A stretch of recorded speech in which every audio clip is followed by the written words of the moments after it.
our sessions today will result to an increase or enhanced understanding on GAD and GM concepts and its policy imperatives, especially to those who have responded having no idea at all and knows a little, and that this increased understanding will translate to concrete or tangible actions as we implement gender mainstreaming back to our respective agencies or organizations. Okay, welcome back, everyone. Have we got our merienda feel already? Water, coffee, or do your CR break? Are we ready to soak our minds into the beautiful and inspiring world of God and gender mainstreaming? May I see a thumbs up, everyone? Thumbs up, thumbs up. Okay, keep them coming. Okay, this is nice. Our participants are very active. Thank you so much. And I'm seeing a lot of thumbs up. Okay, thank you again. So please be seated comfortably and kindly direct your full attention on your respective screens as we are about to start the sessions. Okay, our resource speaker, our first resource speaker this morning is a registered criminologist, a graduate of Juris Doctor, and 2 master degrees from the from the Development Academy of the Philippines and the Asian Institute of Management. She is a retired police colonel with last assignment as Deputy Director for Operations of the PNP Crime Laboratory, now renamed Forensic Group. She kept her police service as one of the 2016 Metrobank Foundation Outstanding Filipino Country's Outstanding Police Officer in Service or COPS. She is a member of the Batch 4 of the Philippine Commission on Women National GAD Resource Pool since 2015.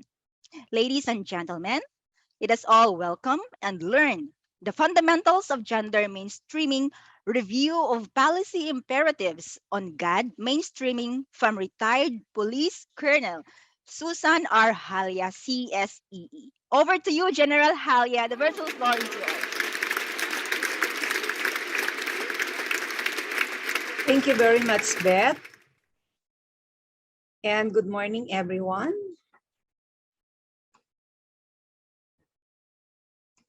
Mag-share lang po ako ng aking screen.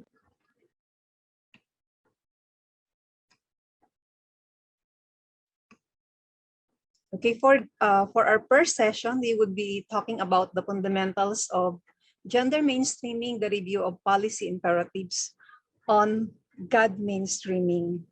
And before we start, we would have a structured learning exercise para malaman natin kung talagang nakakaintindi tayo ng ano ba yung GAD sa buhay natin. So let us cite some examples of gender issues or perspectives that are palpable in your life. Yung so intense na nararamdaman mo parang feel na feel mo. Please type in your web browser menti.com and enter the code 201-49394. Beth, please. Okay, may I request all our participants to please, again, as mentioned by retired police Colonel Susan Halya, please proceed to menti.com and then type the code as shown on screen. Okay, tech team, may we now pull out the screen for the Menti.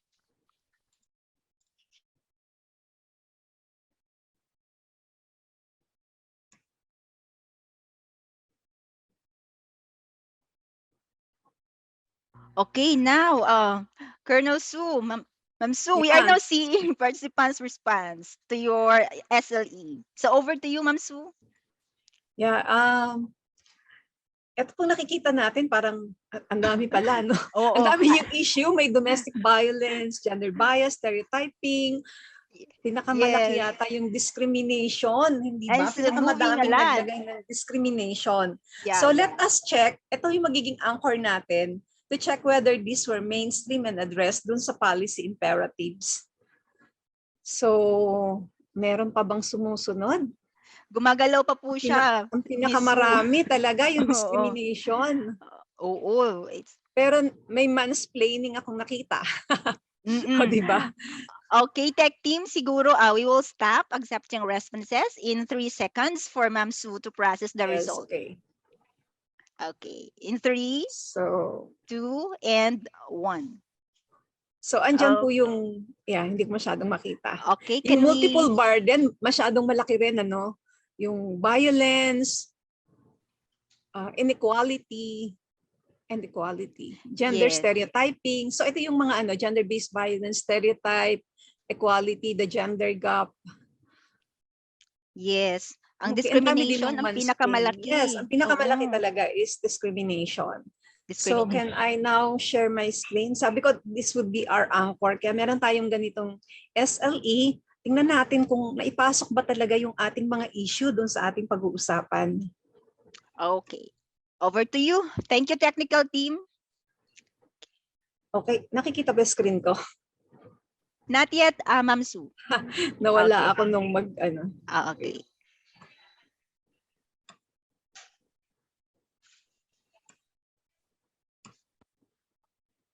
Okay, we are now seeing your screen and okay. Over to you, Ma'am Sue. Yes. Now for the learning objectives for this session, etong objective 1 and 2, I will discuss this at the same time. So we will discuss the different gender and development mandates from international to local laws, plans, and policies, and analyze and integrate these GAD mandates for application through gender mainstreaming. So paano ba na mainstream through these policies? And lastly, I would like to illustrate some examples of gender mainstreaming in other jurisdictions and in the private sector. So now, meron tayong poll question, please. Which of the following is not a policy imperative on gender and development or GAD mainstreaming? Paki-click nyo na lang po kung anong answer nyo. Okay, may I request the participants to please respond or answer the poll question Ang flash on choices po screen. is convention on the elimination or CEDAW, MCW, PPGD, GMEP, and PDP. Okay. Okay. We are seeing a lot of responses, Ma'am Sue. Again, we reiterate the question: which of the following is not a Is not. policy? Yeah. Yes, is not a policy imperative on gender and development mainstreaming. Ang tanong po Yon. natin is not. Yes. Okay. They only have one choice, Ma'am Sue, to answer the Yeah, isa question. lang yung choice. Yeah, we Isa have the lang dyan ang not. yes. So the choices are: we have the CEDAW, we have the MCW, we have the PPGD, the GMEF, and the PDP5. So I think 100% of our participants have already responded, Ma'am Sue. Okay. So tech team, Yeah. may we now show the results, please? Okay, Ma'am Sue, over to you. Wow.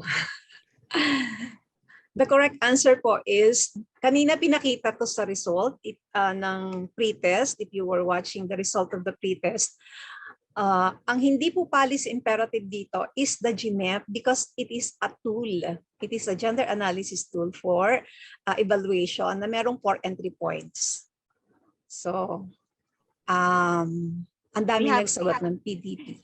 We have 27% who is was Okay. able to get the correct answer, Ma'am Sue. Okay, so puntahan po natin ngayon yung ating session. Iko-close ko na. So parang review po to. Parang nabanggit kasi yung sabi ko paano ba yung natin marireduce yung gender gap. Nakita ko na yung dun sa gender gap index, ang daming hindi nakasagot ng tama. Kasi ang alam natin noong 2018, number 8 tayo. Pero noong 2019, naging number 9, 2020, 16, at 17th na tayo noong 2021. So doon po, kaya talagang dapat ma-mainstream natin yung gender and development.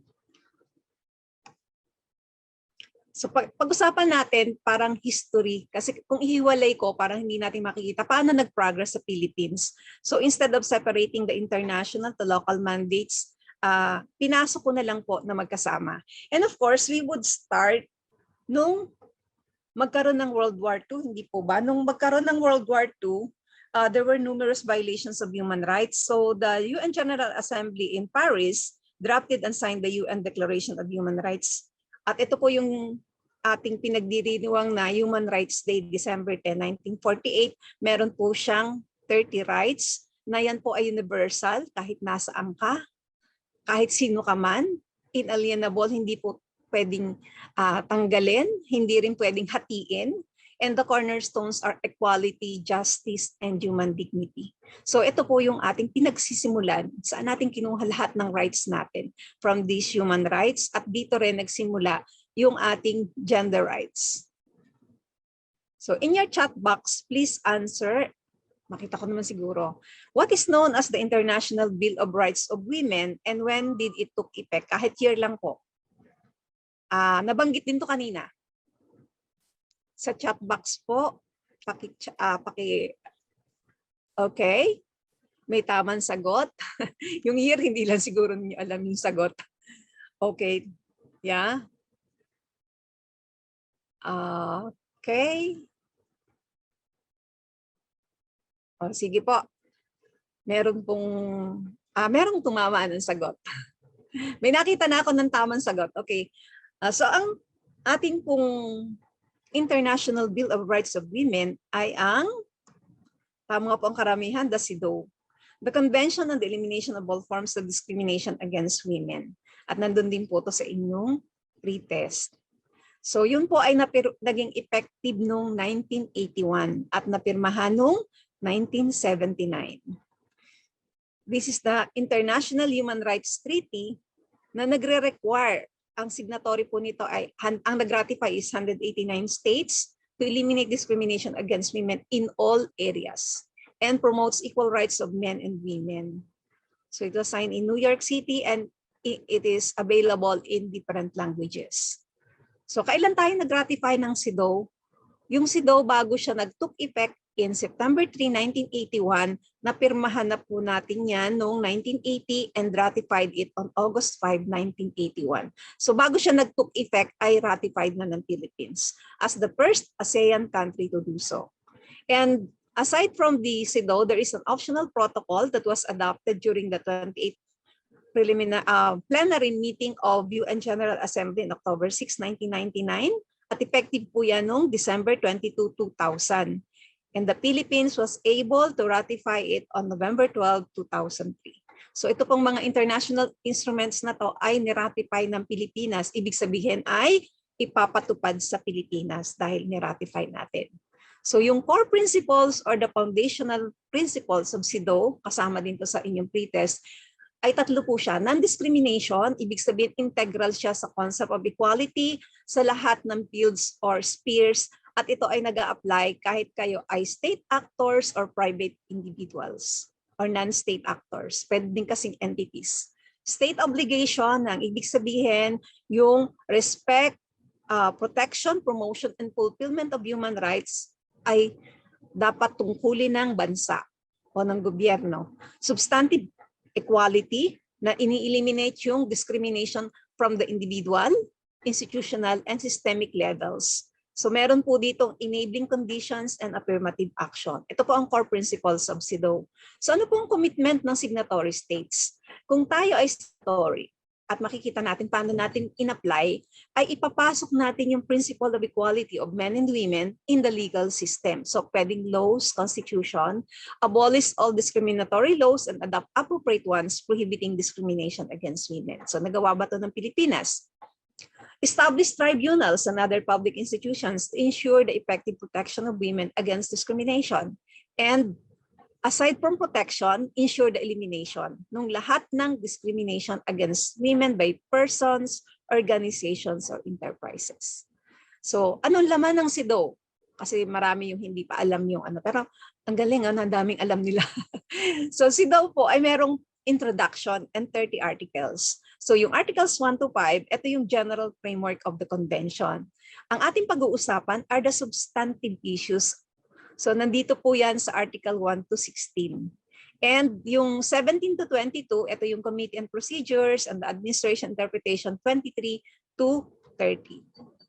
So ano yung definition ng discrimination? Nandito sa Article 1. na ito ay any discrimination against women, which includes any distinction, exclusion, or restriction that affects women's employment of political, economic, social, cultural, civil, or any other rights on an equal basis to men. So ang ibig sabihin ay yung pagkapantay, equality with men, karapatan.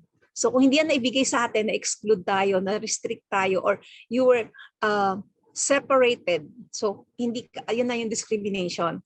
So nandito rin po, Article 2, policy measures, yung paggawa ng mga batas and policies, equality, yung fundamental equality of men and women in all spheres of life, at paano nila gagawin to, yung mga states, para ma-enjoy yung basic human rights and fundamental freedoms ng kababaihan. Then temporary special measures. Etong temporary special measures na to, nabanggit po to sa ating batas sa Pilipinas, sa Magna Carta of Women.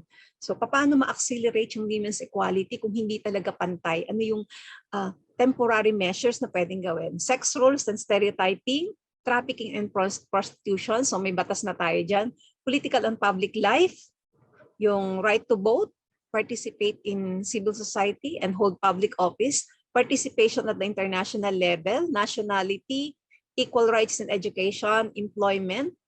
We have the healthcare and family planning, economic and social benefits. Ano pa po? Rural women, equality before the law, na women should be treated equal with men before the law. So dati noon hindi pa nakakapangutang yung kababaihan. Hindi kayo pwedeng mag-own ng property, nasa lalaki nakaano, at pagpili ng tirahan. So ngayon, pantay na yan. Marriage and family, pati yung pag-family planning, property ownership and occupation. So doon naman sa CEDAW's optional protocol, dito po binanggit yung violation ng rights protected by the convention ay pwede nang mag-file ng complaint yung individual o groups of women. So meron naman siyang communication procedure. Pero pwede lang itong mag-apply if the optional protocol has been ratified by the state. Kaya ang tanong ko sa inyo ngayon, can a Filipino individual send a complaint for violation of CEDAW to the UN for investigation, similar to state signatory? Poll question natin. Naka-poll yan, Miss Beth? Okay. May I request all the participants to please respond to the poll question? Okay, Ma'am Sue, we are seeing a fast return of answers from our participants. Okay. So the question, once again, can a Filipino individual send a complaint for violation of CEDAW to the UN for investigation, similar to state signatory? So you have only a single choice, yes or no. Okay. You have answer. Tingnan natin yung answer na. Okay, stop na. Yes, okay. Technical team, please show the results. Okay, Ma'am Okay. Sue. Ang daming nag-answer ng yes. Pero meron pa rin, hindi na ko, last ko po sinabi. Yun yung last na sinabi ko na pwedeng mag-file ng complaint, and we have several who have filed the complaint before CEDAW dun sa UN. At nag-start po yan noong 2010, yung first case natin. So, let us continue. Ano naman yung value ng CEDAW ngayon? Kasi sabi natin 1981, ang tagal na nun, ano? So bukod sa dinefine yung discrimination against women, ito ay nag-establish ng legal obligation para sa states to end such discrimination. Hindi yung dinefine lang natin, pero dapat may obligasyon yung state o estado na wakasan ang discrimination. And it fosters a climate internationally and nationally na yung violation of women's rights should not be and will not be tolerated. So the CEDAW process is a roadmap for transforming gender relations within states, communities, and families, and keeps gender equality on the agenda of states. At hindi lang yung nasa agenda nila, kasama yung assessment of the status of women in all areas. So yan po yung value ng CEDAW. So ano naman yung nagawa ng CEDAW sa women's right around the world? So marami na pong constitution in many countries ang ipinasok yung gender equality. So nandun na rin, naka-mainstream na rin yung gender equality. At marami ng legislation prohibiting discrimination, especially in employment. And standard na po yan sa legal framework. So Equal Opportunity Acts yung pagkakaroon ng mas maraming babaeng electoral in elected office.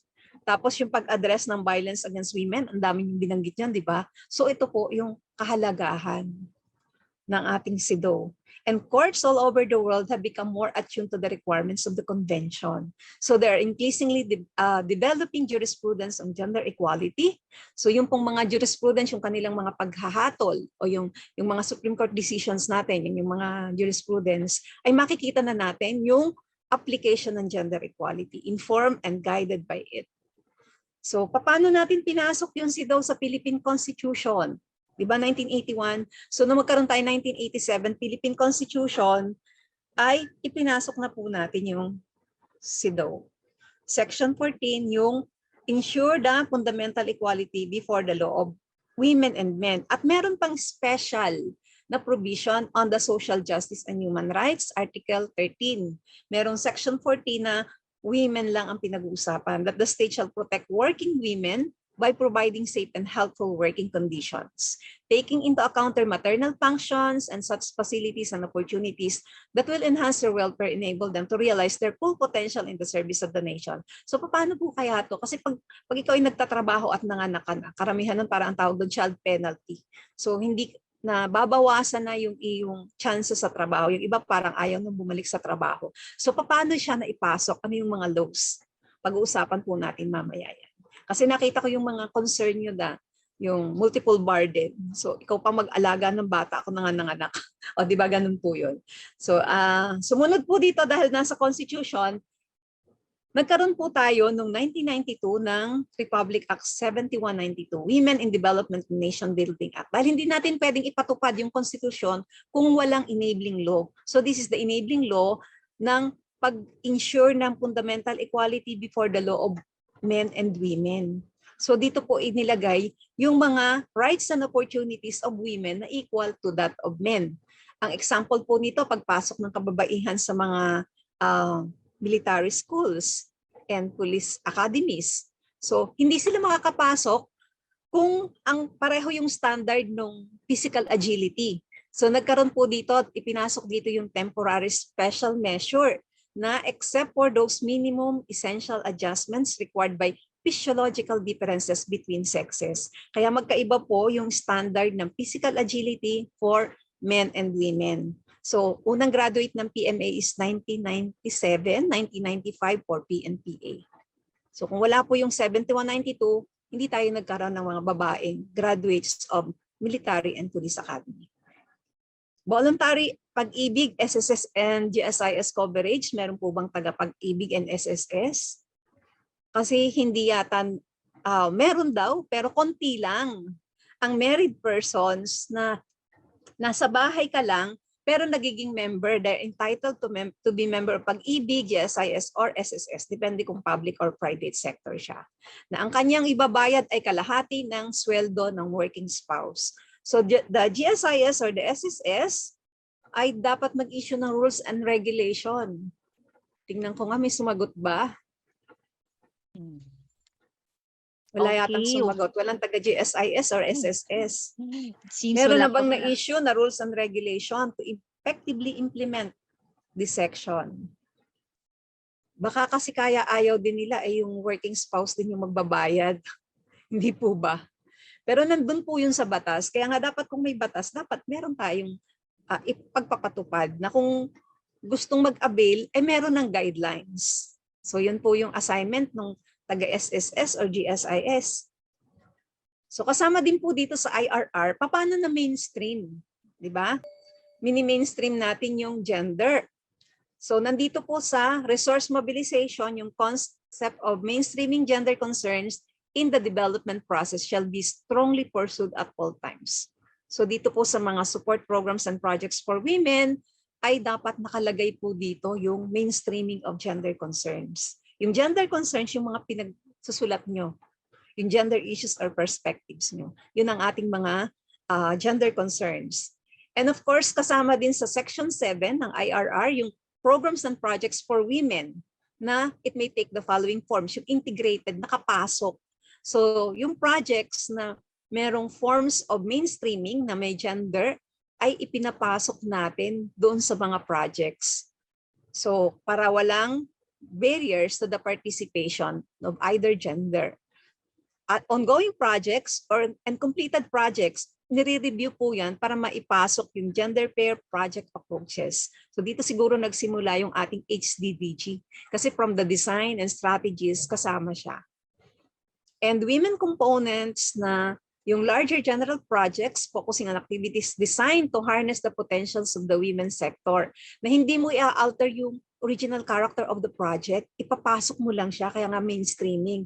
O meron din namang women only. Ito naman yung technical assistance requirements to further promote the integration of women in development policies and programs and projects. So these are the special support intervention in aid of policy formulation. At hindi lang policy formulation, kasama rin yung program and project development.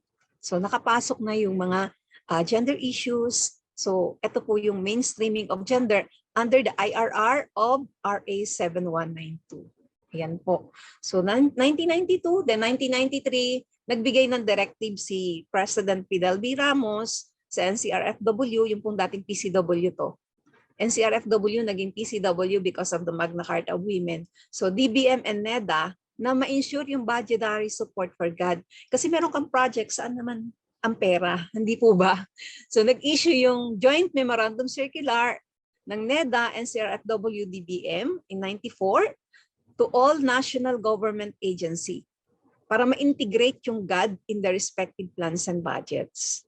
And in 1995, RA 7845, ito pong GAA, ito po yung ating budget, ay nagkaroon ng set aside an amount out of their 1995 appropriation para ma-address yung gender issue na nandoon sa 7192. Ang problema po, dahil nakalagay set aside, hanggang ngayon ang nasa isipan ng mga tao ay hihiwalay, hindi po siya kahiwalay. Dahil set aside, nahihiwalay mo yung para sa addressing gender issue. Ngayon po, integrated na rin, kaya naka-mainstream na rin. So, noong 1998, meron na rin GAD budget yung SUCs and GOCCs. And in 1999, nasa DILG na po yan. At meron na rin memorandum circular ang DILG and CRFW and DBM para ma-integrate yung GAD dun sa kanilang local planning and budgeting system through the formulation of GAD plans and budget. So dito po ngayon sa ating GAA ay maliwanag na 5% yung minimum of their yearly budget. So pwedeng mas mataas sa 5%. Pero hindi po siya hiniwalay, kundi yan ay GAD plan na designed to empower women and address gender issue. So meron tayong nagsimula, sabi niya, we start from gender analysis to gender mainstreaming, di po ba? So yan ang, paano tayo mag-gender analysis? Nandyan yung collection of sex disaggregated data. So ito po yung ating GAA.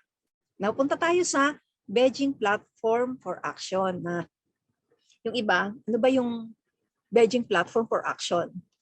So ito po ay landmark document for advancing the rights of women na nangyari po to nung 4th World Conference in 1995. Sabi na, ano ba yung mga World Conference? Nagsimula nung 1975. 1975 po, nagsimula sa Mexico, 1980 in Copenhagen, then 1985 in Nairobi, tapos 1995 po, 10 years ang pagitan, nung Beijing naman po. So, when we had this BPFA, nagkaroon na lang ng 5-year reviews. So ilang taon na tayo ngayon? More than 20 years na.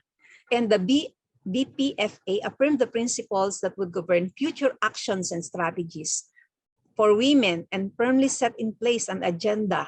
So dapat merong agenda for empowering women by integrating their concerns in national plans and policies. So yung governments and the UN, ito po yung ginagamit to promote gender mainstreaming as a strategy para yung gender perspective ay nakareflect sa lahat ng policies and programs. So yung pag sinabi natin programs, PPAs na yan, programs, projects, and activities mula sa national, regional, international level.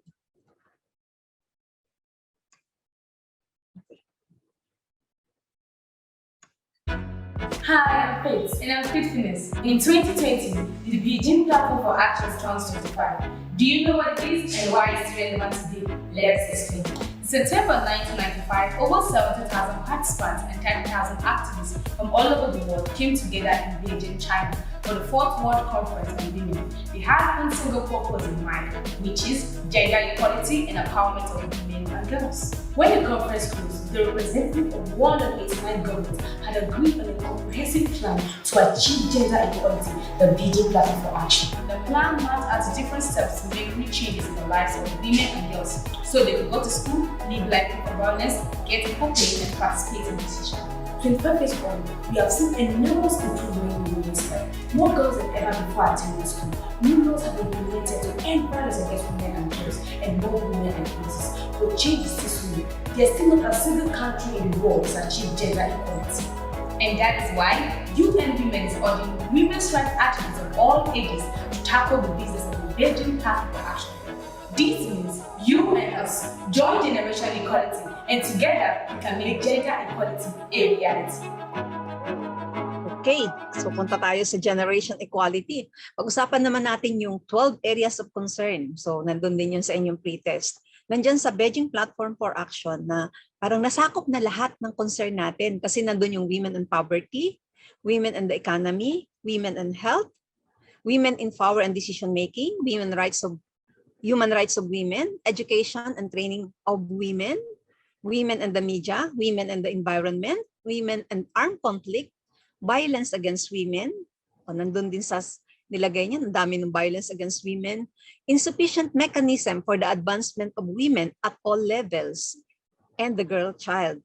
So ito pong mga issues na to, paano natin ipasok sa ating laws or sa ating mga plano, sa policies. Noon pong 1995 din ay pinirmahan ng ating presidente yung Executive Order number 273. Ito po yung approval and adoption of the Philippine Plan for Gender Responsive Development or the PPGD, which is from 1995 to 2025. So sako pa po hanggang ngayon, hindi po ba? Itong PPGD shall serve as the main vehicle for implementing in the Philippines yung ating action commitments during the Fourth World Conference of Women in Beijing, China, yung ating Beijing Platform for Action 1995. So meron po akong trivia. Alam niyo po ba na pinirmahan ng presidente yung EO 273 noong September 8, 1995, pero yung pong ating Beijing Platform for Action ay na-adapt lang ng UN noong 15 September 1995. So ganun ka ano yung mga Pilipino, ganun tayo ka-advance ano. Pero yun naman pong ating mismong plan, this was published in 1998 para magkaroon ng reference yung lahat ng government agencies. And the PPGD lays out development goals and strategies that will make gender equity innate in public programs and policies. So nagsimula tayo sa equity towards equality. And this is a 30-year perspective plan which ensures that women-friendly policies can take root and flourish despite the barriers posed by traditional attitudes and stereotyping. So ito po yung dinirect lahat ng government agencies na ma-institutionalize yung GAD effort sa gobyerno. So nandun yung concern ng lahat ng agency at lahat ng concern niya ay i-indicate yung key result areas for GAD as well as in their performance report to the President at kasama din sa annual agency budget proposals and work and financial plans. So nakasama yan sa lahat ng institusyon ng gobyerno.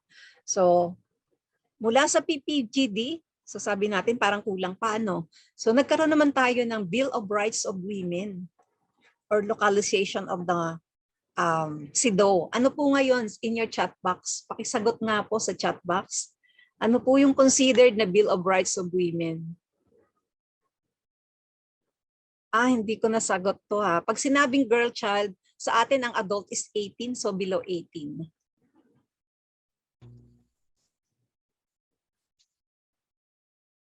Pakilagay na lang po sa chat box. Yes, we are seeing a lot of responses po, Ma'am Sue.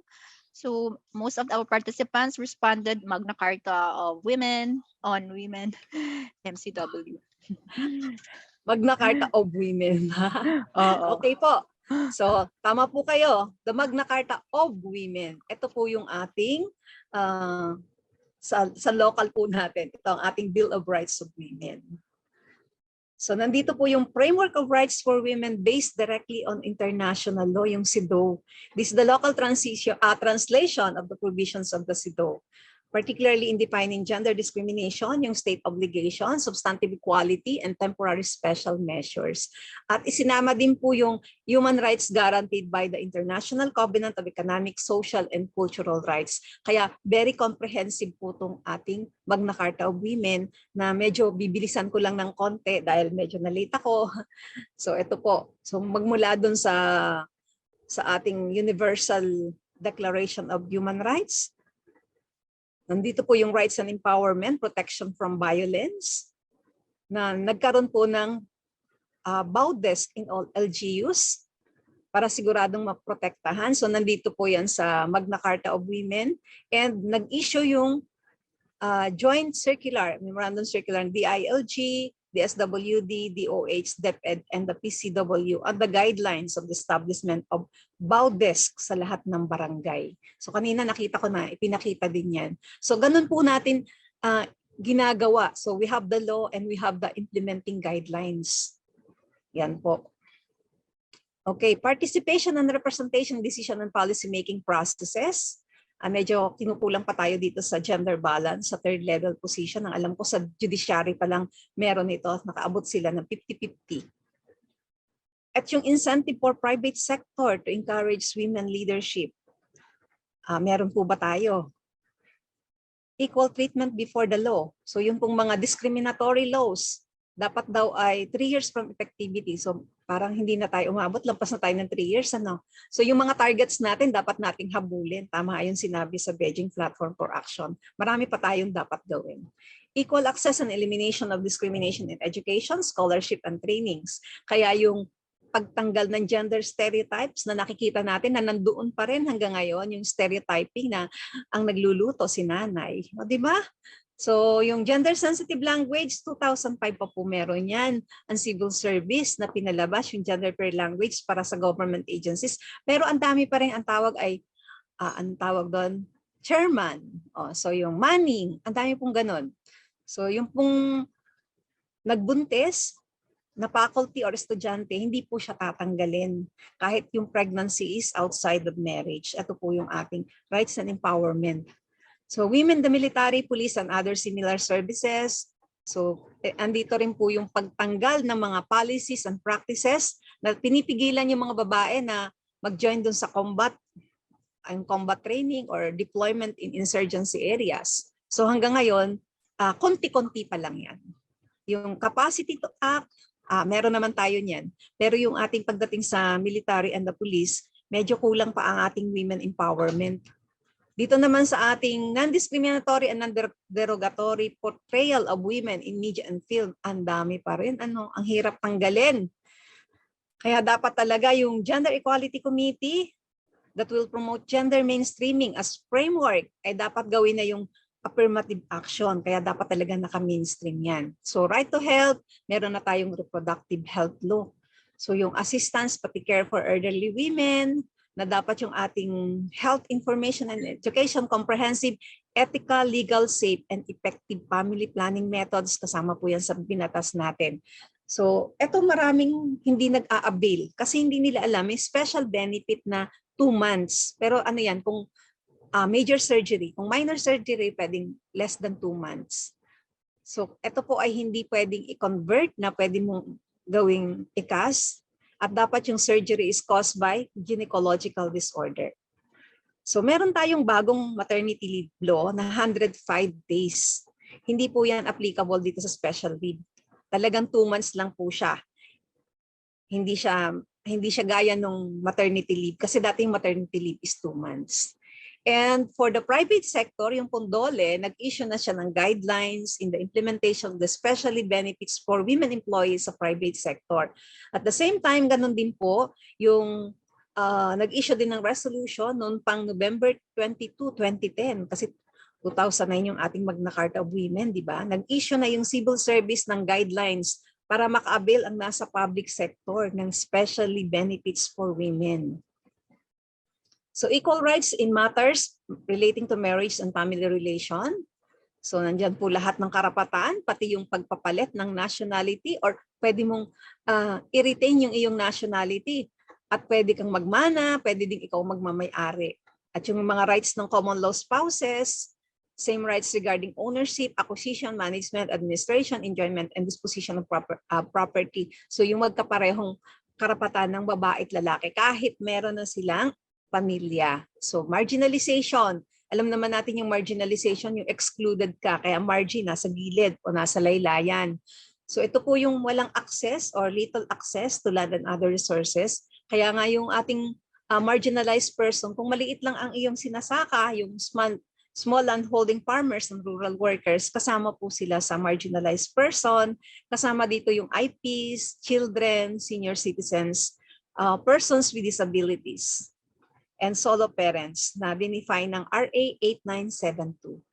So dito po sa ating empowerment, nandito rin yung right to food, food security and resources for food production, housing, decent work, livelihood, credit, capital, and technology. So kaya meron tayong support services kasi para magtatrabaho pa rin kababaihan. Meron tayong mga daycare centers, kasama yan sa ating GAD plan. May breastfeeding stations sa workplace, kasama yan sa Expanded Breastfeeding Act. So yan po ba ay nakikita ninyo sa private and public? So dapat po nakikita na natin paano na may mainstream itong mga concern natin. Right to education and training, representation, participation, information on policies and programs, projects, and funding that affect women's social protection. So lahat po to kasama pa rin yung for recognition and preservation of cultural identity and integrity. Pero to provided na not discriminatory to women. Yan. Peace and development po, kasama din yung kanina binanggit yan sa video, yung number of women in peace process, membership in peace panels, and inclusion of women's welfare sa peace agenda. So dito po, titingnan natin yung ano na ba yung nagawa natin sa ating peace and development. So yung LGU services and interventions for women in extremely difficult circumstances or WEDC. Pag ikaw ay biktima ng trafficking, prostitution, yun ang extremely difficult circumstance. So dapat meron tayong paano natin ina-address yan. Ano yung kanilang mga rights and protection. So punta tayo po sa NAPWPS na nagsimula po siya ng 2010. Diba? 2009 tapos 2010 meron na tayong NAPWPS and meron na rin pong bago ngayon, 2017 to 2022. And the goal is to ensure the expansion of women's role in the various spaces for peace and security. So ang Pilipinas ang unang country na nag-adapt ng National Plan on Women, Peace and Security. So ito ay kasama din sa GAD plan ng mga agencies, national government agencies and local government agency. At ito po ay requirement din ng ating RA 9710. So ano ang NAPWPS, ano ba yung kanyang mga outcome? Ang outcome ng NAPWPS ay nanggaling doon sa United Nations Security Council Resolutions 1325 and 1820. So unang-una dito yung protection of rights and prevention of the violation of these rights. So yung empowerment and participation kasama din dito.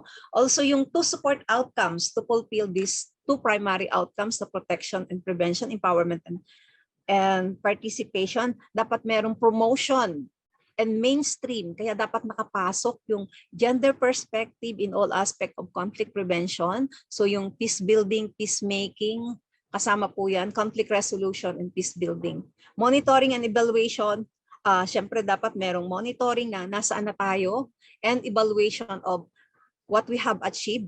And these outcomes are contained in action points and indicator. So meron po siyang mga 11 action points and 37 indicators, yung 2014 NAPWPS. So, in continuation to the rights of marginalized sectors, kanina may tanong yung girl. Pag po hindi pa adult, kasi adult is 18. So, yung girl children is below 18. Tapos, senior citizens protection and provision of services. Yan po. So, paano natin, ano ba yung mechanism, institutional mechanism, para maipasok yung gender mainstreaming? Doon sa batas, section 36 po yan. Na GAD programs addressing gender issues and concern ay dapat ay ma-design at ma-implement based on the mandate, kung ano yung mandate ng NGA at LGUs. Hindi po yung kahiwalay, kundi kung ano mismo yung ginagawa, kaya nga naka-mainstream. And the IRR of Magna Carta of Women, Section 37, inilagay dyan that adoption, the SUCs, lahat ng NGAs, SUCs, GOCCs, and LGUs shall pursue the adoption of gender mainstreaming as a strategy to promote and fulfill women's human rights. So tatanggalin yung gender discrimination in the system, structures, policies, programs, and processes. Ito po siya. So ano pa yung mga institutional mechanism? Siyempre, paano mo ma-implement kung wala sa plano? So yung planning, budgeting, monitoring, evaluation for GAD, nandito po siya. So within the context of their mandate, meron tayong GAD plan and budget. And of course, sinong gumagawa niyan? Dapat meron tayong GAD focal point system. Ito po yung grupo na ang ibang ang ginagamit ay committee. So, kaya nakalagay dito, similar GAD mechanism to catalyze and accelerate gender mainstreaming within the agency or LGU. So, pwede din po sa private sector, magkaroon kayo niya ng mga GAD committee or GAD focal point system. At paano tayo mag-start? Sabi natin gender mainstreaming, start from gender analysis. So hindi ka pwedeng mag-gender analysis kung wala kang database or sex disaggregated data. From the sex disaggregated data, meron tayong gender statistics at meron pa tayong other information na dapat systematically produced, gathered regularly, and updated para ito po yung input or base for planning, programming, and policy formulation. Meron tayong i-analyze para ma-mainstream yung gender, yung mga issues. Sino nag-iimbestiga? Meron po tayong GAD Ombud, which is the CHR. Yan ang nagbo-monitor ng compliance at nag-investigate ng violation ng public and private. So hindi lang po ito yung gobyerno, pati private institution. In line with the implementation of the Magna Carta of Women. At yung budget, syempre meron tayong Constitutional Commission, independent commission na nag-a-audit ng lahat ng pondo ng gobyerno, including the GAD funds. Kaya may GAD fund audit na baka kayo naka-receive na ng AOM. So from AOM, tingnan natin anong hindi niya na-implement. So pag nagplano ulit, yun yung gagamitin natin, hindi ba? Aside from GMEP and other review, yun. So para ma-pursue natin yung ating policies on women empowerment, gender equality, and GAD. So nagko-conduct ng gender audit bago mag-planning, budget, kasama to sa planning, budgeting, monitor, evaluation of GAD. At meron tayong dalawang tool. Meron tayong for programs, projects, and activities. Meron tayong harmonized gender and development guidelines. So para naman sa organization, na sinabi na kanina yung 4 entry points, ay nandyan naman yung GMEP. So these are the tools para makita kung paano ba na mainstream yung gender o gender mainstreaming na nandun sa inyong policies, nandun sa inyong enabling mechanism, nandun sa people, at saka PAPs or programs, projects, and activities. Ayan po. So gender audit po yan. Then we have kasama din dito yung GAD agenda. So kung for local government, we have the GAD code. For national government agencies, and other agencies, SUCs, GOCCs, ay merong GAD agenda. So this is the strategic framework and plan on gender mainstreaming. So magkakaroon naman po ng separate na session dito. Meron ng training guide na ginawa yung PCW, kaya konti lang yung discussion ko dito. So ito rin po yung pinagsimulan po nito, di ba sabi natin merong mga policy issuances, policy imperatives na for national agencies, etong PCW NEDA DBM Joint Circular 2012-01, nakalagay po dito yung set the GAD agenda or identify priority gender issues and their specific GAD mandates. Parang yung GAD agenda, it shall be the basis for the annual formulation of PAPs to be included in the GAD plan and budget. At ang PCW in 2018 issued the revised guidelines for the preparation of the Gender and Development GAD agenda. Tapos meron na po ngayon training guide.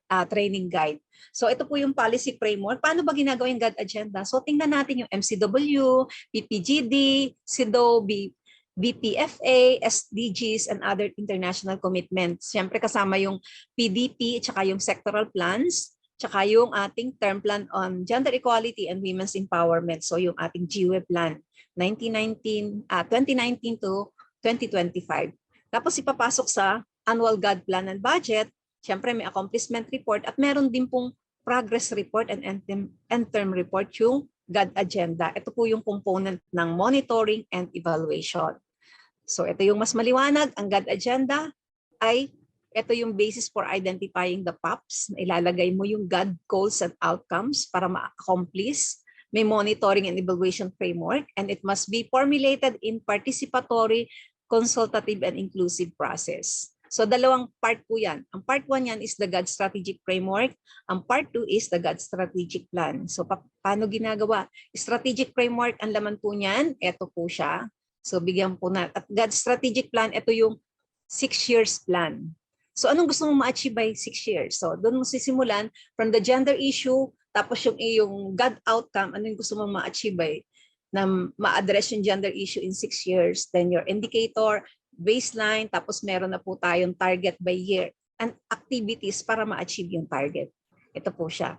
I would like to show you, ito po yung sa PNP na GAD Strategic Framework. Ang PNP, meron pong PNP Patrol Plan 2030 at nandoon na sila sa kami pala, kasama pa ako, sa institutionalization stage. So yung stages ng performance governance system ay na-accomplish na lahat. So hindi pwedeng lumabas doon sa kung ano mismo yung ginagawa, kaya inadapt yung Patrol Plan 2030. Ito yung mandate ng PNP or the functions in accordance with the law creating it, yung powers and function, na yung from A, B, C, D, E, yan po ay yung mga law enforcement and operations function. At yun namang huli, yan yung mga regulatory functions. Gaya ng pag-train ng security guards, pagbibigay ng lisensya, pag-license ng firearms and explosives. So yan po yung marami pong ginagawa yung PNP na hindi lang law enforcement. Merong tinatawag na police community relation or engaging the community. So dito po sa gawing kaliwa, ito yung nandun sa Patrol Plan 2030 na vision, which is becoming a highly capable, effective, and credible by 2030. Police service working in partnership with the responsive community towards the attainment of a safer place to live, work, and do business. So yung pong naging GAD vision ay pinasukan lang siya ng gender perspective na para siya ay magiging gender responsive police service working in partnership with an inclusive and empowered community. So hindi lang yung partnership na parang humihingi ka lang ng support, kundi yung empowerment of the community at kasama lahat, kaya inclusive. So yung mission naman, ang trabaho talaga ng PNP is enforce the law, prevent and control crimes, maintain peace and order, and ensure public safety and internal security. Karugtong po nun yung with the active support of the community. So paano tinranslate to into mission? So yung trabaho niya, dinagdagan ng true agenda responsive and culture sensitive policing with the active support of the community. Yun po yung para hindi siya umalis dun sa kanyang vision and mission. At paano po siya na-translate dun sa goals? Yung pong goals niya, ito yung trabaho din ng PNP.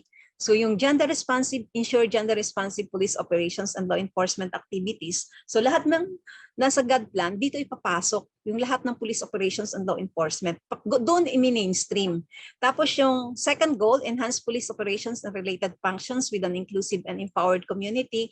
Nandito naman yung stakeholders engagement, partnership, tsaka yung mga regulatory functions. At of course, kasama din yung quad activities. Ang quad po niya is operations, investigation, police community relations, and intelligence. So dito po siya nakapasok. Ensure gender equity and equality in police administration. So kagaya ng lahat ng administration, yung police administration, merong management and personnel management and organizational development, logistics management, and financial management. May nagtanong, bakit kasama yung financial management? Eh di ba naka-integrate nga yung GAD? Tsaka doon po sa hindi police, magkaiba po yung binibigay na kung sa inyo merong clothing allowance, magkaiba sa babae at sa lalaki. So dahil magkakaiba din yung mga sinusuot. So sa logistics, magkakaiba dapat din yung kanilang mga uniform na dapat ay nakapit sa doon sa physique ng isang babae, gaya nung mga bulletproof vest, hindi po pwedeng yung maiipit yung breast, hindi ba? So yung mga ganun din po, saka yung mga sizes ng mga firearms na gagamitin na magpipit sa kamay ng isang babae. Ayan po yung sample natin. Now we go to the creation and strengthening of GAD focal point system, kasama to sa institutional mechanism. So meron tayong guidelines. Noong pang 2011 po to na na-issue yung paggagawa ng ating GAD focal point system. Nag-issue din yung for SUCs, ang CHED, at meron din sa DILG for the localization of the Magna Carta of Women. So there must be generation and maintenance of GAD database. Dapat ma-develop natin yung GAD information.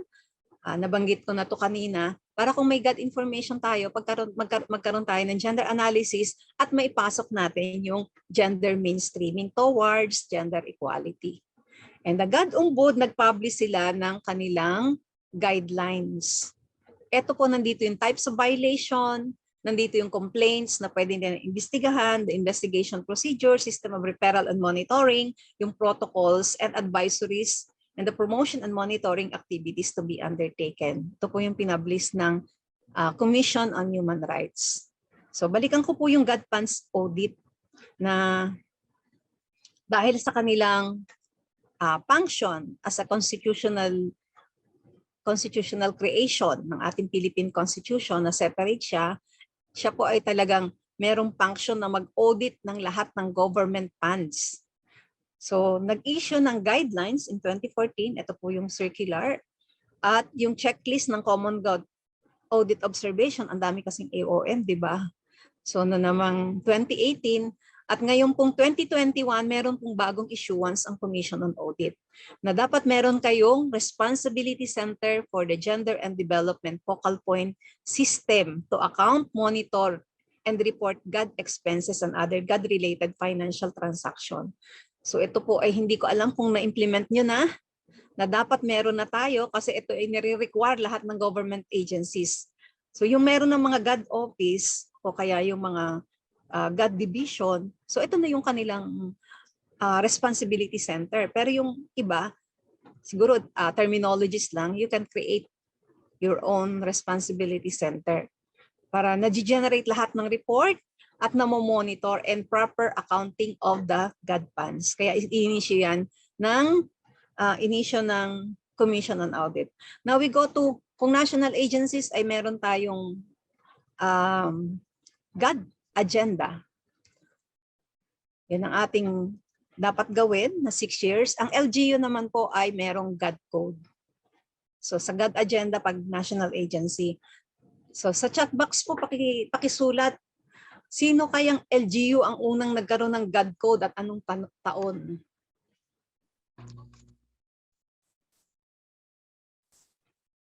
Teka muna. Ngayon ko lang nabasa kasi, yung Responsibility Center, hindi naman kailangan separate unit. Pero pwedeng office siguro. Hindi ko po na anong masyado yon. Pero kung meron na kayong mga GAD office, yun na yun. Or mga GAD division. Ang iba lang kasi wala silang Responsibility Center. Okay, tama po yung answer. Davao. Anong taon? Davao City. Tama po yung answer ng mga sumagot. Davao City in 1997. Siya ang unang nag-adapt ng Comprehensive Women Code in the Philippines through the initiative of Women's Group. So ito po yung naging rallying point ng community of women and benchmark for authorities in making sure that LGU's programs and projects are gender responsive. So ito pong GAD code, ito po ay local legislation na kino-consolidate lahat ng local ordinances regarding women and gender equality. So ito po yung guide in identifying local policies, plans, and programs para ma-address yung gender issue. Sa Quezon City po, even before RA 11313, yung Safe Spaces Act, meron na silang ordinance on sexual harassment on the street. So ito pong circular ng PCW, meron pong inisyo na guidelines on the formulation 2009 pa po to, implementation, monitoring, and evaluation of GAD code. So yung mga taga-LGUs dyan, meron na ba kayong GAD code? So madali lang siyang gawin. Sabi nga natin, it consolidates local ordinances kung meron kayo at plano syempre. So meron ng GAD codes yung karamihan, ito pong sample ng Davao, Cotabato, Misamis Occidental, and the Mandaluyong City. So halos lahat naman meron ng GAD code. May pinakita pa nga na kanina na nakita niyo yung mga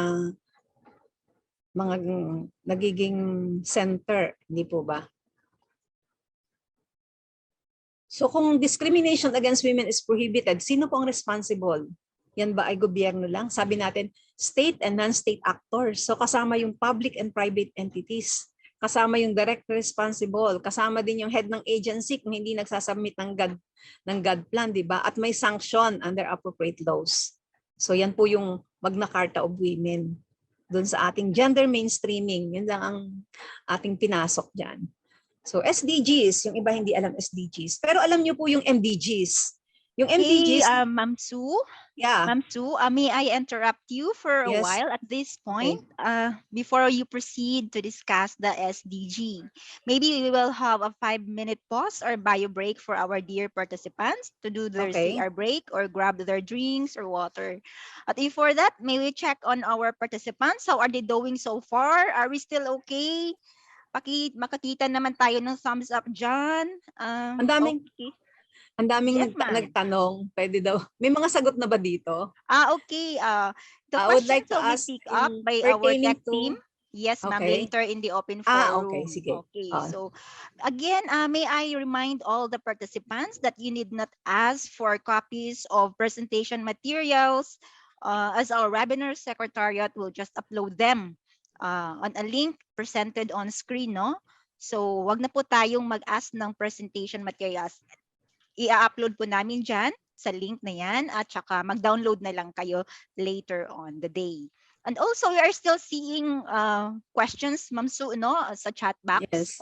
May I request again and remind all the participants na sa Q&A tab po tayo mag-raise ng ating mga questions. Baka some of your questions will be overwritten, matabunan. Baka pare-parehas. Baka pare-parehas Diba? din. So it's better na sa Q&A tab na lang po tayo. So time check, it's 11:09 in our watch here. So please be right back at 5 minutes after at siguro 11:15.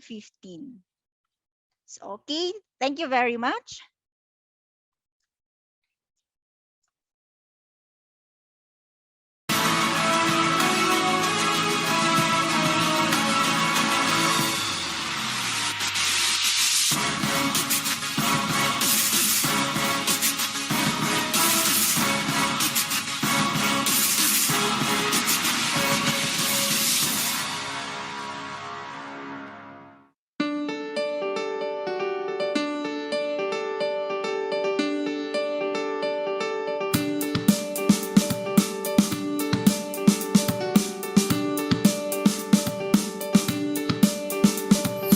Anong nilalaman ng iyong puso? Iyong mga mithing bilang babae.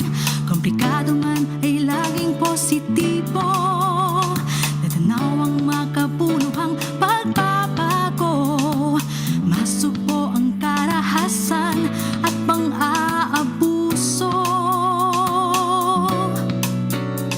Malipol ang armadong tunggalian. Tumayo, sumigaw, ikalat ang balita. Pantay-pantay lahat, walang pinagkaiba. Nararapat na ipaglaban ng tama. Ang susi ay nasa atin, kababaihan.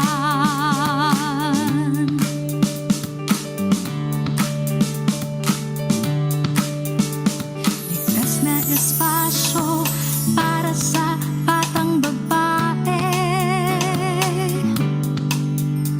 Tamang pagsasanay at edukasyon ay kamitin. Kalusugan at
Everyone, I hope that you are now settled on your respective stations with your 100% attention on screen.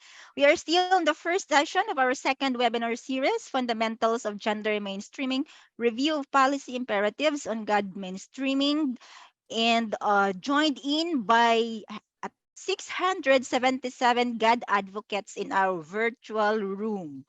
So, without much further ado, let me turn over the virtual floor to Colonel Sue. Ma'am Sue, over to you. Pa-screen share ako. Okay. May naka-screen share pa. Yung kay Miss Kim. Okay na? Naka-off na? Okay, the technical team, Ma'am Sue, is currently working on it in a while. A few seconds. Okay. Pa-try na po, Mama, na mag-screen share. Please. I cannot screen share pa. Nakalagay. Naka-screen share pa yung screen ni Kim.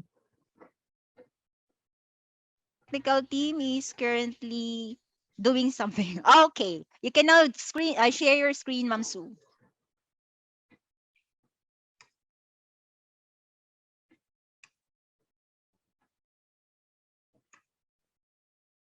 Bumalik ako sa dulo.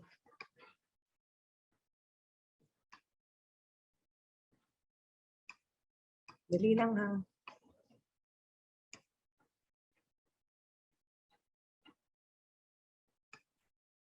Okay, so balik tayo, back to regular programming. Pag-usapan naman natin to from the 8 Millennium Development Goals na unang-una yung hub poverty, di ba? So ngayon, no poverty. Yung sa MDGs, goal number 3 doon, yung promote gender equality. Pero dito, number 5 na siya, gender equality. So among these 17 goals, makikita mo na dapat nasa gitna yung gender equality. Kasi ito, kung i-mainstream natin yung gender, lahat siya ay lalo na sa poverty, hunger, education. Di ba halos lahat yan ay concern ng women and men. So lalo na yung peace, justice, and strong institution, partnership for the goals, kasama siya lahat. Mag-focus muna tayo sa SDG 5, gender equality. So meron siyang 9 targets and 14 indicators. So ano ba yung mga targets niya? Na dapat wala ng discrimination and discrimination against women and girls, eliminate violence against women and girls, eliminate harmful practices such as child marriages, natatanggalin na yung may batas na sa atin yata, no, di ba? Recognize and value unpaid care o yung mga multiple burden na sinabi nyo. So kasama yan, yung unpaid care and domestic work. So hindi lang domestic violence, pati yung domestic work na karamihan binibigay sa kababaihan lang. Ensure women's participation and leadership in decision-making. Universal access to sexual and reproductive health and rights. Reforms to give women equal rights to economic resources, kasama yung land. And the use of ICT. Adopt and strengthen policies and legislation. So yan po yung ating 9 targets at merong 14 indicators. Bibilisan ko na lang to para abutin natin yung habang Q&A. So ito po siya, sample niya ng target and indicators. So paano natin tatanggalin yung discrimination against women? So dapat may legal framework in place para merong non-discrimination on the basis of sex. So, meron ako dito kasing nabasa na yan, target 5B, yung use of ICT, na ang kanyang indicator is proportion of individuals who own a mobile telephone by sex. So, alam nyo po ba na ang dami pang hindi nakaka-access ng internet? Ang dami pang walang mobile phones. So, yan ay isang indicator na paano ka ma-empowered kung hindi ka nga makakonect sa ibang tao, di ba? Alam niyo naman kung ano ang nagagawa ng inyong mobile phones na you are everywhere. You can work from home, you can work from anywhere. As long as you have your mobile devices, you have your work with you. Pero hindi po yan applicable sa karamihang Pilipino at lalo sa buong mundo. Hindi ganon. So with this, nagkaroon po ng PSA resolution para makakuha ng data sa SDGs. So lahat ng agencies were enjoined to monitor the country's performance para ma-achieve natin yung SDGs based dun sa indicator framework na dinetermine ng NEDA, ng Philippine Statistics Authority and other relevant agency. So in 2017, the PSA board approved the official list of SDG indicators. So meron na tayong SDG indicators for monitoring. At ang alam ko po, lahat ng agency ay nag-submit dyan. So para makita natin na meron tayo na 155 indicators at yung 102 niyan ay global indicators. Meron 28 proxy indicators and 25 supplemental indicators. So lahat po ng ito ay nakukuha sa survey, census, administrative data, PSA ng government agencies kasama yung data ng international agencies. Paano na-localize yung SDGs? So with the localization of SDGs, nakita natin po yan sa 18-day campaign to end BAW. Diba sabi, end violence against women and children. So mapping of BAW services, program and facilities sa Philippines, making BAW desk functional kasi 42,000, more than 42,000 yung barangay pero hindi more than 42,000 yung BAW desk. So yung kung merong BAW desk, test lang. So papalit-palit every 3 years nagpapalit siya, hindi po ba? So pag nagpalit, yung administration, minsan nagpapalit do yung BAW desk, yung BAW desk officer or BAW, yung ating mga nandun sa BAW desk. So marami dyan hindi trained. So kaya hindi siya functional. Minsan wala ding gamit.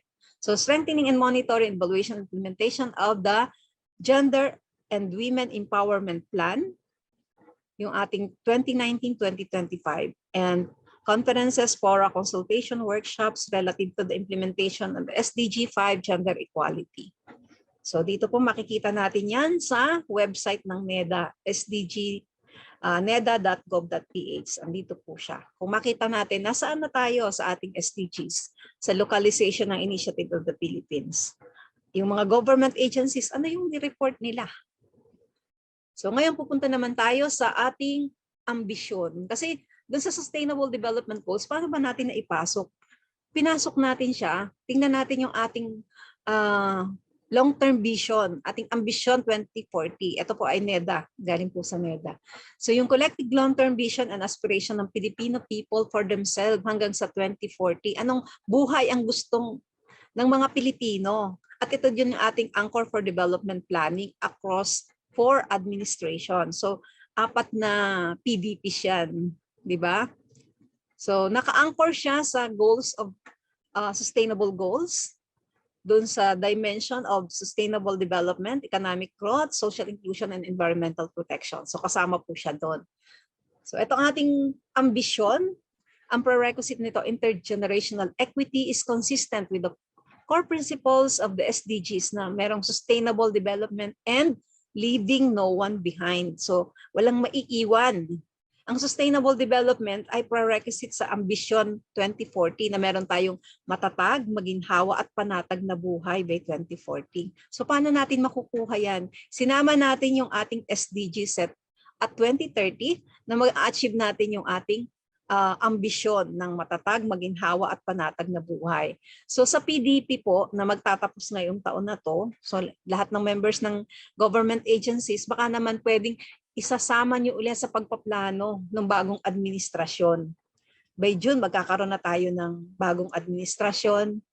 So, ipapasok din natin yung gender perspective sa ating PDP. So, sa lahat pong to, naka-mainstream yung gender gaya ng reducing inequality, increasing growth o patuloy ng pag-unlad, malasakit, o di ba? Kasama lahat yan para mapunta tayo, leaving no one behind sa matatag, maginhawa at panatag na buhay. So paano natin ma-accelerate yung ating infrastructure development, yung ating resilience, yung ating ecological integrity, clean and healthy environment, yung ensure peace and security. So lahat po siya ay may gender issue or gender perspective. So ganun po na ipasok yan, na naka-align din yan sa ating SDGs. So ang strategic framework is to adopt a culture-sensitive perspective. Hindi lang gender, kundi may culture-sensitive pa, gender-responsive paradigm and human rights-based approach in public service, which ensures the interest of vulnerable sectors such as IPs or indigenous peoples, persons with abilities, yung mga PWDs, women, youth, and children. So ito po yung strategic framework natin. So Siguro po, ang haba ng pinag-usapan natin, nakita nyo kung historically, paano na-i-implement yung gender mainstreaming sa ating bansa, sa ating konstitusyon, sa ating mga batas, at paano siya na-enforce through the GAD plan and budget, pagkakaroon natin ng GAD code at saka GAD agenda, di ba? So nito pong 2019, meron ng government's guide and key reference in formulating GAD plans and budget. Yung indicators po nito ay 2 libro. So dito, ito po yung third time slice para maipatupad yung PPGD, yung 1995 to 2025. So ito na yung huli.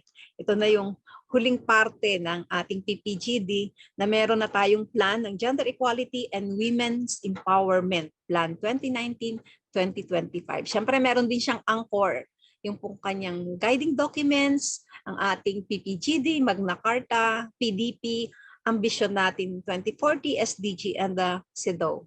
So ito po'y panoodin natin ng maiksi lang. The Gender Equality and Women's Empowerment Plan 2019 to 2025 is the government's guide and key reference in formulating gender and development plans and budgets for national government agencies and local government units.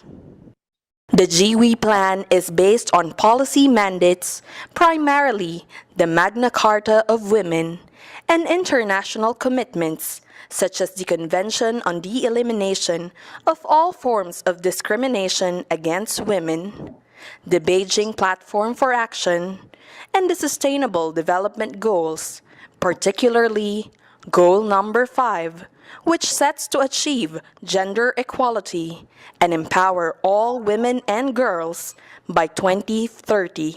And of course, our guiding principles will be at the core in planning all our programs and budgets.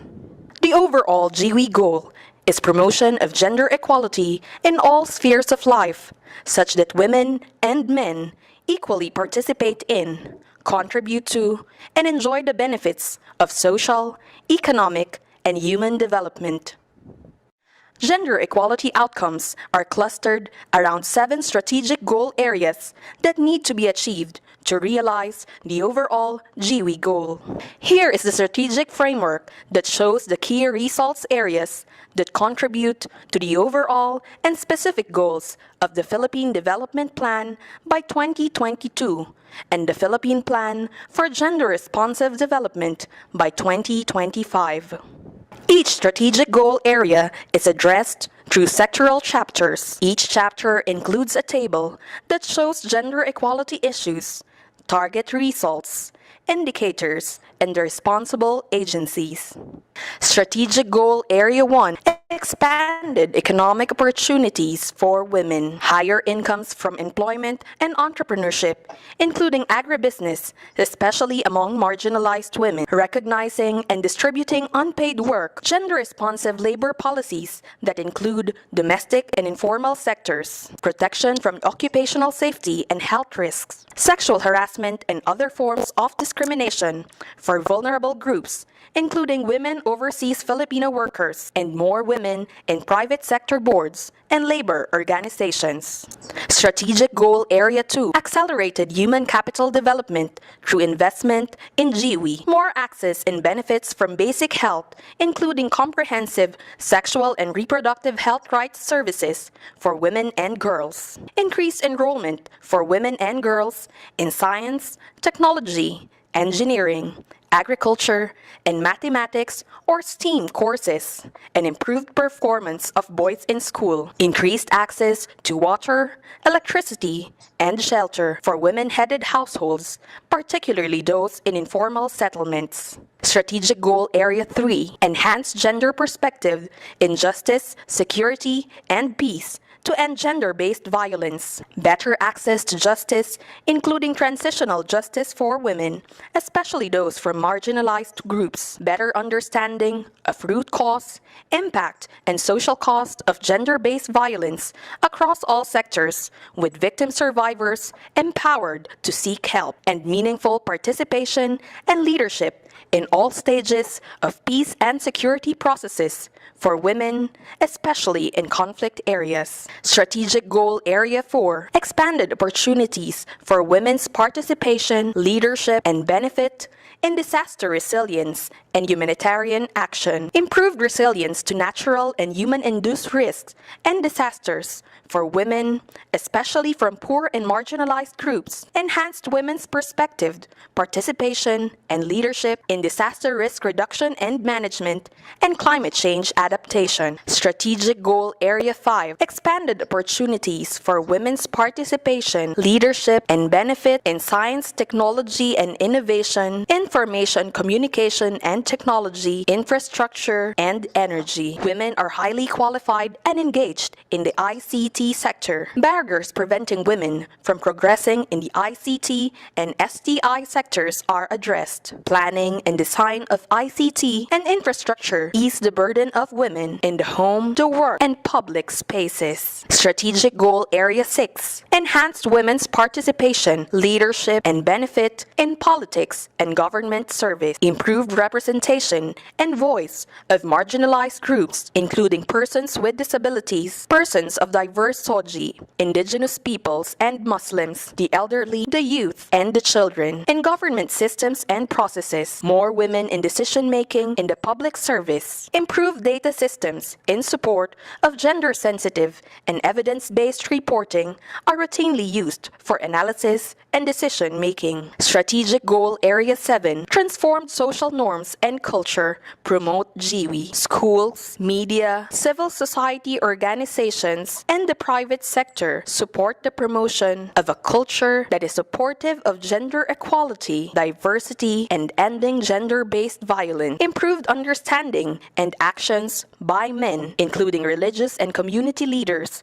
in cultural transformation for gender equality. Data systems are institutionalized and inform gender studies for stronger knowledge-based action and advocacy. The main source of financing will come from regular budget allocations, particularly the GAD budget. The PCW, in coordination with other key government agencies, will ensure that the effectiveness of various strategies in the plan will be monitored. The effectiveness will be evaluated in terms of the extent to which the quality of life of Filipino women and girls, especially the poor and marginalized, has improved using standard gender indicators. Adopting the SDG principle of leaving no one behind or walang iwanan, this means reaching those that are currently farthest behind in geographical locations and those on the margins of society. Together, let us make change work for women. The gender equality. Okay. So meron bang hindi nakasama doon sa mga issues nyo? Siguro lahat ng issues na cover ng ating GWE. So isa lang ibibigay kong sample. Yung ating strategic outcomes, meron tayong sa goal 3 na gender-based violence is significantly reduced. So meron siyang, ito siya, yung awareness ng women's client. So ang strategic outcome niya nandiyan sa taas na justice systems and process are gender responsive and accessible. Pero kung hindi naman alam, kung hindi aware yung mga tao, hindi nila alam saan pupunta, ano yung proseso. So minsan natatakot silang mag-file ng case, saan ba ako nung unang pupunta, anong una kong gagawin. So biktima ako ng karahasan, di ba? Sabi, nakita ko ang dami ng domestic violence. So may domestic violence pero hindi mo alam yung first step kasi wala kang awareness. So nandito yung unang gender issue statement, yung indicator. Ang unang indicator ay percentage of women who are aware of anti-BAW protection orders. Yung iba nga hindi alam na meron sa barangay na BPO, yung barangay protection order. At yun ay hanggang barangay lang. So dapat yung kanyang BAW desk doon sa barangay ay tutulungan siya makapag-file agad ng TPO. Kasi pag na-issue ng court ay mas ano na siya, buong Pilipinas na yun. At saka yung length ng protection order. Na kung merong permanent protection order ka, edi habang panahon na siya, permanent na eh. Or until na matapos yung cases. So yung responsible agencies, dun sa dulo, makita nyo ang daming responsible agencies. So dun sa ating GIWE plan, sa dami ng indicator, na-cover na halos lahat ng ilalagay nyo sa inyong GAD plan and budget. Kasi ang problema natin minsan, ano bang panukat? Ano bang indicator? Ano ba yung mga post na ma-achieve natin? Ano bang gusto nating ma-achieve? Yun. Yung mga hindi minsan nang mahirap pag gumagawa ng plano. So, alam ko yung gender issue, pero alam ko din kung anong gusto kong mangyari. Pero ano kayang mga indicators? So, yun ang ano natin, ang karamihan ng nilalaman dun sa GWIP plan na meron siya mga list of indicators. At kung napanood niyo yung video, halos lahat ng parte ng buhay ng tao ay kasama dun, di ba? Ano pang hindi nasakop sa buhay natin? So yung socio-cultural, economic, political, so lahat ng aspect ay kasama.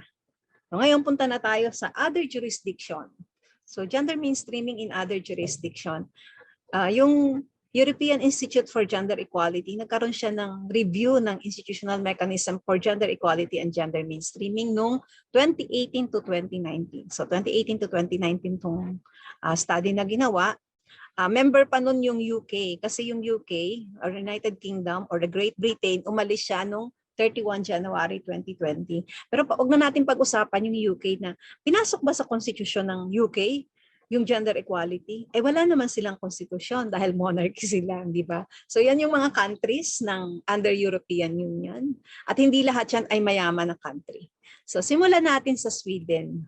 So sa Sweden, meron siyang sa constitution nakalagay yung sets out to combat discrimination. So meron talagang article sa constitution. Gaya din ng constitution natin na ipinasok natin yung gender equality. So naka-mainstream sa ating constitution. So sa Sweden, meron siyang gender equality agency na ito ang nagtatrabaho to raise awareness of gender equality policy and gender mainstreaming. So kung napansin nyo, lahat ng pinag-usapan natin is mainstreaming ng gender equality kasi ang ating goal is gender equality. So increasing coordination, contributing to knowledge and methods, and supporting implementation.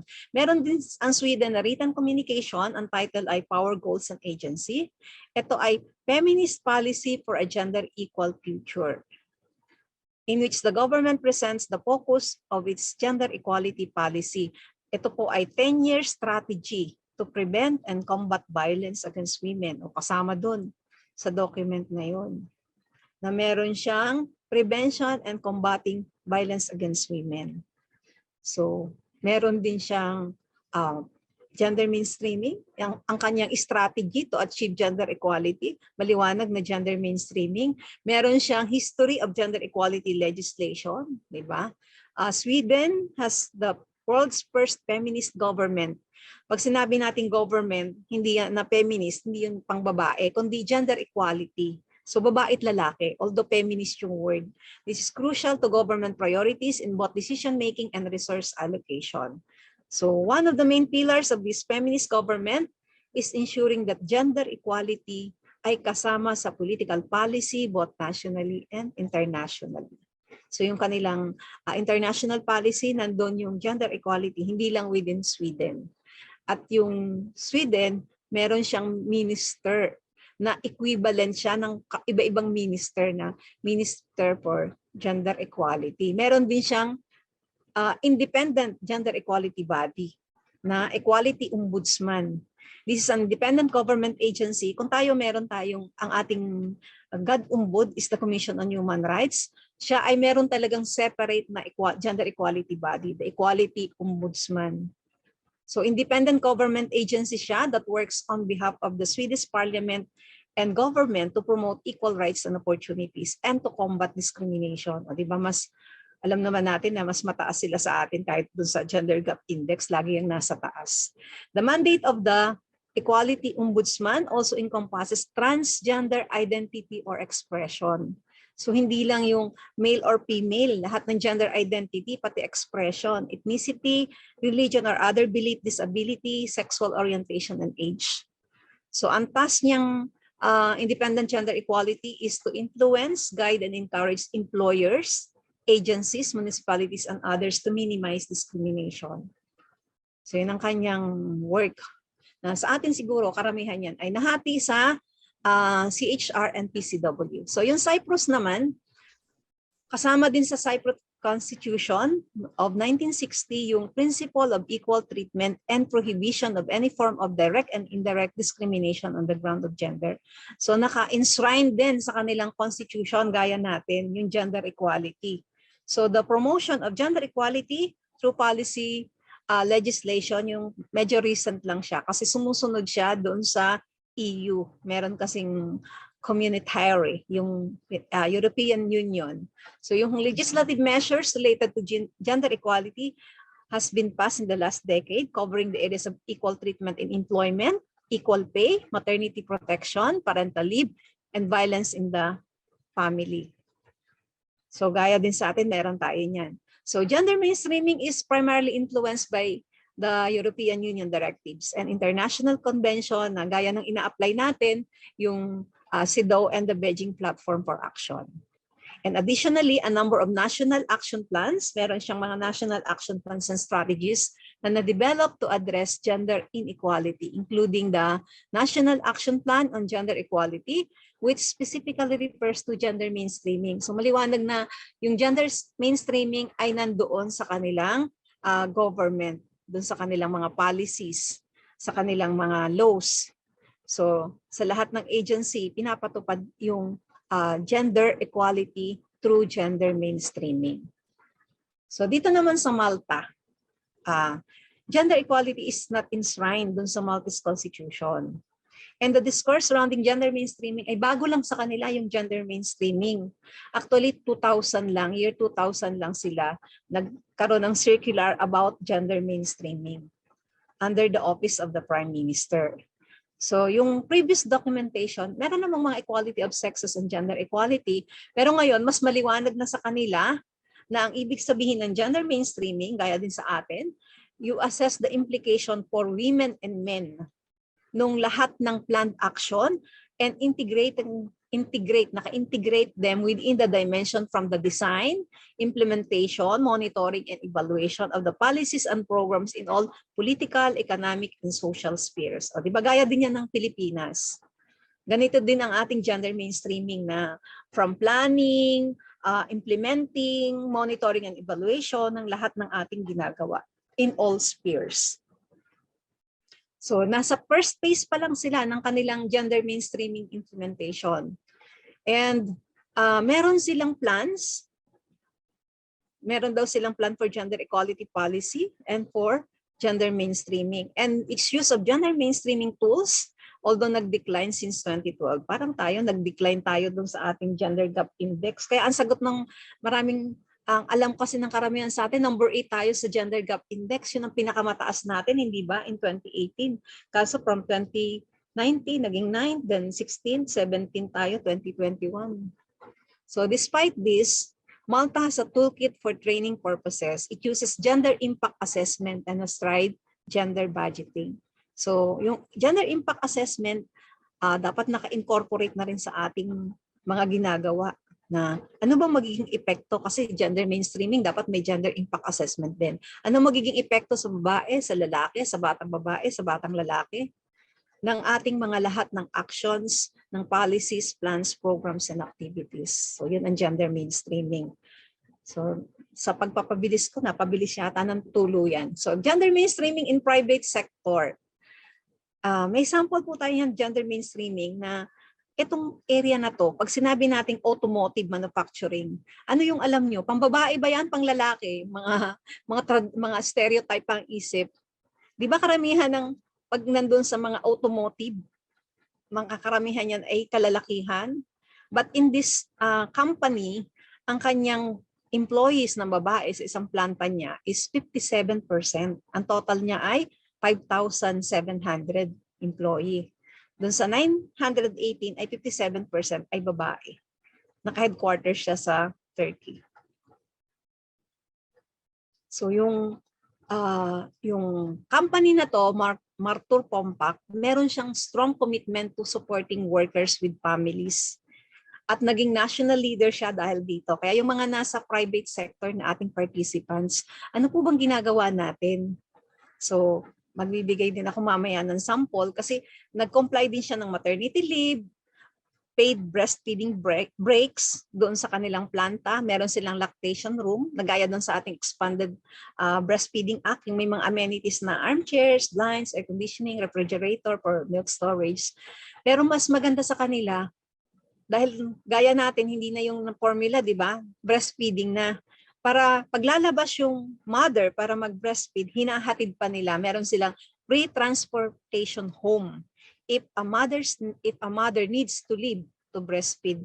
So hindi lang bayad yung break na yon, meron pa silang panghatid.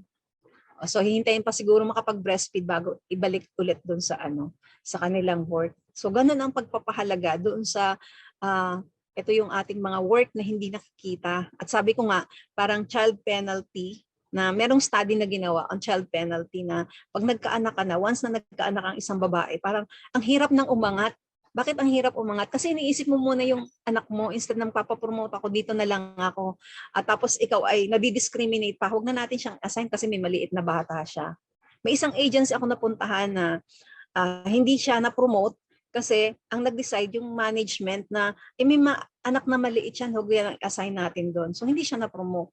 So yun ang tinatawag nating child penalty, na kung meron tayong mga support system, dapat hindi mangyayari yun. Na dapat ay makikita na yan ay part ng buhay, at saka magkaroon talaga tayo ng support doon sa mga working women, especially doon sa kanilang maternal function. At kasama dyan yung breastfeeding. So nakita niya na yung childcare ay beneficial sa company. So yung Martur, meron siyang pre-summer camp for children. So gaya nung wala pang COVID, alam niyo ba sa PNP ay sa Krame. So meron din yung mga maraming tinuturo. Yung mga anak ko, yung 2 anak ko, doon sila nag-aral ng swimming. So pag summer, meron silang mga programs. May taekwondo, may swimming, meron pang ballroom dancing. So para sa mga bata. So ito naman sa, parang ganun din, hindi nga lang summer camp. Kasi kung summer camp, para ilalayo mo naman. Ito within the camp lang siya. So one branch of Martur, doon sa Kotaya Plants, pays the fees for near-site childcare and transportation. So para sa mga bata, meron na siyang, kung sa atin may daycare, siguro hindi po pwede sa kanilang planta yung daycare. So yung katabi na site na may childcare, doon na lang iniiwan yung mga anak. At parang sa PNP, nakita ko nung yung mga daycare ng PNP, ang nagdadala ng bata, hindi lang po mga babae. Yung mga lalaki, nagdadala sila doon sa daycare ng kanilang mga anak. So dito naman sa Martur Kotaya, pati transportation, hindi lang yung binabayadan yung childcare facility. So ang naging resulta, 84% of women who took leave in 2015 and 2016 returned to work. O di ba? So sa atin, ano kayang pag-aaral na ginawa natin na kayo, may mga private sector dito. Sa inyong mga, siguro doon sa ating Q&A, baka pwede nyo i-share anong ginawa ng private sector para etong mga batas ng breastfeeding, expanded breastfeeding law, ay nandoon ba sa inyo? Gaya ng SM, nakita nyo meron mga breastfeeding lounge doon, di ba? Ang gaganda pa. So, doon sa ibang companies naman, kaya anong ginagawa? And how they help yung mga women. Lalo ngayon, ayaw nilang mag-employ ng babae dahil daw, ang tagal daw ng maternity leave. Sabi ko, bakit habang panahon ba silang magma-maternity leave? So sa halip na makatulong, minsan yung batas na dapat nakatulong ay nagiging penalty sa isang babae dahil hindi na lang hihire yung babae, lalaki na lang kasi hindi nanganganak. Kasi walang obligasyon sa pamilya. Na mali naman, di ba? Kaya nga dapat obligasyon ng tatay at nanay. Hindi obligasyon ng nanay na palakihin yung bata na siya na nga ang nanganak. Okay. So for my last slide, ito pong si Purnima Mane, siya ay Indian author at saka siya ay sexual and reproductive health expert. Sabi niya, a world full of empowered women isn't one where men are marginalized. So hindi natin hihiwalay yung kalalakihan. It is a world where everyone thrives.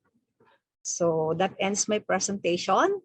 Maraming salamat po, and I shall be waiting for your questions. Siguro mamaya pa yon, Miss Beth. Okay, maraming salamat po, Colonel Susan R. Halya, for the very clear, highly detailed and informative discussion on the policy imperatives of GAD mainstreaming.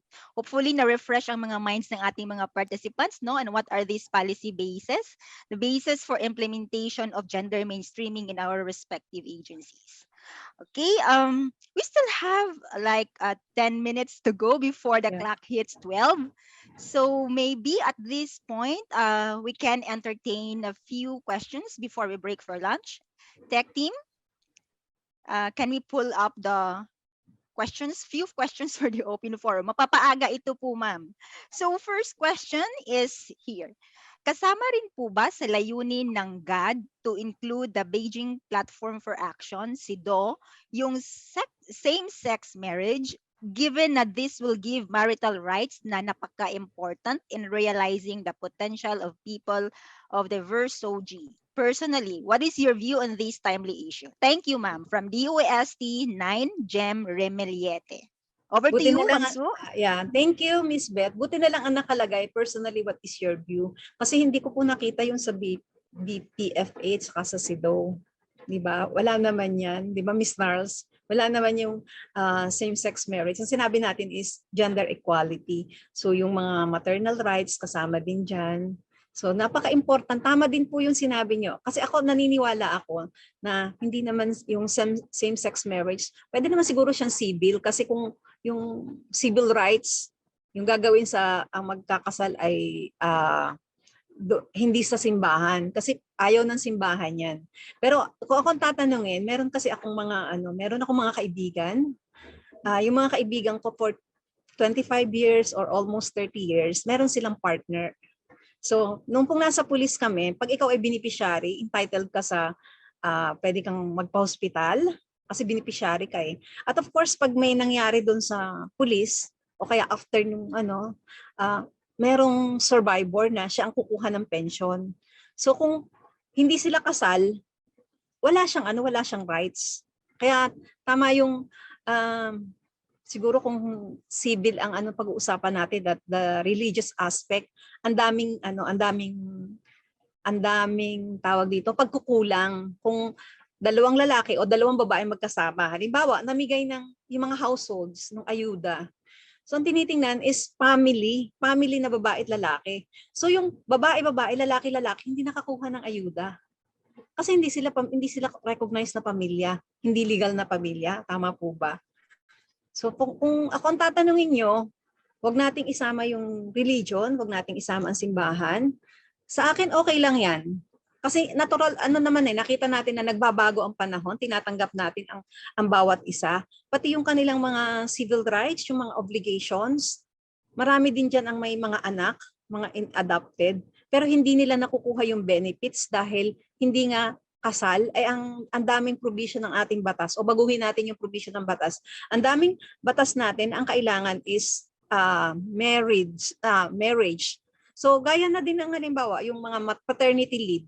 Pwede na ngayon yung paternity leave sa isang lalaki, di ba? Pero kung hindi kasal, kukuhanin doon sa 105 days ng babae na nag-maternity leave. Pero kung kasal sila, separate yung maternity leave at paternity leave. Eh di lalo na kung pareho silang babae o parehong lalaki. Yun lang po ang aking personal view on this matter. Ma'am Jem? Thank you very much po at Ma'am Sue. Sir By the Jem po. way, Okay. Kasi po yung maraming pangalan talaga, gaya ng classmate akong Eden. Lalaki po si Eden. Pero kung titingnan mo yung pangalan, Eden is okay. Thank you very much again, Ma'am Sue. By the way, joining with us sa ating napapaagang open forum is none other than the Chief GAD Specialist of our division, Technical Services and Regional Coordination Division, Ma'am Narlene Santos Miliar. Ms. Knowles, do you have something to add to that or none anymore? I think Colonel Susan answered it very well. I also agree about hers. But of course, we know that in GAD, we really challenge we challenge the status quo. We really keep on pushing the boundaries for us to talk about issues that are sensitive, that are hard to hear. No, so yun ang role nating mga GAD advocates to really surface discussing these issues so that we normalize it. We normalize discussion about diverse sexual orientation and gender identity. We normalize different types of families. Kasi yun yung sinasabi ni Ma'am Susan in civil union. So because the traditional perception might be discriminatory to the current practices that we have. So yun yung role nating mga mga GAD advocates. So it's part of GAD. It's really part of GAD advocacy to push the boundaries and to challenge prevailing status quo that are really no longer that should be changed, no? Yun yung purpose natin as GAD advocates. Sige. Thank you very much, Ms. Narls, for that additional inputs. Okay, everyone, let's go challenge the status quo. Okay, next question. How does the UN determine the ranks of the countries in the Gender Gap Index? Thank you. This from Ms. Roseanne Ray Robio. Maiksi lang kasi yung binasa ko dyan eh. Pero meron siyang mga, tawag dito, meron mga indicators kasama dyan yung education, so yung political participation. Siguro matutulungan ako ni Miss Narlene. Yeah, Sa Gender thank Gap you, Index. Ma'am Sue. Tama yung sinabi mo, no?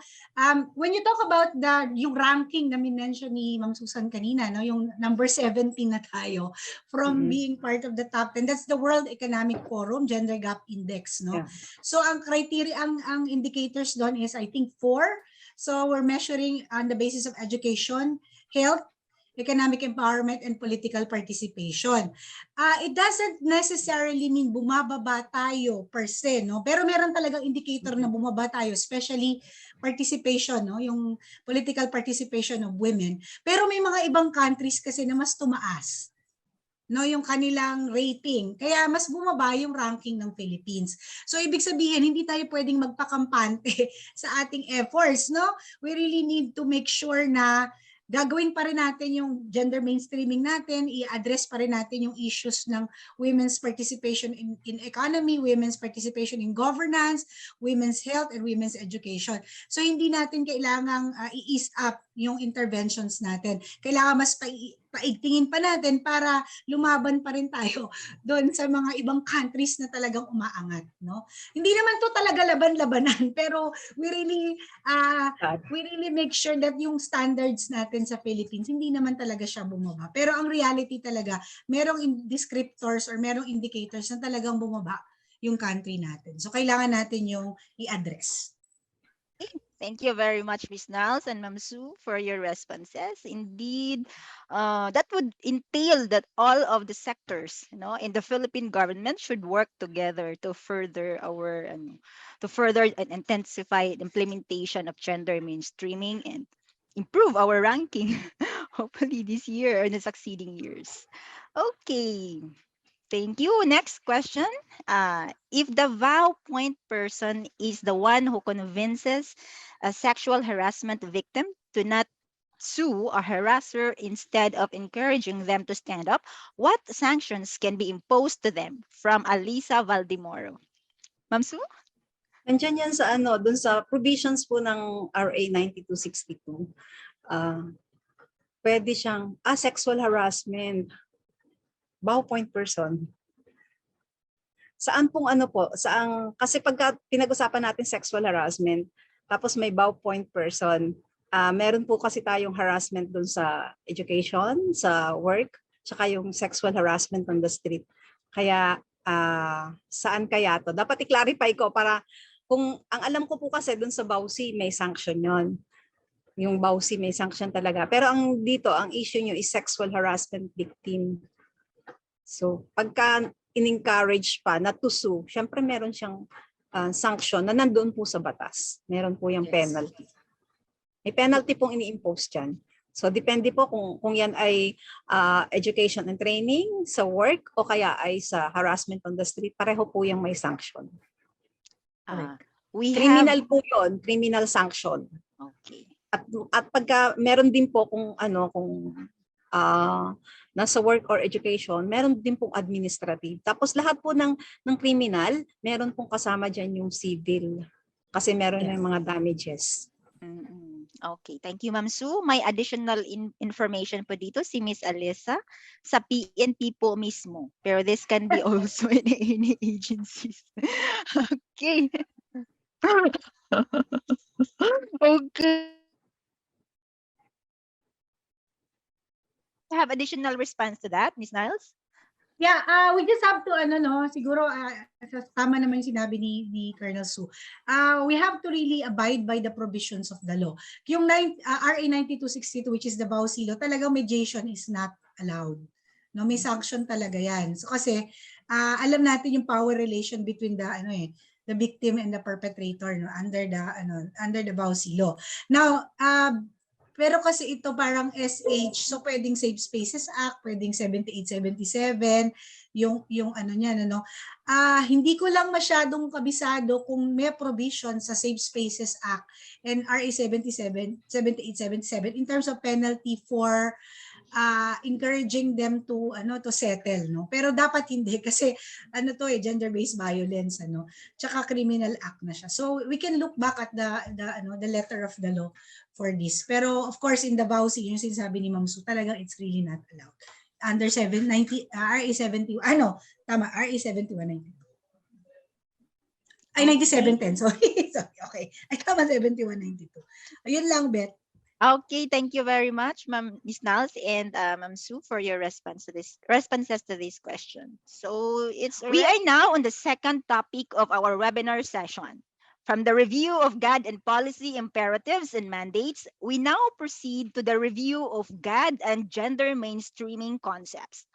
Our second resource person is a retired Professor 6 and former GAD Director of the Cavite State University with a PhD in economics and a certified member of the PCW National GAD Resource Pool Batch 5. Ladies and gentlemen, let us all welcome and learn from Dr. Nelia C. Cresino. Over to you, Dr. Nelia. The virtual floor is yours.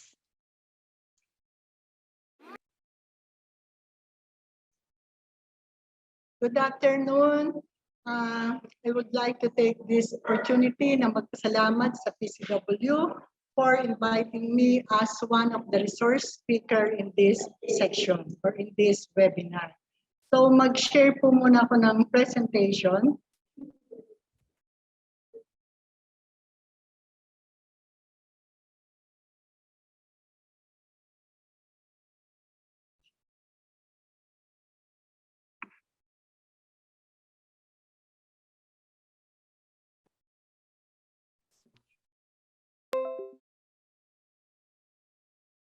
Okay, well, Dr. Nelia is pulling up. Okay, here it is.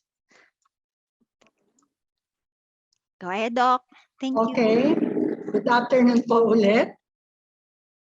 I will present to you the fundamentals of gender mainstreaming, review of GAD, and gender mainstreaming concepts.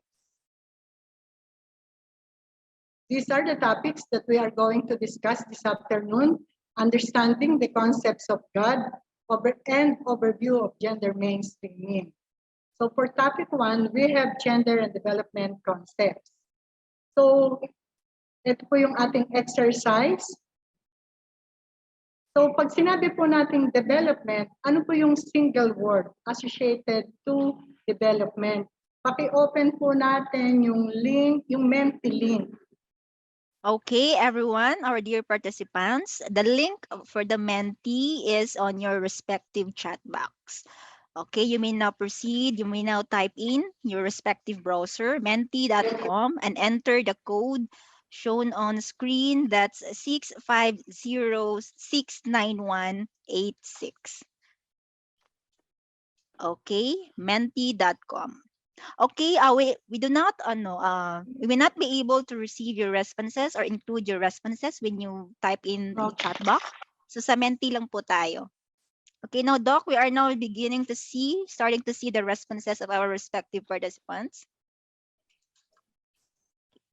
So, ayan po, nagmo-move pa po siya. So, perhaps in a minute or two. Okay, Doc, we are hearing a barking of the dog in your background. Lumipat ako ng venue, mas marami palang aso dito sa CBS. Okay, okay na ma'am?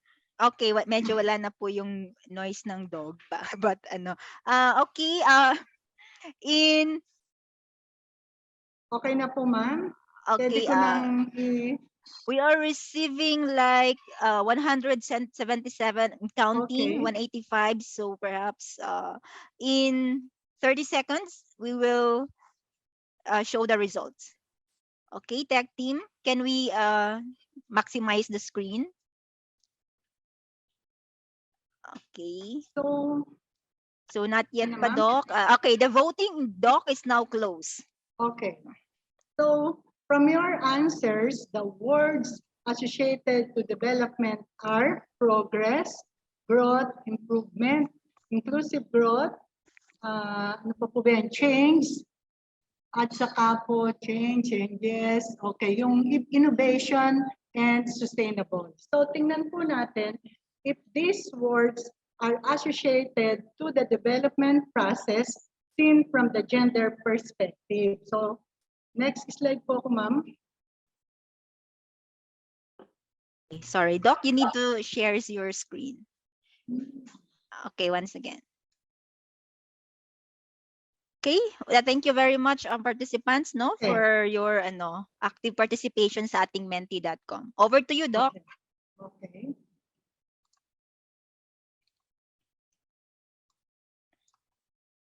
So when we say development, it is about attaining a full and satisfying life for all. So yung mga words na sinulat natin kanina will contribute to the attainment of a full and satisfying life. So a full and satisfying life for all will be attained through sharing of responsibilities ng ating mga stakeholders by everyone, regardless of age, sex, religion, ethnicity, or class, by the government as duly mandated authority and all our direct and indirect beneficiaries. So, ano po yung nakikita natin sa slide? Ano po yung nakikita natin sa slide? Pwede pong mag-type sa chat box kung ano yung nakikita sa slide. Okay, may we now request our participants to please key in your responses sa chat box. So, Okay, ano po Doc? yung nakikita natin sa chat box? Ano po Okay. nakikita natin sa slide? Pakitype po sa chat box. Okay, Doc, we are now seeing several responses on the chat box. Our participants are keep them coming. Okay. Okay. Okay, we have Doc here, multiple burden. Women Multiple busy. burden. Yes, women busy in chores. Okay, men are busy. Gender inequality. Gender inequality. Group of men. Group of men. Women are working. Some say Miss Kyla Ruby, gender roles, gender issues, sustainable. 3 men under it, women with children. Huh? Okay. And then there's also someone who says here, Marites ang boys. Ay, okay, nagchichismisan. Hiwalay activity ng women and men, gender stereotypes, women are busy, household chores, mga babae na nag-iigib, women are doing the hard work, the men are talking about what the women are doing, separation, so men, eto Doc last. Men are discussing while women are doing the actual work. Over to you, Doc.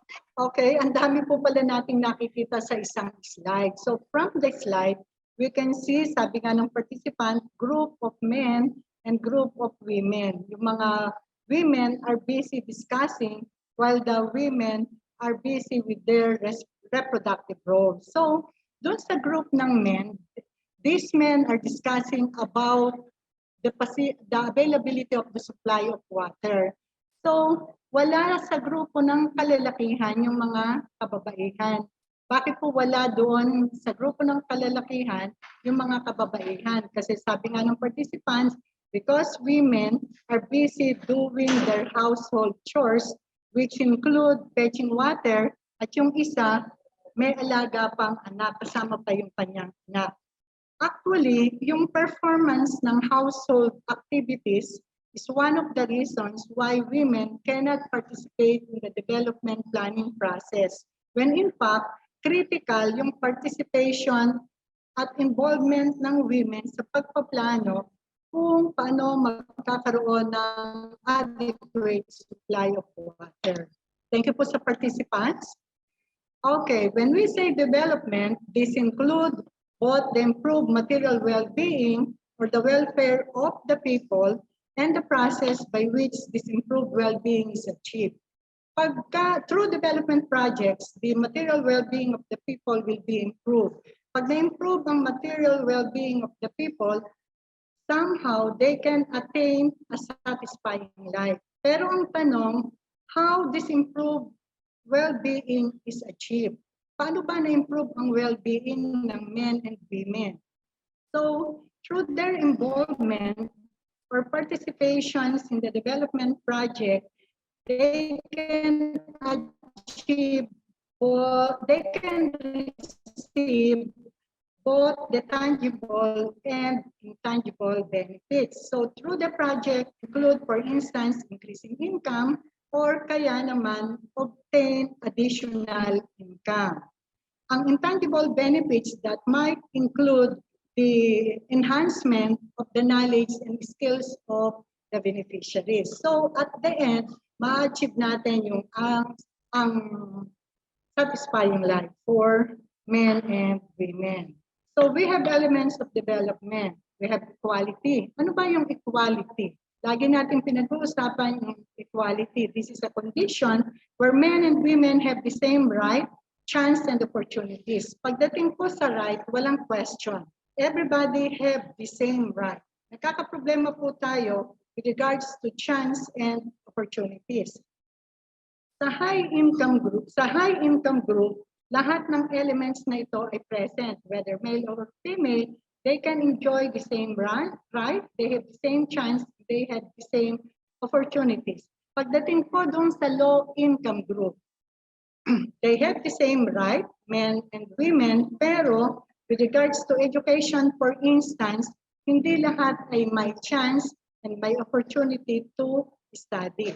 In case of low income group, with limited income to support the study of their children, isa lang usually ang pinag-aaral and most of the time yung male.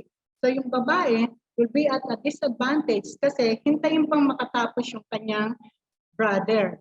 So ano yung intervention na ginagawa ng government? Merong mga scholarship program katulad ng GED na para makapag-aral ang both boys and girls. Yun namang yung 4-piece program natin, merong monthly allowance yung family, meron ding monthly allowance yung children to continue their studies. Ang assumption after the completion in college, they can look for a good job, earn better income, and support the needs of the family. So at the end, we can have an equal outcome. So yun nga po yung ina-address ng ating gender and development equality. So, empowerment. Are we empowered? Tayo po ba ay empowered? Kasi element ng development ang empowerment. So, empower process to enable the individual to develop, enhance, and strengthen their capabilities. So patuloy ang pag-empower. So para tayo ma-empower, matawag na tayo empowered, we have to have a sense of control. Sense of control to against the problems, we have to have a sense of control. We must be able to address any problem that we might encounter. So dapat meron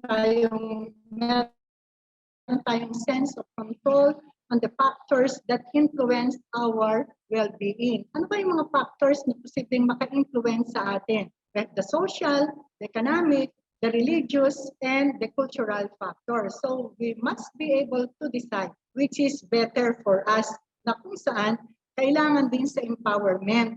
We must be able to decide what is good for us. Given so many options and alternatives, we have to select the best option before we make our decision. So marunong na tayo meron tayong sense of control, meron na tayong decision-making power, then we have to analyze the situation. If we want to be empowered, tingnan natin yung kalagayan natin. Ano ba yung ating situation? Given the situation, knowing the situation, we must improve our condition. Kung tayo, we lack income, so ano yung gagawin to improve our present condition? Kailangan meron tayong magawa para ma-improve ang ating present living condition. So yun ang tinatawag na critical thinking. Pero paano natin ma-improve ang ating present living condition?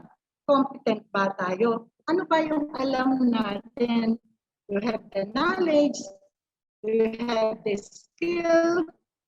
Do we have positive attitude? So kung meron tayong knowledge, skills, and we have positive attitude as to how we can improve the level of living, ang tanong na lang, confident to look for a job so that we can support the needs of the family, so that we can have a better living condition. So yung confidence natin kailangang ma-develop. So do we have the strength? Do we have the power? Do we have the potential? So if we have the strength, the power, and the potential, then napuputol. Okay, Doc. Hello, Doc. Yes, There ma'am. are just parts na naglalag po kayo. Yes, there are just parts na naglalag po kayo. Oh. Lumipat pa naman ako ng bench.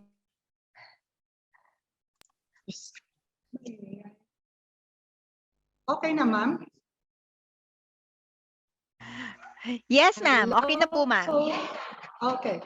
So, kung meron na tayong sense of control, meron na tayong decision-making power, we are confident enough, we are content, then we have already analyzed the situation, we have done something to improve our present condition, then we have to go out and share what we know to others. So doon pa lang natin makikita kung tayo ay empowered na. So pag sinabi natin empowerment, this also involves awareness raising. Ano na ba yung alam natin sa ating mga rights?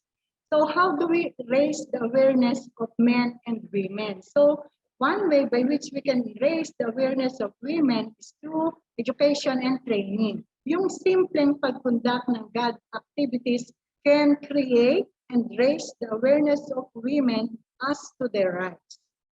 So another is building self-confidence. Mahalaga na ma-develop natin ang ating self-confidence. Pag alam na natin yung ating karapatan, kailangan dagdagan natin, kailangan magkaroon tayo ng own source of income. Kasi kung alam lang natin ang ating karapatan, tapos wala naman tayong own source of income, hindi pa rin tayo magiging empowered. Yung expansion of choices, we have to be reminded that we have choices, we have alternatives. Ang kailangan na lang natin, we have to select the best alternative. Are we going to stay with the present?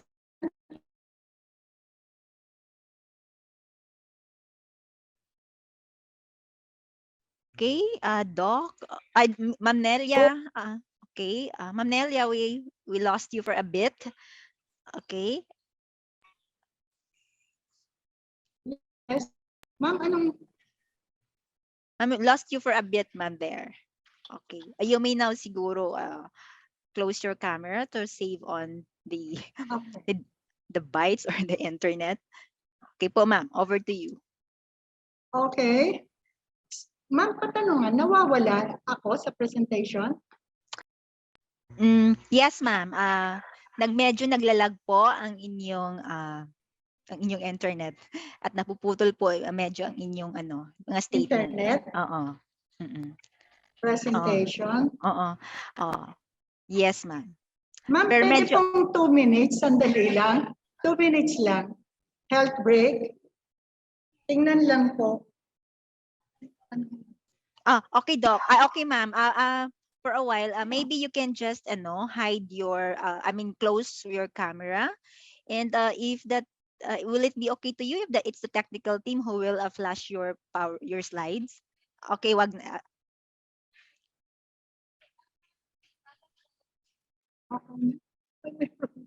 Ha? Sana ma'am na. Sana ma'am okay na. Ma'am, please proceed. Thank you.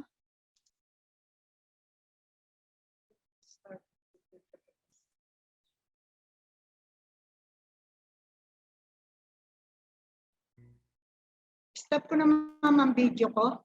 Oh, yes. Okay, para mas makatulong. Okay. Ganda pa naman ang venue ko, ma'am. So, do we have Okay, please, ma'am, you may now access proceed. to and control over resources and opportunities? Ito pong access and control over the resources and opportunities, ito po ay dinidiscuss during GAD orientation. So we have to emphasize that men and women must have the same access to and control over resources and opportunities. So ito yung mga activities that we can undertake para ma-empower yung ating mga kababaihan. So another concept is the equality of opportunity. So meaning everybody has an equal chance, equal access, at walang discrimination standing in the way of any individual or group. So in short, equality of opportunity for women and men would mean ending all this gender discrimination. So the measures of relative status of the person include earnings, education, health and nutrition, and decision-making power. In most cases, in these measures of relative status, women are in a disadvantaged position, and the gaps are even widening. Lalong lumalaki ang gap between men and women in terms of this status. So, as God advocate, ano po yung gagawin natin? So, we must change the process which perpetuate the disadvantaged position of women and men. Kailangan talaga natin ang continuous dissemination of information on God, gender and development. So problems also arises when sex and gender find its way into decision making, affecting resource allocation, assignment of roles and responsibilities, transactional processes, and problem analysis. So who usually decides on the resource allocation? Sino po ba yung may access and control over household resources? Usually, ang may control sa household resources at may access ay ang women. Kasi sila ang responsible sa reproductive activities.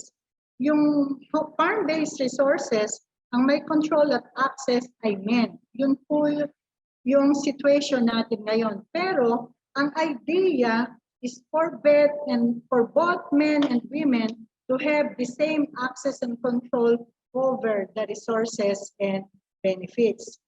Okay, with regards to the assignment of roles and responsibilities, usually, ang nagpe-perform ng household activities ay ang women. Ang men, sila yung nagpe-perform ng productive activities to generate income. Pero in the present situation, both men and women are working. So, what are we going to do? We have to encourage women to share in the performance of the roles and responsibilities at home. Dapat po magkatulong considering that both men and women nowadays are working. So pagdating naman po sa transaction of business, lagi pong in most cases, itong men ang nagtatransact ng business with other individuals and agencies. Kung pwede naman po yung babae, hindi po dapat ma-focus lang tayo sa lalaki in communicating with the outside of the home. Dapat pwede rin mag-transact ang kababaihan at kalalakihan depending on their availability, and time. Sa problem analysis, both men and women should be involved in the identification of problem and in addressing this problem. Paano yung gagawin? Ang ginagawa ng mga kalalakihan, magbibigay lang ng kanilang salary, it's up for the mother to budget this money to support the needs of their children. In case of shortage, ang gumagawa ng solusyon ay babae. When in fact, pwede naman pong malaman ng lalaki that the income na ibinibigay niya sa asawa ay hindi sapat to support the needs of the family para parehas ang men and women ay makagawa ng solution to have additional source of income. So, we have been talking about gender. So, ano nga ba yung gender? Ano yung gender roles and gender issues? So, meron po tayong poll question number 1. Okay, Ma'am Nelia. Yes. Okay, everyone, the participants are requested to respond to the poll question as shown on screen. Okay, let me just read. Gender refers to the expectation held about the characteristics, aptitudes, and likely behaviors of women and men. So you only have a single choice, true or false. And so far, mabilis po ang pasok ng ating mga responses, ma'am. Okay, we are seeing like nearly 300. Okay. So I guess in 3, 2, and 1, technical team, let us show the results. And over to you, Ma'am Nel. Okay, so ang answer po natin sa question number 1 is true. Okay, thank you po sa participants. Okay, yan po yung question natin. Ang sagot po dyan ay true. So, this is our concept of gender roles. So, this is our concept of gender. When we talk about gender, this refers to the differentiated roles. Parang may na-miss akong isang slide. Wait, ma'am.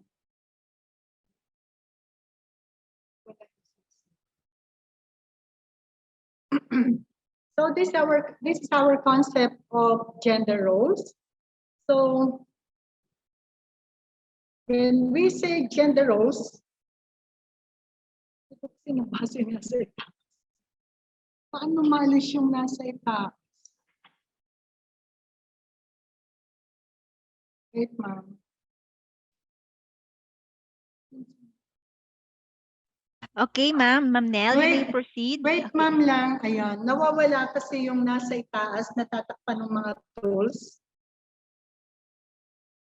So, pag sinabi natin gender, we have the differentiated roles, attitudes, values, and expectations as reflected in the characteristics, aptitudes, and behavior of women. So, pag sinabi natin gender, ang hinahanap diyan yung roles, attitudes, and values of men and women na na-acquired natin sa ating society and community and based from our culture. Kasama din po sa tinatawag na gender yung expectation, which is reflected sa ating characteristics, aptitudes, and likely behavior. Meron mga expectation sa men and women. Men and women have different roles, meron silang different attitude, at meron din silang different values, which is usually affected, influenced by our culture and society. So this gender is learned or acquired, depende po sa ating kapaligiran. This is changing, depende sa time and place. This is present in both women and men. So ano naman yung gender roles? So ito yung mga behaviors which we learn from our society and community. So this, pag sinabi po nating behavior, ano po ba yung ating mga ginagawa sa loob ng 24 hours? Meron tayong reproductive role, merong productive role, at community role. Ano ba yung productive role? These are the activities that we are doing to generate income. Yung reproductive, yung pong ating ginagawa sa bahay, at yung community, yung participation natin sa ating mga barangay. So, in the performance of doing these gender roles, these gender roles are influenced ng ating perceptions and expectations, which is based from the cultural, economic, environmental, social, and religious factors. So yung attainment natin ng full and satisfying life is affected by our gender roles expectations, and perceptions. Why? Because these variables prevent us from doing what we want to do and in becoming what we want to be. So for instance, women, for instance, women want to pursue engineering. Pero hindi pinapayagan ng parents since ang perception nila, ang engineering is intended for male. So, nahihinder noon ang development or yung attainment ng full and satisfying life kasi gusto ko yung engineering pero ang pinakuha sa akin is education na hindi naman siya yung preference ko. So, yung perceptions prevent us from doing what we want to do. So, question number 2. Okay, at this point, participants, may we request you all to please respond to the poll question flash on screen. Okay, the question is, economic marginalization is the biased perception of women as a weaker sex in their roles, functions, and abilities are primarily tied to the home. So true or false? You only have a single choice for that. And so far, we are seeing a lot of responses coming in, Ma'am Nelia. So in tech team, in 10 seconds, may we show the results? Okay. Okay. So the tech team has already showed the responses of our participants, Ma'am Nel. So we have like 77% responded true, while 23% responded false. Over to you. Okay.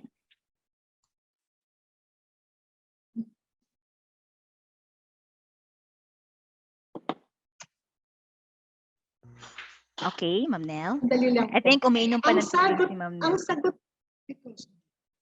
ang majority po ng sagot ay true, pero ang correct answer po ay false. Kasi pag sinabi po natin economic marginalization, ang sagot po dito ay gender stereotyping. Kasi gender stereotyping is the biased perception of women as the weaker sex and their roles, functions, and abilities are primarily tied to the home. Pag sinabi po natin economic marginalization, yun po yung a condition wherein women are considered as non-essential force in the economy and their contribution to production are not given due consideration. So yung biased perception po natin that women are weaker sex ay stereotyping.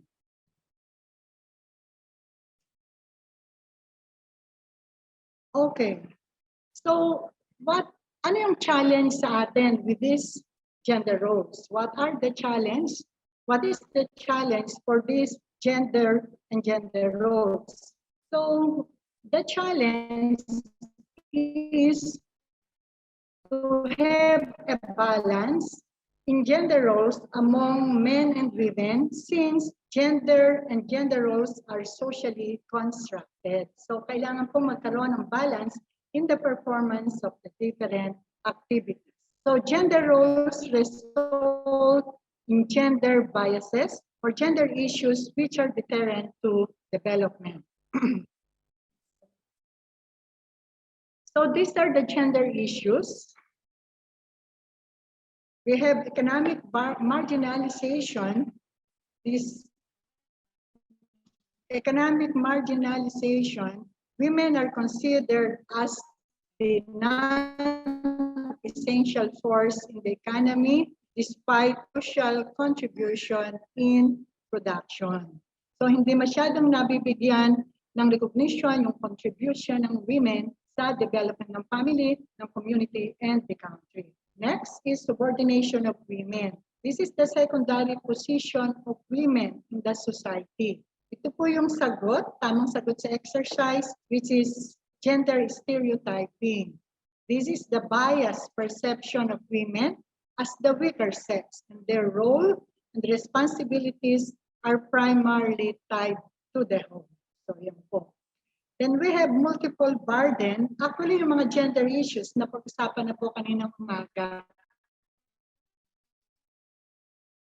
Pag sinabi po natin multiple burden, this refers to the situation of having many workload of women and the many overlapping tasks of women. So women, sila po yung gumagawa ng, ngayon po, yung women gumagawa na ng productive activities, sila pa rin po yung responsible sa reproductive activities at saka sa community activities. Kaya sinasabi, multiple burden. The many overlapping tasks of women, kapag sinukat po natin, if we measure the many overlapping tasks of women in terms of number of hours, would total to more than 24 hours. Tingnan po natin ating mga sarili, simula ng 4 o'clock in the morning up to 10 o'clock in the evening. Ano pong oras tayo nagpapahinga?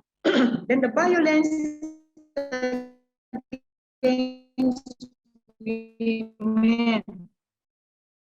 So physical violence and economic abuse na nararanasan ng ating mga kababaihan. So kung tayo po ay nakakaranas ng isa o dalawa sa mga gender issues na ito, this will prevent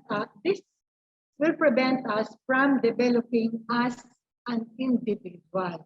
Nakakapigil po ito sa pag-develop natin as an individual. So what are we going to do with these gender issues? These gender issues should be addressed in the development planning process. So tayo po, gumagawa tayo ng GAD plan and budget. Di po ba?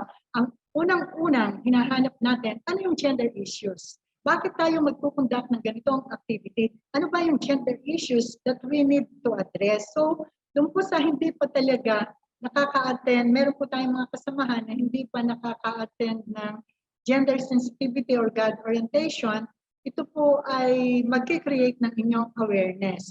Doon po naman sa naka-attend na ng 5 or 4 times or more ng training on gender and development, ito po ay review natin, refresher.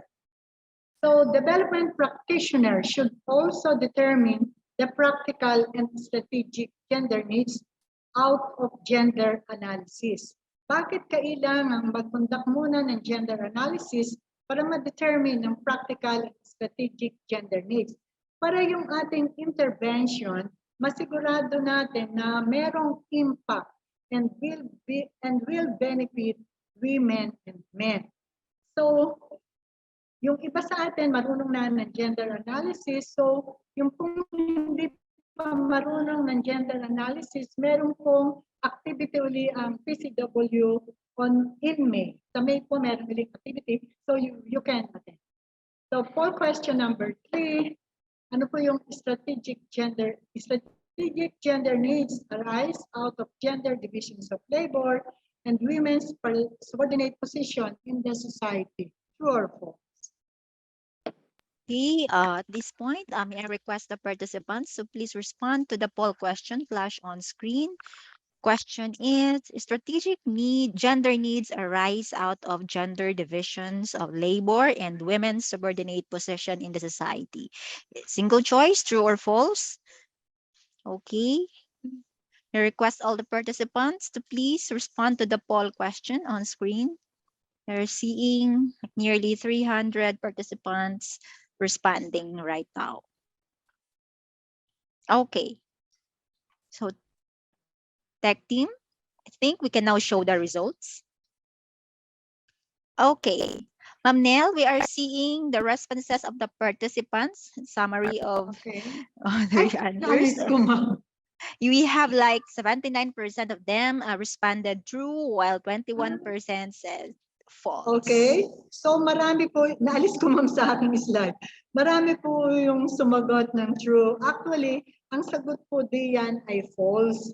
Kasi yung practical gender needs po ang tamang sagot because this practical gender needs arise out of gender division of labor. Kaya kung meron tayong practical gender needs because of the gender division of labor, and the women's subordinate position in the society.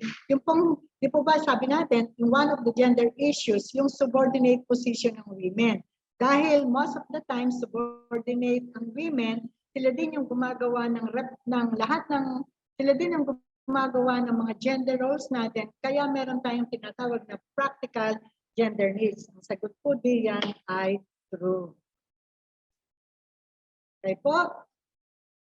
So, yan po yung practical gender needs. So, yung practical gender needs natin, these are practical in nature and often concern inadequacies in living conditions. So, kaya po tayo merong practical gender needs because of the inadequacies in living conditions, such as water provision.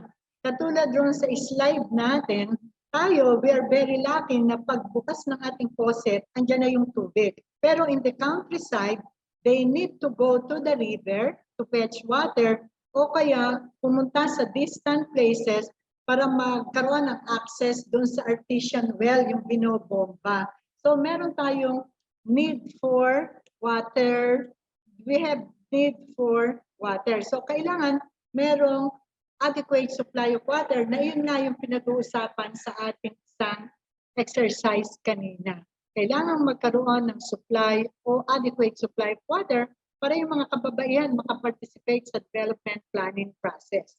Yung iba, kailangan maghanap buhay, employment. Kailangan maghanap buhay kasi yung income ng father is not sufficient to support the needs of the family. So women have to go out in order to look for employment. Kailangan magtrabaho to earn additional income. Healthcare and childcare facilities. Sa count tayo, sumakay lang ng tricycle, andyan na yung hospital, andyan na yung clinic. Pero sa countryside, naroon lang ay barangay health workers. Merong opisina ang barangay health workers na nagbibigay ng medicine. Pero walang mga hospital, walang mga clinic. Sa mga municipalities, hindi lahat ng municipalities ay may hospital, merong lying-in, pero ang person available sa lying-in ay yung mga midwife. So there is a need for these healthcare and childcare facilities.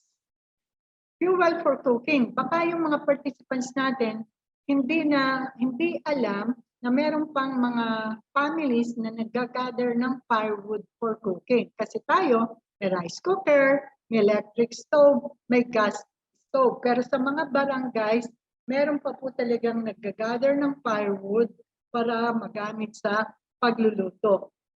At yung gathering of firewood is one of the reproductive role of women. So kaya merong practical need for fuel for cooking. Then we have the transportation facilities. One of the reasons why women cannot attend to the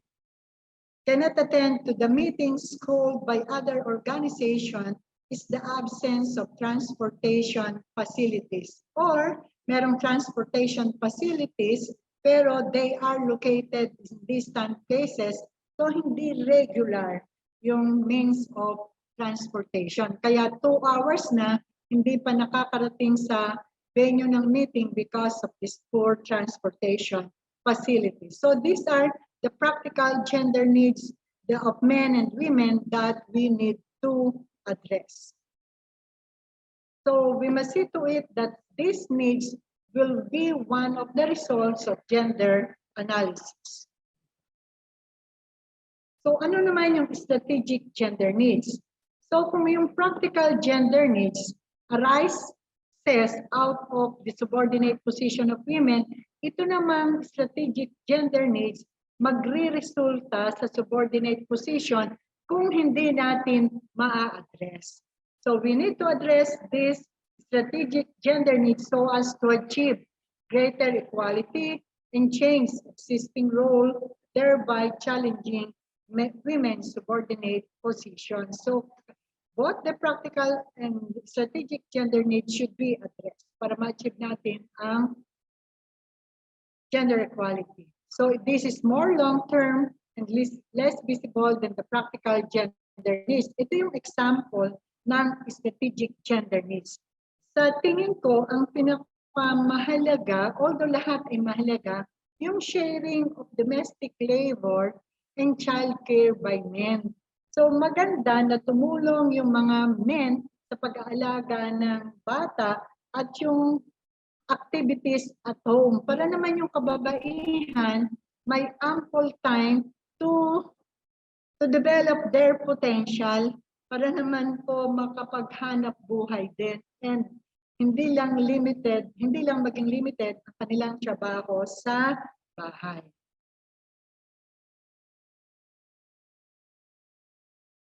So, ano po ba yung gender and development? So, gender and development, this started in 1980, pero hindi po kaagad-agad gender and development. Meron po tayo, ito muna pong poll question number 4. Ma'am Beth. Okay, our dear participants, on your respective screen is our poll question. Which of the following is the development perspective that recognizes the different roles, interests, and needs of women and men? Single choice only. So is it A, women and development, B, women and development, C, gender and development, or D, all of the above? So, okay, we are now close to 100% of our participants responding to the poll questions. 300. Okay, let's keep them coming. Okay, so like nangunguna po ang gender and development. So with 74% and counting. Okay, guess we can now end the poll question. Okay. The So, results, tama po ma'am. ang Okay, over to you, ma'am. okay, close ko lang. Okay. So, tama po yung answer natin, gender and development. So, sabi ko nga kanina, hindi po kaagad gender and development. Kasi nung 1980 lang nag-start ang gender and development. Nung 1970, meron po tayong women in development na kung saan ang problema during that time is that women were not involved in the development planning process. So ano yung initiative na ginawa? Women were introduced into the small scale income generating projects to earn income. So pinayagang maghanap buhay pero only in a small scale. Yung women in development, ang problem during that time, which started in mid-70s, 75 yan, women were marginalized. Na-recognize yung role ng women na-recognize yung role of women and their contribution in the production of goods and services in increasing income. Pero at an equal level, hindi pa rin pantay ang participation ng women and men. Kaya in-introduce yung gender and development approach.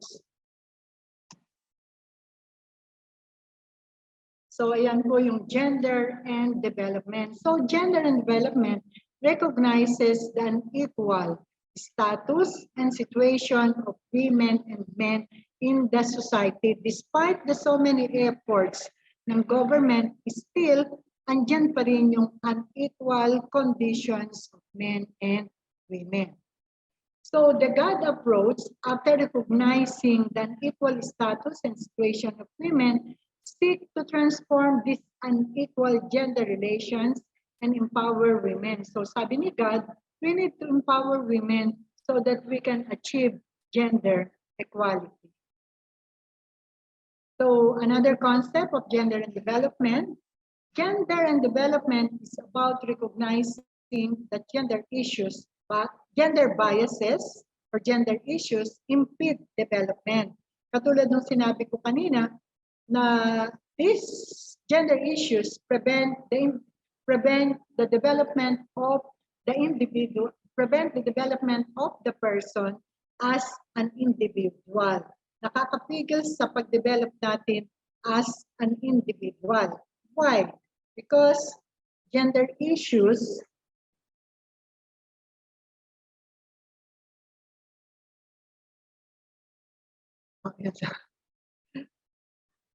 So I hope you still remember these gender issues. Meron tayong violence against women, meron tayong multiple burden. Ang example po natin sa ating opisina. So paano yung gender issues and violence against women ay makakaapekto sa ating contribution sa output ng ating opisina? Meron tayong mga kasamahan na hindi regular ang pagpasok. O kaya naman po, late pumasok o pumapasok pero hindi maximize ang output. Hindi natin alam, posibleng sila ay battered wife o kaya multiple burden. Maraming ginagawa sa bahay, sila lahat ang gumagawa ng reproductive activities. Kaya hindi na makapasok, hindi niya ma-maximize ang kanyang potential to contribute to the output of our agency or organization.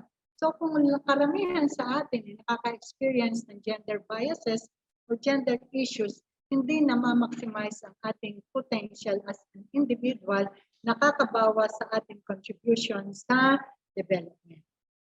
So it also reflects the changing focus from women and their exclusion in the development process to the relations of inequality between women and men. So ang focus na ngayon ng gender and development is on the relations of inequality between women and men, and this should be addressed in developing, budgeting,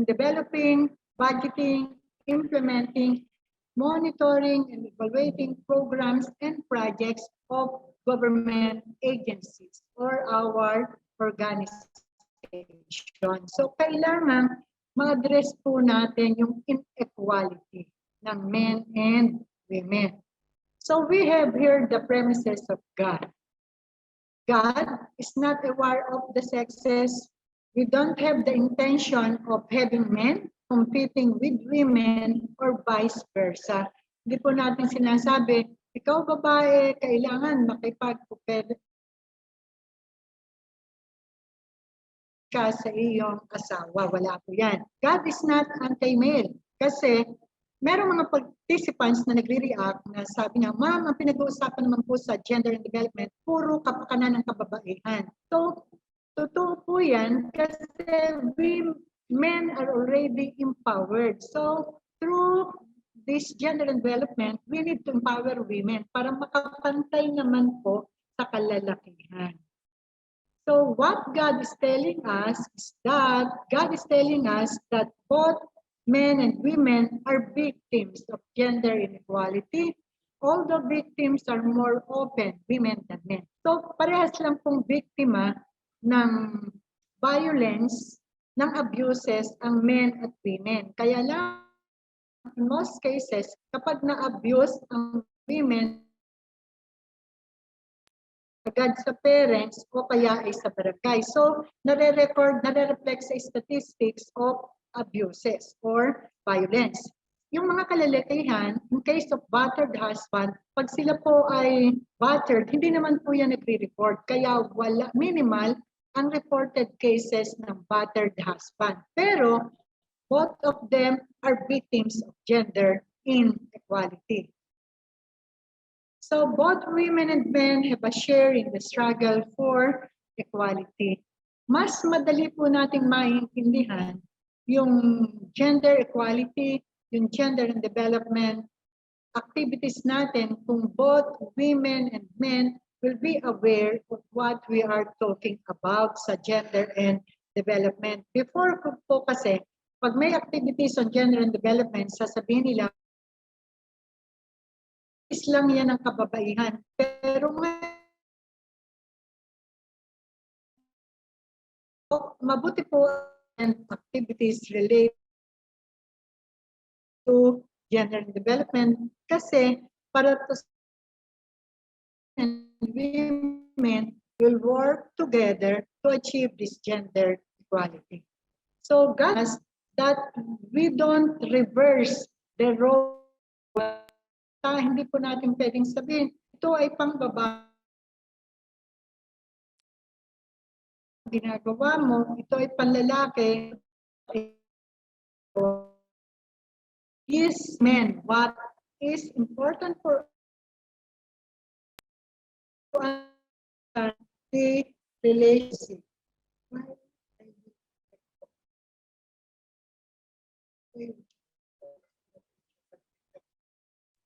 Okay, Ma'am Nell. Yes po. Okay, you may now continue. Ako ng internet. Bakit po sa internet? Okay po ma'am, sige po.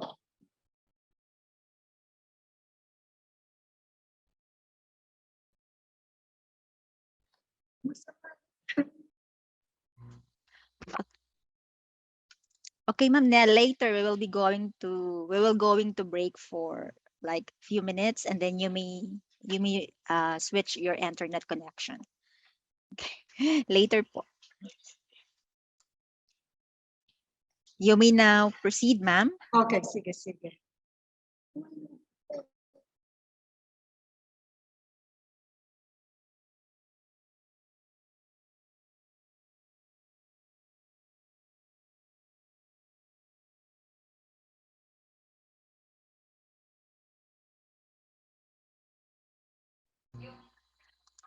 Okay, Ma'am Nell, you are there?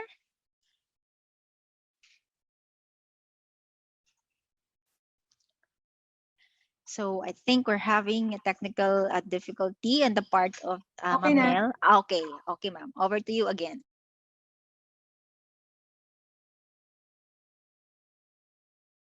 Ay ko po.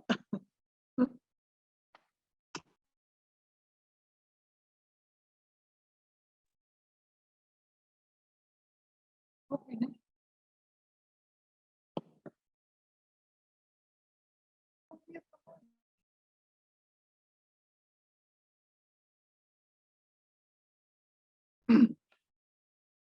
God is also telling us that gender issues affect women and men differently. Actually, pag tinignan natin yung gender issues, greater ang effect nito sa women compared to men. Why God? Why go for God? Bakit mo ba kailangan God? Bakit hindi with? Bakit hindi what? Why God? Yung pong kababaihan, kahit po sa Pilipinas at sa ibang lugar, women constitute half of the population. Actually, ang men ay 50.1%, ang babae is 49.9%. So 50% of the population ay women. So kung 50% ng population ay women, ang half of the producers of goods and services are women. Pero sinasabi natin, women are still invisible. Women are still in the marginalized sector or the unpaid economy. Why? Because women, they are performing the reproductive role na kung saan ay walang bayad. Sila ang nagpe-perform ng domestic and unpaid economic activities. Kung engage sila sa agriculture, subsistence lang yung kanilang na-generate. Kung in most of the time, involved sila sa reproductive activities. So at present, nasa paid economy na po ang karamihan sa kababaihan. Some are into trading, ang iba ay nasa wage employment, ang iba naman ay nasa informal sector, yung kung nagtitinda sa ating mga paligid. Also, women have power to contribute to the attainment of the development objectives. So dapat i-push natin yung God. Also, God sharpens the focus. God sharpens the focus of development on people. We are always after the welfare of the people. Since men and women are involved in the development planning process, ang capacities nila to contribute to the attainment of development goals will be enhanced. Kung at the start, kasali na sila, sa implementation ng project, kasali ng men and women, up to the completion of the project, makakapag-contribute sila sa attainment of development goals and objectives.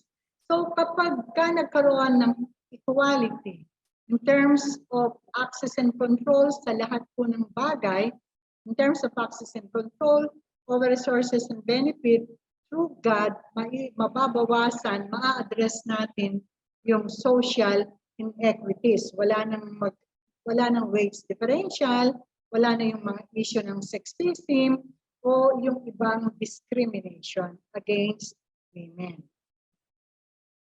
So, ito na po yung video. Ako pa rin, ma'am. O okay na po, ma'am? Okay, Ma'am Nel, the technical team will play your video. So, well, Okay. the team, okay. You may now do the next slide, ma'am. Prompt the next Okay. slide. Okay.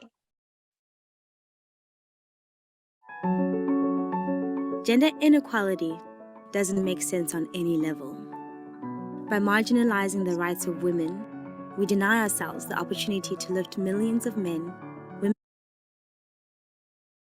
women and children out of poverty, not to mention the chance of a just and fair world.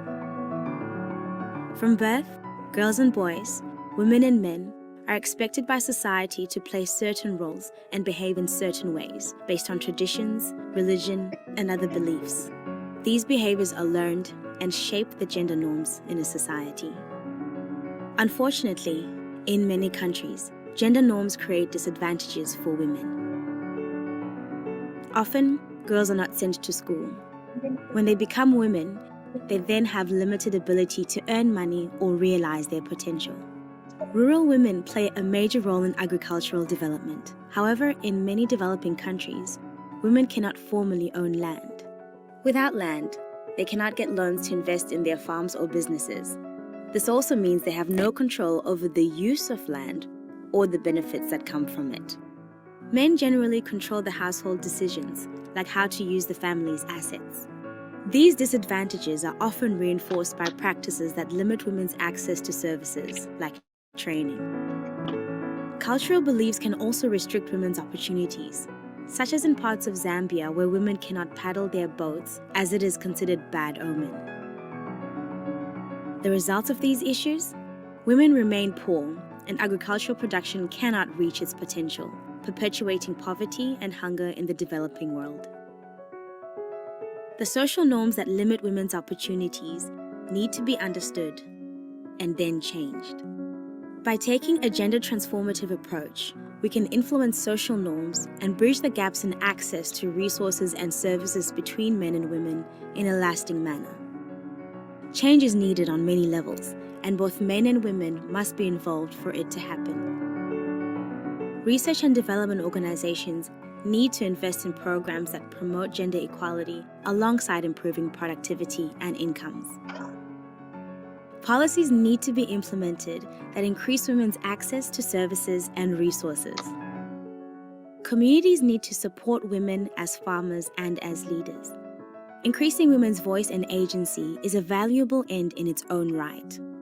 When development organizations, policies, and communities support the success of women, we have a chance to reduce extreme poverty and boost shared prosperity for girls and boys, women and men around the world.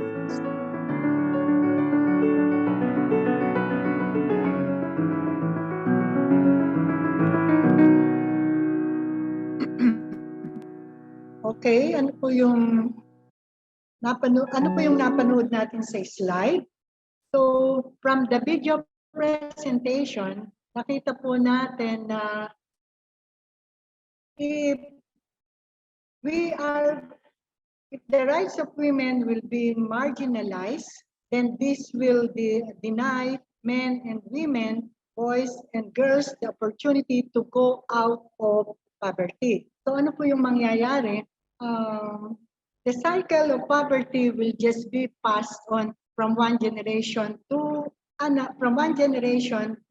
another and behave in the same way based sa culture, sa tradition, sa belief, and religion, which can be unlearned and shape the gender norms. So yun po yung napapanood natin sa presentation.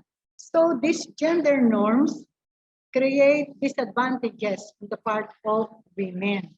So nakita sa presentation that girls are not attending schools. Yung women, when girls become women, they have limited resources or ability to develop their own potential or to earn income. Po ang nakita natin sa presentation. Tapos, women play a greater role in agriculture. Kaya lamang sa marginalized countries, women don't have right to own the land. If you don't own the land, you cannot apply for loans to finance your agricultural production. So women don't have access or don't have control on the use of the land. Wala din siyang access sa agricultural benefit or sa output sa agriculture. Samantalang yung kalalakihan, they have men from the presentation control the household resources and even the assets of the family. So meron talagang bias. Merong bias pagdating po sa kababaihan. So yung ating kultura, this prevent women from having the opportunity and have access sa lahat ng resources and services. Women cannot even have access to training. So ano yung naging result ng issue na ito, which is disadvantage to women? Women, nanatili silang mahirap, and agriculture cannot produce at their maximum level. So ano yung mga strategy na nararapat gawin to address this disadvantaged position of women? Sabi diyan, social norms that limit the opportunities of women should be understood and changed para maka-access ng opportunities. Yung R&D organization should invest on development programs na kung saan magpo-promote ang gender equality along with increasing production and income. The community should also support women as farmers and as leaders.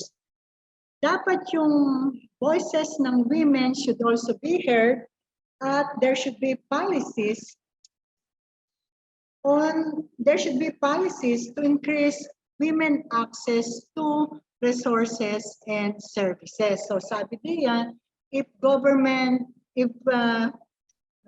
when development organization support these women, we'll have a chance of reducing extreme poverty. So yan po yung concept ng ating video presentation. So pwede naman po nyo yung paulit-uliting i-play para makuha natin yung message. So the God paradigm is translated. Okay, Ma'am Nel. Yes. Ma'am Nel, may Yes, I interrupt you po for a while? You are now halfway through your presentation po. Maybe we could just pause for 5 minutes for our participants to have a break, to grab their water or do their CR break. So far po, how are... Ma'am, lilipat ako ng table. Yes, while we are at it, kindly po, Swift, you may now switch your internet connection. So, okay, may I just ask our participants kung kumusta po kayo? How are you feeling now? So far, halfway na po tayo sa ating second session. So far, okay. Sige daw be, give me an emoticon that best corresponds to how you are feeling today. This time. Yeah. Game na game pa ang ating mga participants. Very interesting topics. Thumbs up.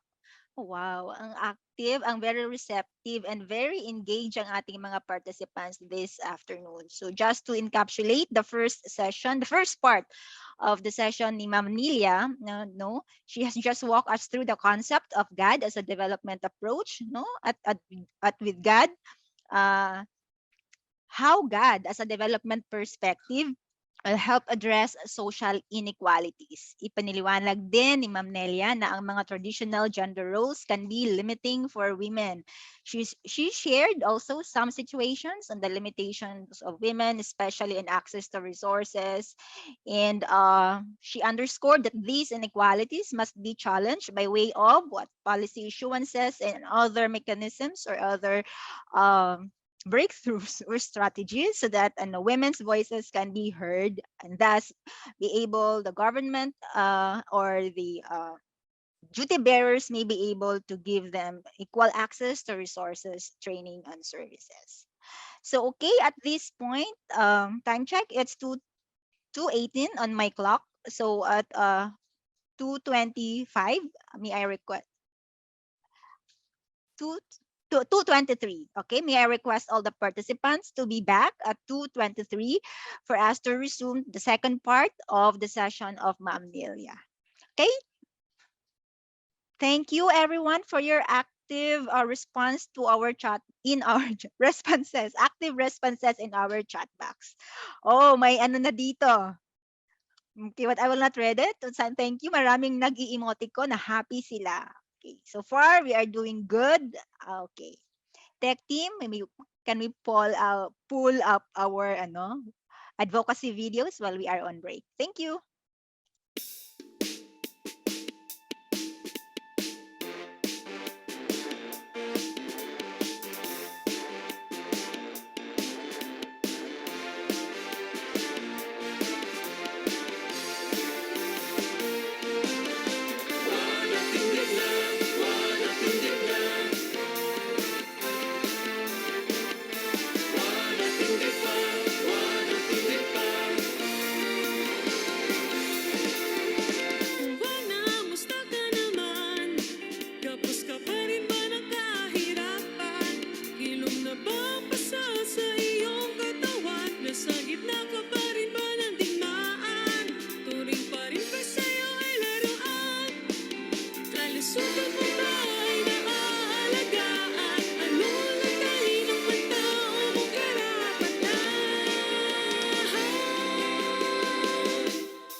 Babae ako at may silbi sa lipunan di pa aapi. Isinusulong ko mga layunin, karapatan sa mga usapin. Sa edukasyon at pagsasanay, sa hirap ng kalusugan taglay, pakikipaglaban sa karahasan, pati sa matungtong galian. Babae akong may panindigan, di matitinag kailan pa man. Babae ako na may karapatan, may boses, may kakayahan, malakas ang loob, pusong totoo, kayang-kaya ko, siwana ako sa buong bansa at buong mundo'y pagsigawan, siwana ako.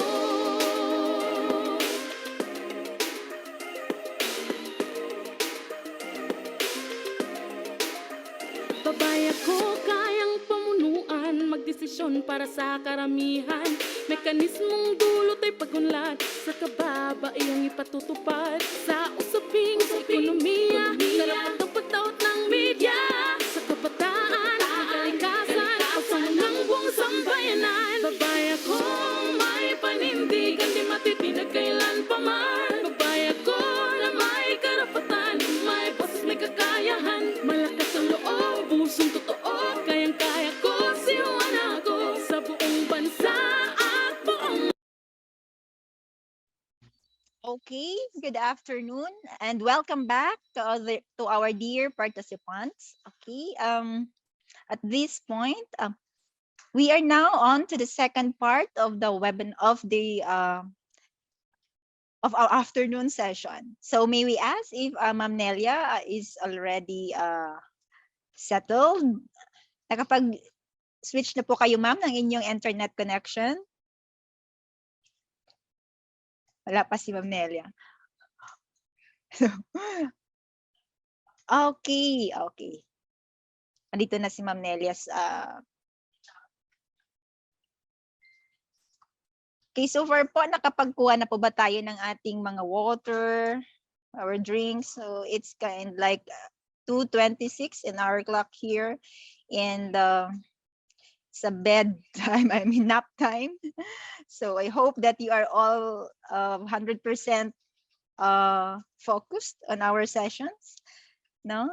In that you will be able to really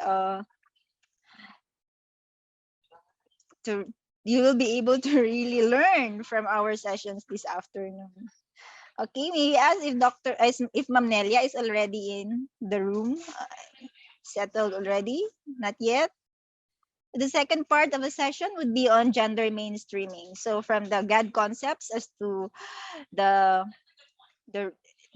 what are the underlying or the prevailing situation as to why we are doing the GAD approach. And then we proceed to the concepts of gender mainstreaming. What is gender mainstreaming and how can it be done? Ayun? Okay. Dr. Nelia? Ma'am Nelia? Wala pa din? Okay, here's Ma'am Nelia. We are seeing you now on screen but we cannot hear you, ma'am.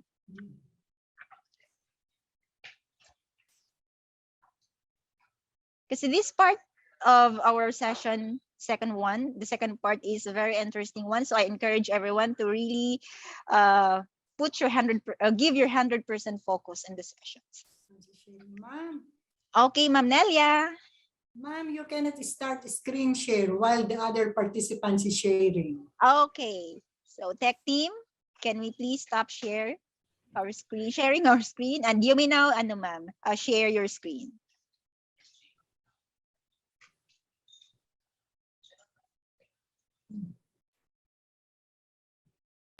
Okay, here we go. And slide. Okay. Okay, the GAD paradigm is translated from theory to practice through gender mainstreaming. Po. Meron po tayo, Ma'am Beth, poll question number 5. Okay, tech team, can we pull up? Okay. Can we launch the poll? Ito na po siya. So may I request everyone to please respond to our poll questions flash on screen. Question is, the mainstream is always positive. Is it true or is it false? Okay. May nag-respond sa chat box. may I please request our participants to refrain from responding to the poll questions on the chat or via chat because hindi po namin yan mag-pick up. Kindly just click on the submit button, flash on screens, on your respective screens. So we are now like seeing 49% of our participants responding, 50%, so siguro mga 55%. Okay. Hindi daw po lumalabas ang poll question sa kanyang screen. We understand po, ma'am. I think it's your technical limitations on your end, from your end rather, but we do understand that. Okay, tech team, can we now share the results? Okay, ma'am, on screen is the results of our poll. So we have like 65% of our participants responded false, while 35% says true. Which is which, ma'am? Over to you. Nag-isip pa ako, ma'am. Kasi nakakatatlo na silang true or false na mali ang sagot. Ano po, ma'am? Number 5, question number 5, the mainstream is always positive. Ang sagot po ay false. Hindi naman po laging favorable ang mainstream. Yan nga po yung magiging starting point ng aking discussion. The mainstream is not always positive. Kahit naman po, if we are going to relate the mainstream sa ating mga kanya-kanyang agency, makikita natin na ang environment is not always positive. Kaya ang sagot po dyan ay question number 5.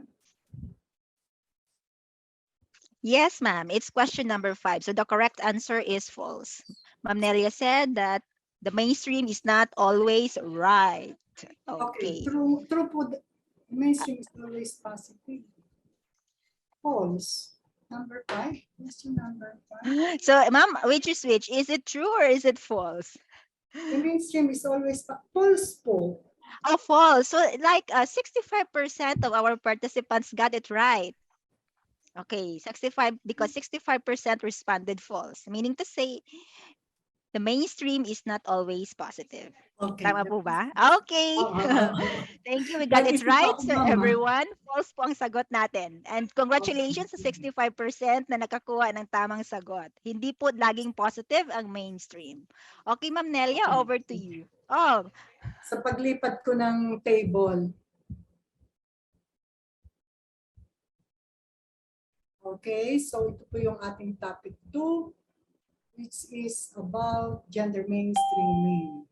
So pag sinabi po nating mainstream, so i-relate po natin ito sa ating mga institutions. So ito po yung mainstream.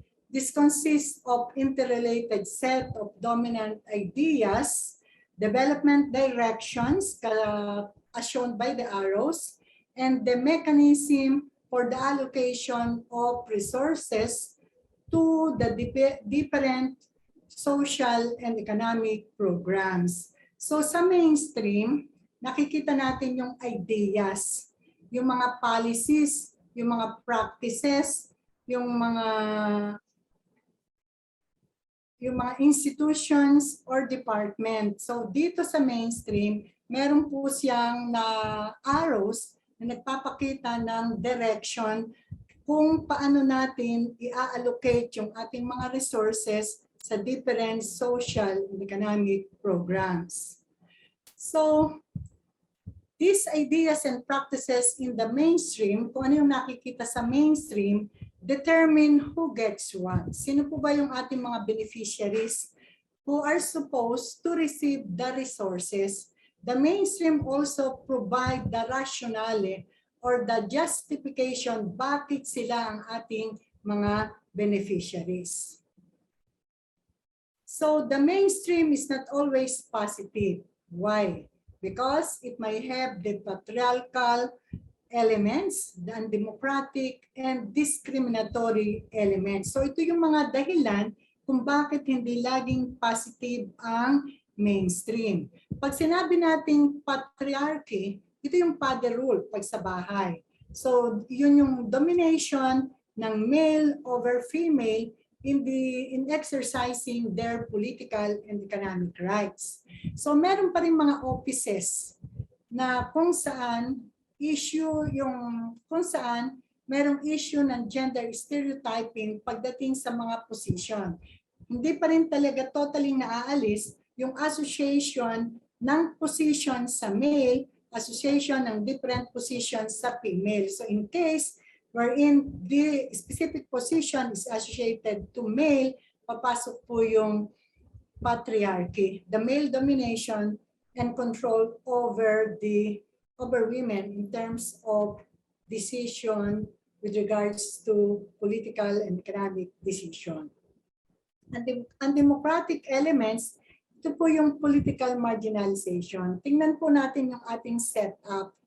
Ang setup po ng ating government, kung sino yung nag-occupy ng position ng governor, vice governor, mayor, barangay captains, meron po siyang political marginalization. Dahil ang position na napapabigay sa kababaihan, yung barangay secretary, barangay treasurer, councilors, or kaya po board members.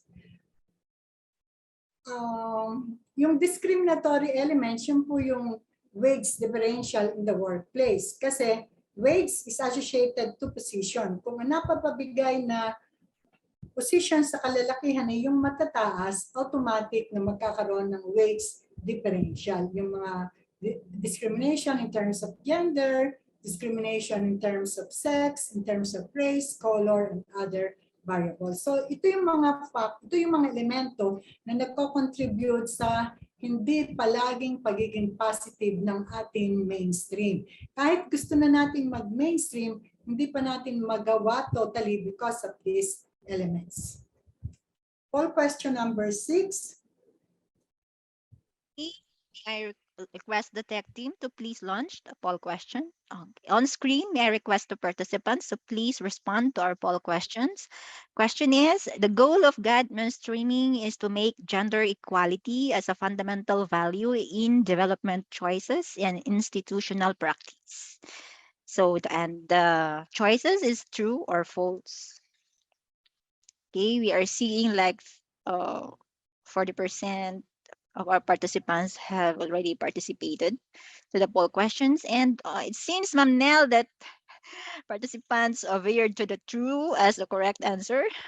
But later, we will end the poll and reach 55%. Okay, keep them coming, everyone. Okay. Tech team, may I please request for... Okay, here's now, Ma'am Nell, the ano. Okay, thank you.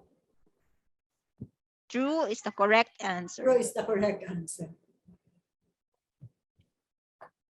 Poll question number 7.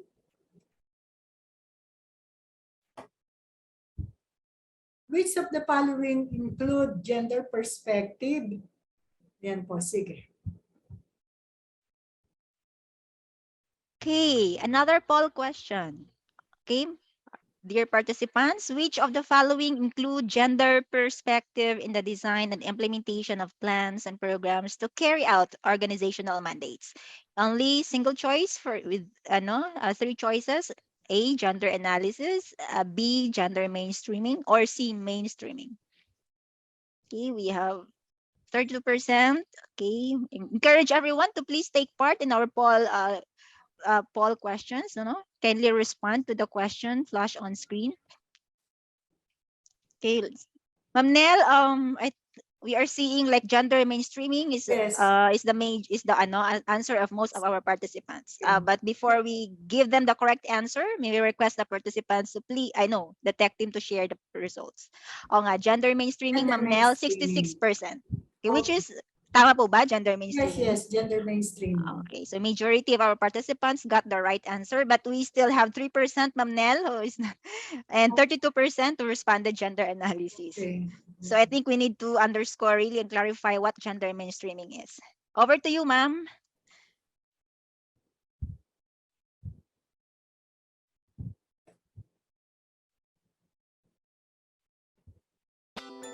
Video. The Gender Mainstreaming Evaluation Framework. Chapter 1. Gender Mainstreaming as a Strategy to Achieve Women's Empowerment and Gender Equality.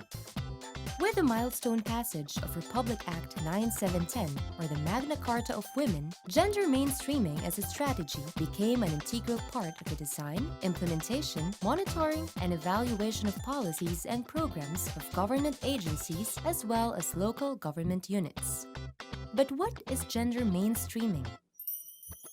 Imagine yourself in the middle of a stream. The view is perfect and convenient if you are at the center, giving you a complete view of your whole environment. Same with the concept of gender mainstreaming. Gender issues and concerns of both women and men must be put at the center instead of remaining at the sidelines to fully address them. That means we must bring our efforts to achieve gender equality into the mainstream decision-making criteria and processes and pursue them from the center rather than the margins. To put it simply, gender mainstreaming is a strategy to make women's as well as men's concerns and experiences an integral dimension of policies and programs in all social, political, civil, and economic spheres. Remember, gender mainstreaming is not just about adding a women's component into an existing activity. It goes beyond increasing women's participation. It means bringing the experience, knowledge, and interests of women and men on the development agenda. It may require changes in goals, strategies, and actions so that both women and men can influence, participate in, and benefit from development processes. The ultimate goal of gender mainstreaming is to achieve women's empowerment and gender equality.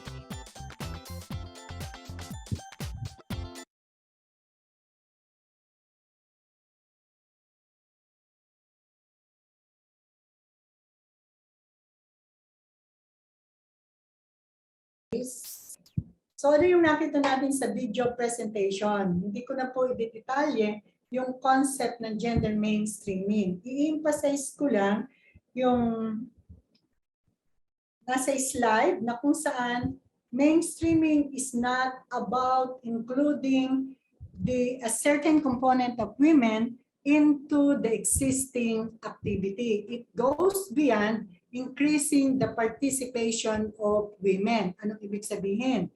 So we need to bring the experiences, knowledge, and interests of women into the development agenda. If we are going to bring it into the development agenda, then it requires changes in the goals, strategies, and action so that men and women can influence, participate in, and get benefits from development process. So, yung pong kauna-unahan, we have to remember that gender mainstreaming is a strategy to achieve women empowerment and gender equality. So yan po yung laman ng ating video presentation plus the definition or concept of gender mainstreaming. Okay.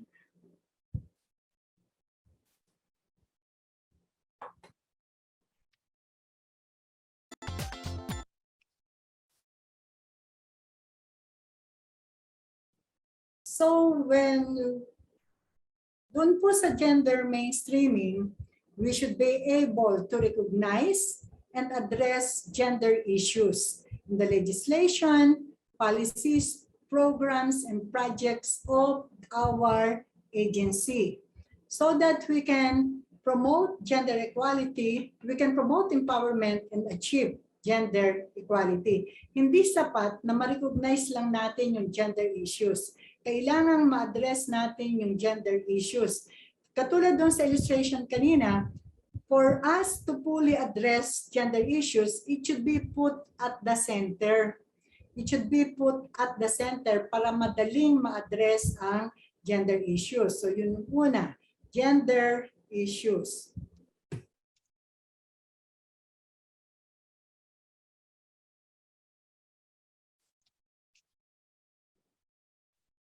Okay, Ma'am Nell. Okay. Hello, Ma'am Nell. Okay. Ayaw gumana yung ano. So, huwag natin kakalimutan, ang concern ng mainstreaming is for us to achieve gender equality. So we have the recognition of gender issues, then we have gender equality, then ang next po yung allocation ng adequate budget. Hindi po sapat na basta lang budget, kailangan ang budget ay adequate. Hindi po problema yung budget kasi meron po tayong 5% budget allocation sa ating base sa ating from our GAA, and this 5% should be used to influence the remaining 95%. So aside from the budget, we have to include gender perspective in the design and implementation of the plans and programs to carry out the organizational mandates. So ano ba yung gender perspective? This recognizes that there is an imbalance in the status of women and men. So sa una pa lang, doon pa lang sa concept ng GAD, nakita na hindi pantay ang status ng women and men as measured in terms of income, health and nutrition, educational attainment, and power and decision-making power. This also challenges the gender roles, this challenges gender roles that treat women as passive recipient of development assistance. Before, women are not working. They are dependent from their husband on income. Kaya china-challenge nito yung pagiging recipient ng women sa development assistance. So women should organize themselves and participate in political processes para ma-strengthen ang rights. So ano yung gender mainstreaming? Meron na tayong gender issues na identify natin at na-address yung gender issues. Alam natin na ang concern natin is gender equality. Meron na tayong adequate budget, na-include na natin ang gender perspective. What we are going to do now is to review and revise the policies of the institution so that we can achieve gender equality. Nakakita na po ba tayo ng policy or policies ng ating institution? Nakakita na po ba? Meron po ba tayong policies on GAD? Meron po ba tayo ng policies on gender and development? Yung po bang ating mga agency, merong policies on gender and development? Nakita na po ba natin yung ating mga operation manual, yung ating guidelines? So kung hindi pa po natin nakikita, baka po pwede naman silipin natin. Let us review and revise para maging gender sensitive or gender responsive so that we can achieve gender equality. Pwede po yung magawa kasi ang composition naman po ng GAD focal point system ay karamihan ay nag-occupy ng strategic position. So, marami po sa chat box ang sumagot ng yes. So, meron tayong mga GAD policies. Okay? So, ito po yung illustration ng indicating the goal of GAD mainstreaming is to make gender equality as a fundamental value, development choices, and institutional practice. So walang kamatayang gender equality. So we are going to put, ulitin ko yung nasa slide, we are going to put gender issues at the center of the mainstream so that we can fully address them. So the effort to achieve gender equality are put into the mainstream decision-making criteria and are pursued from the center rather than the margin. So katulad po nung ating mga previous presentation, dapat po isa lang ang direction na ginagawa natin with regards to gender mainstreaming, with regards to the allocation of resources to the different economic and social programs, as indicated by the arrow. So, Ano po ba yung starting point ng gender mainstreaming? It was established in the Beijing Conference. So napakinggan natin kanina umaga yung Beijing Platform for Action. So it was established in the Beijing Conference that the starting point of gender mainstreaming is gender analysis. So marunong na po ba tayo ng gender analysis? Sino na po ba nakagamit ng gender analysis? Kasi kung gender analysis ang requirement, yung first step sa gender mainstreaming, dapat marunong muna tayo ng gender analysis. Umattend po kayo next month. For any development projects, before we can make decision, we have to conduct gender analysis so that we can determine the impact of our proposed intervention on women and men. So this is how we're going to illustrate gender mainstreaming. So ito po yung gender mainstreaming which started from the gender analysis. So this is the focus of gender analysis. So the focus of gender analysis, ang first focus of gender analysis should be on the analysis of the current situation and position of women and men within a given context. So ang pag-analyze po ng men and women, depende po kung sino ang ating stakeholders at depende rin kung ano yung ating development project. So we have to analyze the current situation and position of women. So in analyzing the current situation, you have also to analyze the roles and responsibilities of women and men. If we want to involve men, ano ba yung ginagawa nila? We are going to involve women, ano ang ginagawa nila sa araw-araw? Kung busy sila sa productive and reproductive activities, kailan natin sila isasali sa ating mga activities? Okay, after analyzing the current situation of women, their roles and responsibilities, we have also to analyze their access and control over resources and benefit. May kakayanan ba silang mag-decide na sumali sa project or yung women ba ay dependent sa decision ng asawa kung sasali siya sa development project o hindi? Sino ba yung major decision maker on the use of resources, on the allocation of resources? Sino yung may access? So yan po yung tititingnan sa first step.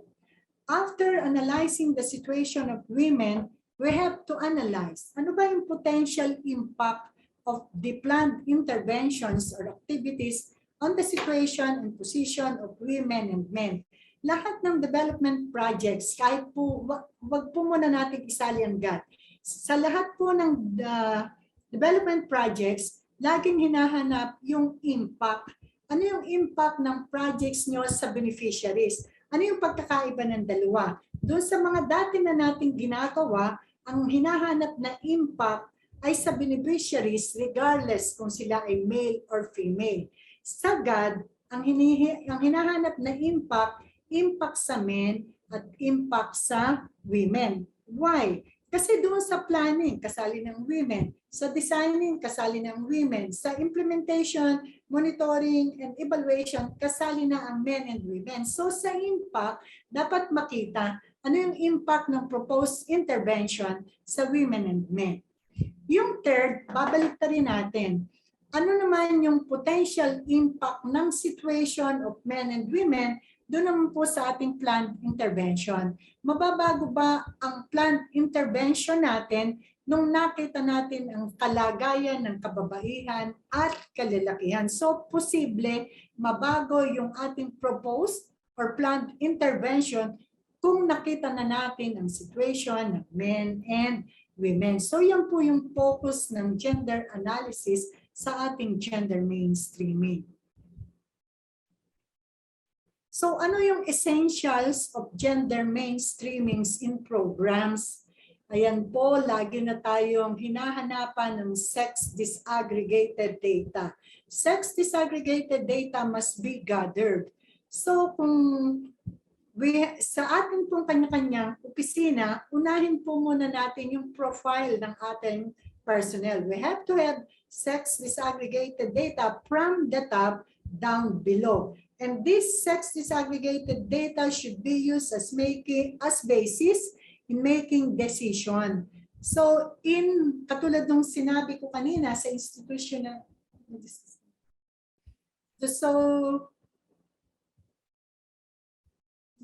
it should be used as basis in making decisions. Sa hiring, kung marami na tayong employees na male, so hiring naman natin ay female. Sa top level management, kung marami na ang female, doon naman po tayo sa male. But we have to take note that the quality of service must not be affected. Dapat po parehas namang qualified. Gender analysis should inform all processes of programming. Dapat po hindi lang isa o dalawa nakakaalam. Dapat po marami at lahat ay nakakaalam, especially the GAD focal point system.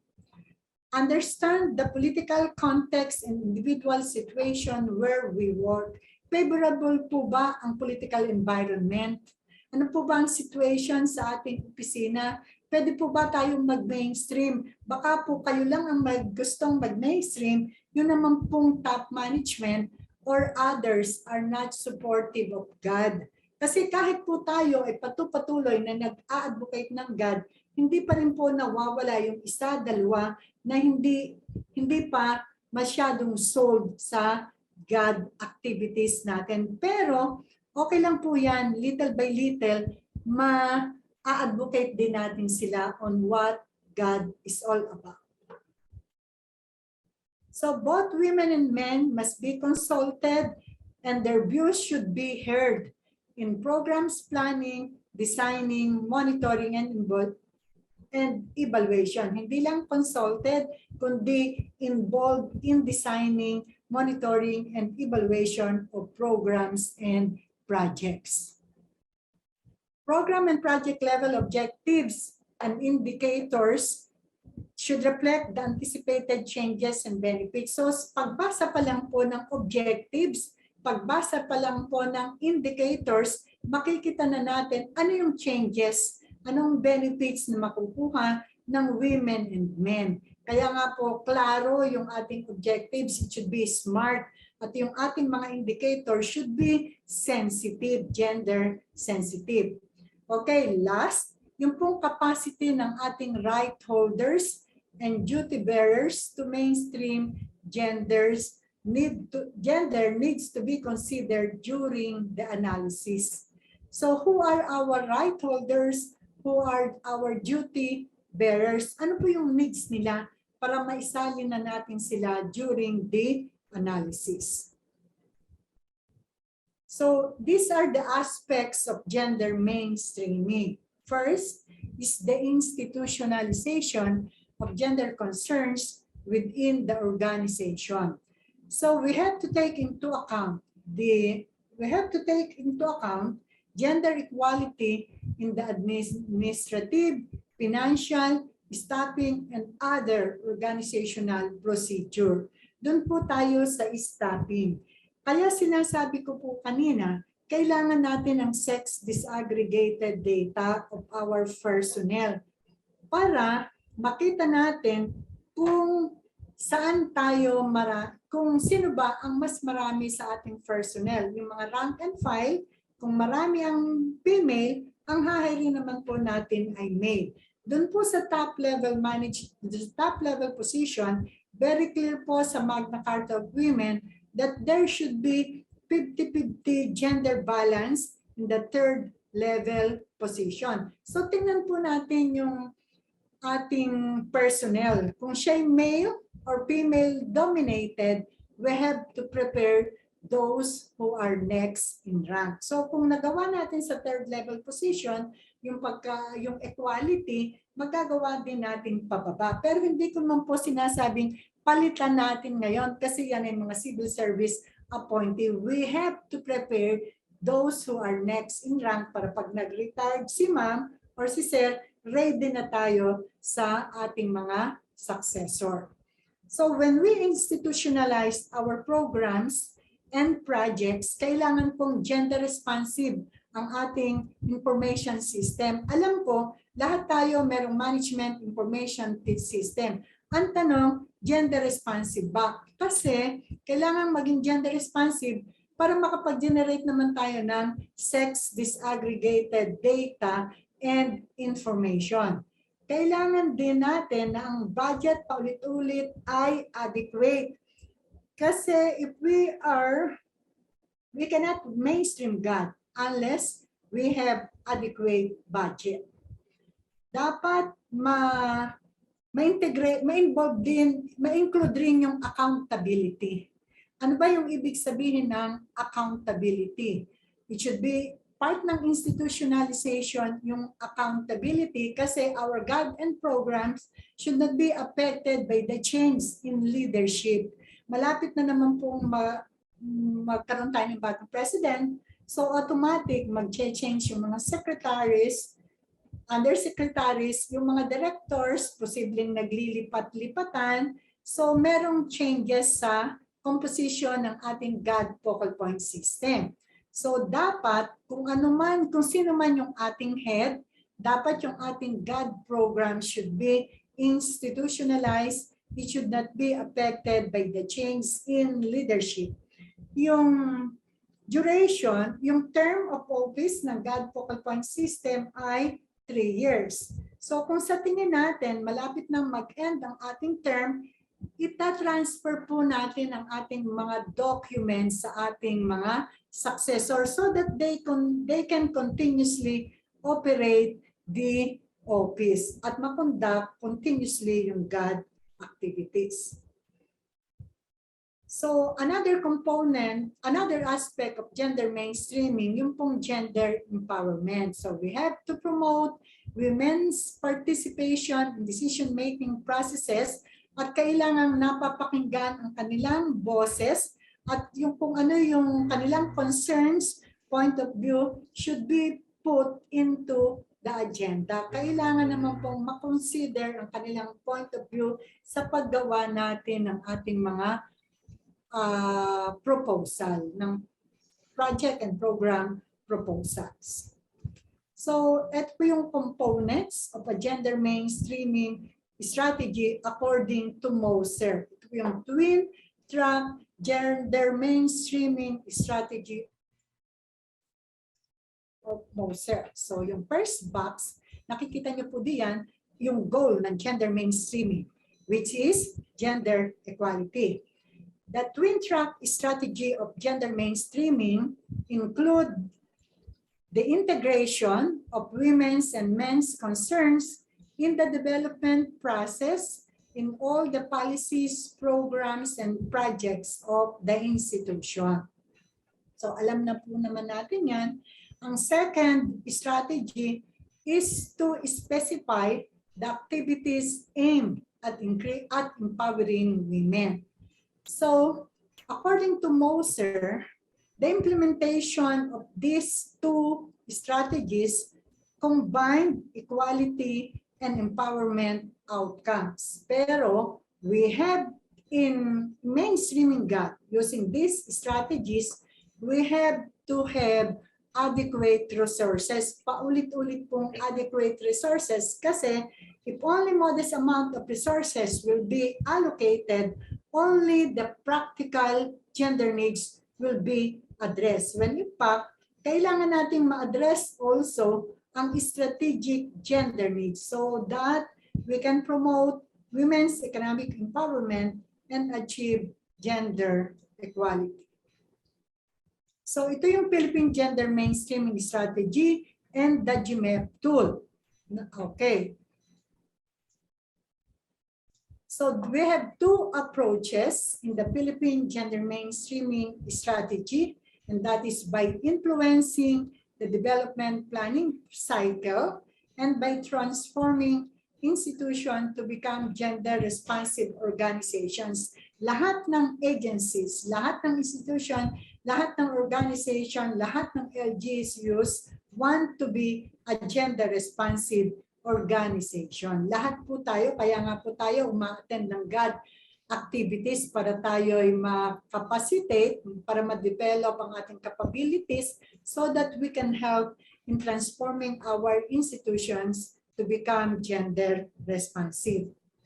So the focus, the twin focus of development planning is the elimination of women gender issues. Yung mga gender issues na pinag-usapan natin kanina, kailangan pong ma-address natin yung gender issues, yung mga gender stereotyping, subordination, violence against women, at saka po yung marginalization and multiple burden. Another focus of the this gender mainstreaming strategy is the capability building of the institution. So yan po yung dapat nating isa rin sa pagtuunan. So sasabihin natin, we have the capacity to mainstream GAD. May capacity, sa tingin niyo po ba, please type on the chat box. Sa tingin niyo po ba, may capacity na tayo na mag-mainstream ng GAD? Sasabihin. Ang iba, nag-mainstream na talaga ng GAD. Do we have the capacity to mainstream GAD? Okay, ayan po, marami nang sumasagot sa chat box. Lahat po ay yes, lahat po ay opo. We have the capacity to mainstream GAD. Ano po ang proof natin that we have the capacity to mainstream GAD? We have the resources, meron kasi may 5%. We have the time, we have the energy. Marami tayong time kasi hindi masyadong maraming ginagawa sa office. So it's time for us to mainstream GAD.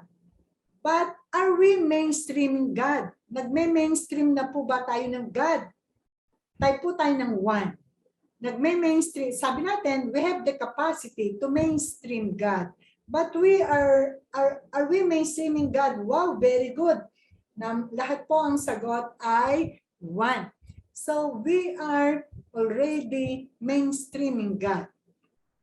Pwede po kasing mangyari that we have the capacity, considering the resources, time, and energy to mainstream GAD. But posible din that we lack certain capabilities. Meron na po ba tayong capabilities to mainstream GAD? Are we knowledgeable on GAD? Knowledgeable na po, sufficient na po ba ang ating knowledge and skills on GAD to do the mainstreaming? Or do we have experts on GAD sa ating pong kanya-kanyang opisina? Meron na po ba tayong matatawag na GAD expert? Kung wala pa po talagang expert certified by the Philippine Commission on Women, pwede naman pong magkaroon ng internal expert habang naghihintay pa po tayong ma-certify ng Philippine Commission on Women. So masasabi lang po natin na tayo ready on GAD mainstreaming if we have both the capacity and the capability. We have to have the knowledge and skills on GAD mainstreaming. Okay po. So ito yung the elements of gender mainstreaming. The entry points to gender mainstreaming, first is the policy. Nagamit nyo na po ba yung GMAP? Hello?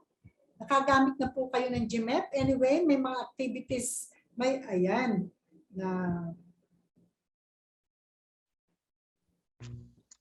okay, so yung hindi pa po. Okay, anyway, meron naman pong mga activities na ikukonduct pang PCW para matutunan nating mabuti itong GMAP. No po. Ayan, may mga sagot pa po na no. Kasi doon po nga sa ating participants, meron pa talagang hindi naka-attend ng activities naka-attend ng GAD training. So, expected po natin yan. So, the entry points to gender mainstreaming, yung una ay policy. So ano ba yung policy? Sabi natin, nakakita na tayo ng policy ng ating institution on GAD. So this is the official statement of support for gender mainstreaming. So usually, yan yung mga memoranda, guidelines, executive order issued by the top management on GAD. So we have the people. We have the people. So yung people can be categorized into four. Yung top management o yung sponsor or yung top management who have the power to legitimize change. Sila po yung nag-a-approve ng ating mga proposals on the conduct of activities. You have the change agent, tayo po yan. Yung mga GAD focal point system, tayo po yung agent of change. Then we have the advocates, we have the target, pwede pong internal and external client natin. Then we have the advocate. These are the people who want to make change but lack the power to legitimize change. So gusto nating mag-advocate ng GAD pero hindi nyo naman ako kasama sa institution. Hindi ako empleyado ng inyong opisina, but I want to advocate GAD. I lack the power. Yan po. So we have the enabling mechanisms, yun po yung systems and mechanisms that are installed in our organization to do the gender mainstreaming.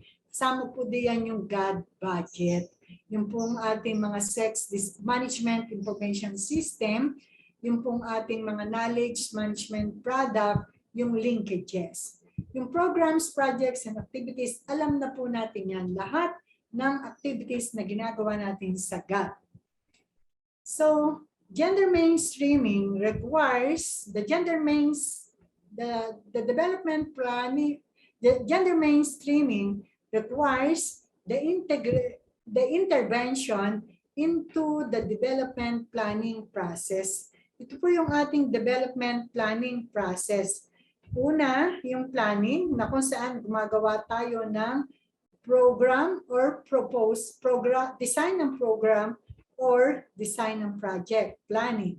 After that, yung pong programming and budgeting. Part ng proposal preparation, yung programming and budgeting. So, kailangan pong meron tayong budget allocation for capacitating our people, capacitating the GAD focal point system kung hindi pa sila capacitated. Dapat makasama sa budget allocation yung attendance sa activities sponsored by the other agencies or activities na kayo mismo magkukonduct. Then we have implementation. So yung operationalization ng ating program and project at yung monitoring and evaluation. So in this planning process, kailangan ma-integrate natin yung key elements of gender mainstreaming, yung people, programs, enabling mechanisms, at saka po yung policies. So sa planning, andyan na yung people, andyan na yung policies, programs, at saka po enabling mechanism. Paglipat natin sa next stage, ganun pa rin po. All question number 8, Ma'am Beth. Hey, tech team. So on screen, our dear participants, please respond to the poll question that goes, the agency which recognizes the outstanding performance of government agencies on gender mainstreaming and their invaluable contribution in achieving gender equality and women's empowerment as part of the incentives and award system. Is it A, DOLE, B, the Philippine Commission on Women, or C, GAD? Ma'am Nell, we're seeing like 98% points to the 100%. PCW. No? So, okay, we are more than half of the participants have already responded. May we now get the results, tech team? Okay. Ma'am Nell, the responses of our participants points to the PCW as the agency that recognizes milestones of agencies on gender mainstreaming. Okay. And achieving So, gender, okay, achieving baka po for yung- the achievement of GEWE. baka Over po to yung you, ma'am. Okay, baka po yung nagsagot ng DOLE kasi sila ay isa sa awardee, di po ba? Sila yung isa sa na-recognize ng PCW. Okay. Very good po tayo diyan. 98%.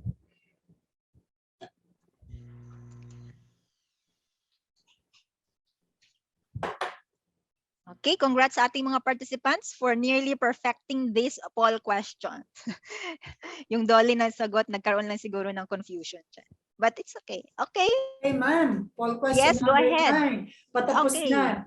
Okay, sige po. Tech team, let's launch the poll question number 9. Okay, here it is. Which of the following is the official statement of support for gender mainstreaming? Single choice only. Is it A, people, B, policy, C, enabling mechanism? Tignan natin kung ilan ang tatama dito. Okay. So it seems that the participants have clearly understood. No, we are seeing that the correct answer has been chosen by most of our participants. Okay, it's still 50%. Let's reach 55%. Oh, hindi na 50% lang. Okay, Ma'am Nel. Our Opo. participants have responded like 61% of them says it's policy. Okay, marami pa rin. Correct answer is policy po. Policy. Okay. Over to you, ma'am. Last question. Oh, meron pa. Tech team. Okay, last poll question.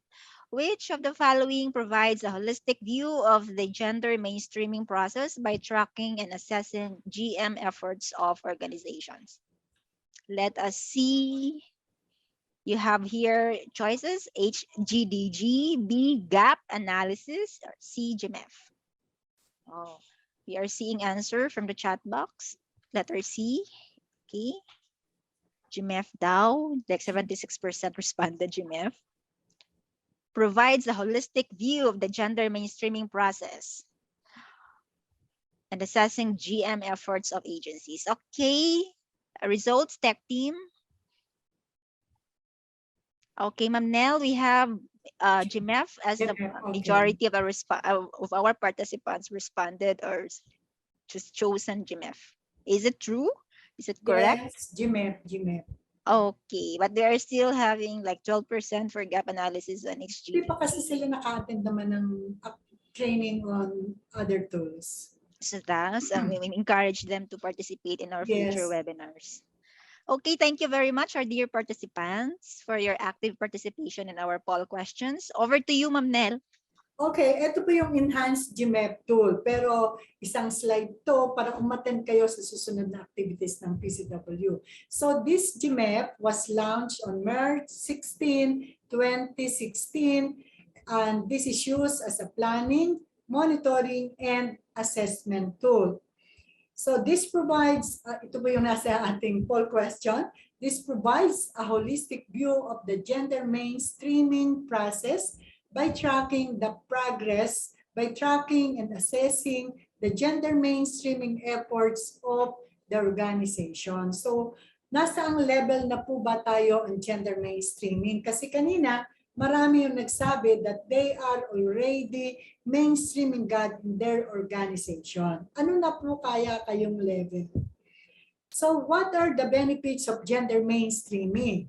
So ito po yung legitimacy of gender equality. So kahit siguro kayo tulog, pag tinanong, ano ba yung goal ng gender mainstreaming? Kasi paulit-ulit nating ini-emphasize that the goal of gender mainstreaming is gender equality.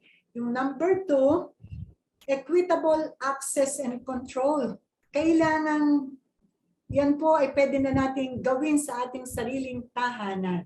There must be an equitable access and control over resources and benefits. Dapat yung men and women must have equal access and control over resources, benefits, and opportunities. Hindi po pwedeng lalaki lang ang nagko-control ng ating mga resources at hindi pwede rin na ang lalaki din ang nagko-control ng income and other benefits. Dapat ay merong sharing ng resources and benefits.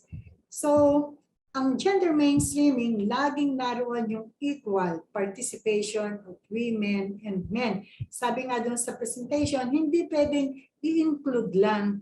Kailangan nagkaroon ng participation and involvement ng men and women para ma-enjoy naman yung benefits of development. Sa organization, ito yung benefits of gender mainstreaming. Kapag naka-mainstream na ang GAD, every year merong mga regular program, naroon ang GAD, hindi na pwedeng sabihin, bakit ba isasali ang gender? Ito ang activity natin, have something to do, for instance, on climate change, on disaster risk reduction and management. Bakit isasali ang GAD? Kung naka-mainstream na po ang GAD sa regular activities natin, wala nang magtatanong. This diffuses responsibility of GAD throughout the organization. Meron pong mga cases na ang GAD focal person or GAD focal point system lang ang nagpapacilitate ng conduct ng GAD activities. So kung naka-mainstream na, lahat ng department merong specific activities na kukundakin. Malinaw naman po yan sa GAD plan and budget.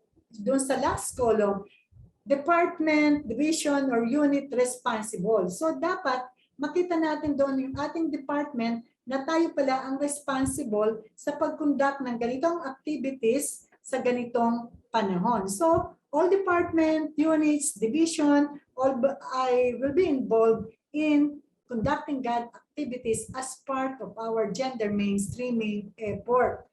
So this mainstreaming will make GAD as a way of life. Kahit tayo natutulog, andyan si GAD. Pagkagising natin, andyan na rin po si GAD. After GOD, andyan na po yung GAD as a way of life. In everything we do and everything we are. So, ano yung challenge sa atin in gender mainstreaming? Yung policy. Ilan na po ang may GAD agenda? Pakitype po ng 1 sa chat box. Ilan na po yung may GAD agenda?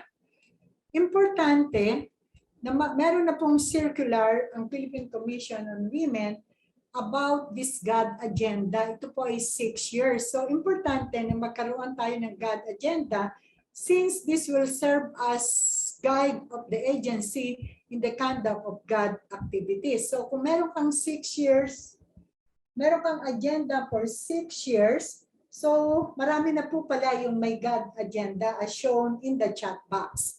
So sa ating GAD agenda, mapapadali ang paggawa natin ng GAD plan and budget kasi extractin lang natin ano yung ating plan for year 1, year 2, year 3. The same is true with the accomplishment. Makikita natin doon alin pa ba yung wala tayong na-accomplish. So yung people, walang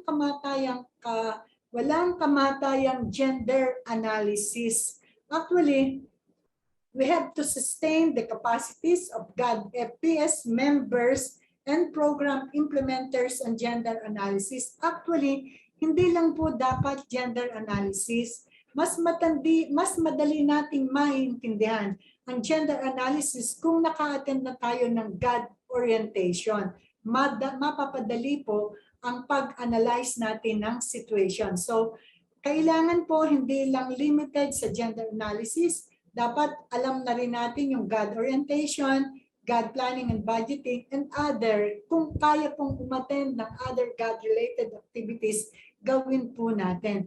So dapat yung capacity building natin, yung capability building natin ng GAD FPS should be sustainable. Last year, nagkaroon na ng webinar on gender analysis, pero nagpalit na naman po ng mga heads, nagpalit na naman ng deans, nagpalit na naman ng director. So, another activity to enhance the capability of our GAD focal point system. So, every year, kailangan patuloy ang capability building ng institutions, ng ating mga institution, not only on gender analysis, but other gender activities.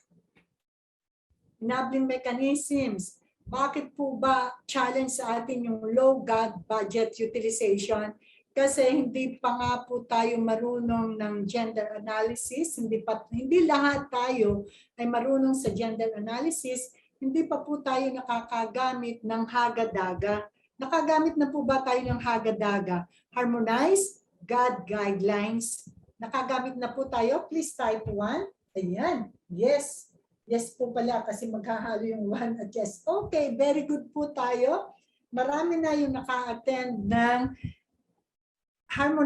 use of harmonized GAD guidelines. So malinaw sa harmonized GAD guidelines na dapat magamit natin ito to determine the cost of the project that can be attributed to GAD para hindi po tayo magkaroon ng auditors, observation, memorandum na hindi natin na-utilize ang 5%.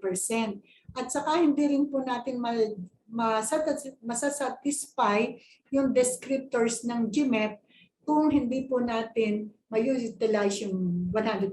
So pag hinanap yung 100% utilization, zero na tayo. 755% utilization, zero tayo. Sa 5%, zero tayo. So 5 po yun. So 5 na tayong zero.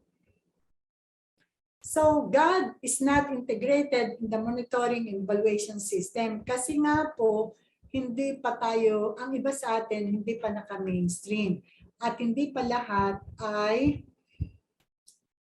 isinasama ang GADs as part of their monitoring and evaluation and accomplishment report. PAPs, kailangan, ginagawa naman po ito, pero kailangan pong mag-conduct tayo ng gender impact assessment. We have been conducting GAD activities sa internal and external client. Meron na po kayang impact yung ating GAD programs and projects sa ating internal and external client? So, idagdag po natin sa gender impact assessment na usual ng ating ginagawa. So how do we make gender mainstreaming work? I-analyze natin ang ating situation, i-analyze natin ang ating mainstream. Atin pong pag-aralan yung ating mga kanya-kanyang agency. And let us transform the mainstream. Kung hindi favorable ang political environment, okay, gumawa pa tayo ng paraan. Mag-conduct tayo ng GAD activities, pag na-analyze natin ang situation, paano natin ma-transform ang mainstream? So, continuing education and training, continuing process ang pag-disseminate ng GAD programs and projects. So, challenge the issues of redistribution of power of both the institutional and national level. So, doon po tayo sa ating mga opisina. How can we convince the distribution of power? Ano lang po, sa ating mga activities, emphasize natin yung nasa Magna Carta of Women na kailangan merong 50-50 gender balance sa ating third level position. So down below, dapat po yung HR, yung top management, aware sila para kung sa specific division, magkaroon ng promotion and staffing, ma-address po natin ito. Be creative and innovative sa pag-identify po ng problems, sa pag-address din po ng problem, sa monitoring and assessing development. So, paano natin ma-encourage ang ating mga kasamahan na mag-conduct ng GAD activities? Baka po pwedeng humingi rin tayo ng accomplishment sa different department or division. Hindi yung once a year. Maganda po sana is quarterly. Para kung hindi pa nila na-conduct yung supposed to be na activities para sa kanila, meron pa silang time to conduct these specific activities sa sunod na quarter, hindi doon sa last quarter. Develop technical gender expertise. So, dapat meron tayong internal and external GAD expert. At ang ating expert should be representative of the different discipline. Kung sa ating opisina, should be representative of the different department, should be representative of the different sectors. Para kung ang ihahagadaga natin, halimbawa, ay tungkol sa infrastructure, sino po ang mag-evaluate noon? So, hahanap tayo ng ating mga kasamahan who is knowledgeable on evaluating programs and projects on infrastructure. Kung research, yan, ganun din po. Why us? Bakit po tayo? Tayo po ay GAD advocates. So because of GW. Ano ba yung GW? Gender issues affect all of us. Di po ba? Sabi natin, gender issues affect women and men differently. So lahat tayo naapektuhan ng gender issue. But instead of addressing these gender issues or solving these gender issues, we all contribute to their perpetuation. Ang typical example is yung sexual harassment. Patuloy ang dissemination natin ng Anti-Sexual Harassment Act or RA 7877, yung Safe Spaces Act, Violence Against Women and Their Children Act. Pero bakit ang dami pa rin reported cases? Kasi yung mga kasamahan natin, alam na ipinagbabawal ng batas, pero still hindi pa rin natin totally makontrol. Everyone who believes on the vision of attaining a full and satisfying life, kailangan po tayo ay tulong-tulong in pursuing God effort. We are mandated by international treaties, kaya nga po, merong mga agency na hindi pa nag-implement ng GAD, pero pag naka-receive na ng memorandum, ayan, mag-implement na kasi we are mandated by international, national, and local policies natin. We are custodians of people's trust and resources. So we have the capacity, meron tayong, we have the energy, we have the time, we have the resources, we have the knowledge, we have also the skills to make development work for everybody. So let us participate and get involved. So, what can we do? What can we do? We have to be gender sensitive. We have to be gender sensitive. We have to respect every individual. Lahat po kailangan nating irespeto. Dapat walang discrimination. So we have to be gender sensitive.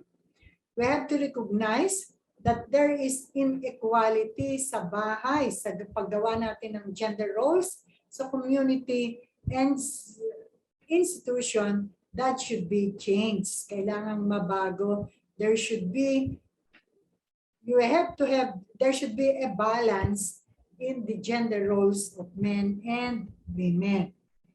Apply gender lens in doing our tasks so that we can examine and assess the differential needs of both women and men. So I want to end my presentation with this: gender equality. When you see life as it is, you know and understand that for the best interest of everyone, women must be recognized, respected, and empowered to participate fully in the dialogue and decision-making of the organization and the management of the resources of the family and the nation. So, magandang hapon po sa ating lahat. All right. Thank you very much, Dr. Nelia Cresino, for your very empowering and detailed discussion, highly informative discussion on GAD concepts and GM concepts. No? Dr. Nelia has refreshed our minds on the topics. She also brought us back to the basics on why GAD has to be, as a development approach existed, and underscored that through GAD, inequalities brought about by traditional gender norms are limiting and hampers human development and realization of human full potential. Okay, she also remind us that as duty bearers, we have a stake in achieving a fully gender responsive Philippines by way of gender mainstreaming. At this point, I thank you very much po, Dr. Nelia, for your very informative presentation. So at this point, tech team, can we pull up the branding slides, please?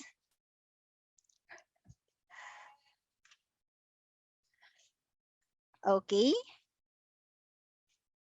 Okay, while our tech team is pulling up our branding slides, we may read some of the responses here ng ating mga participants. A very Thank you very much, PCW webinar team, and to the resource speakers. It was a very comprehensive and informative discussions. Looking forward to the next webinars from Ma'am Rufaida Abdul Nasser. Thank you very much, Ma'am. We do also look forward to having you in our future webinars. So welcome back again, everyone.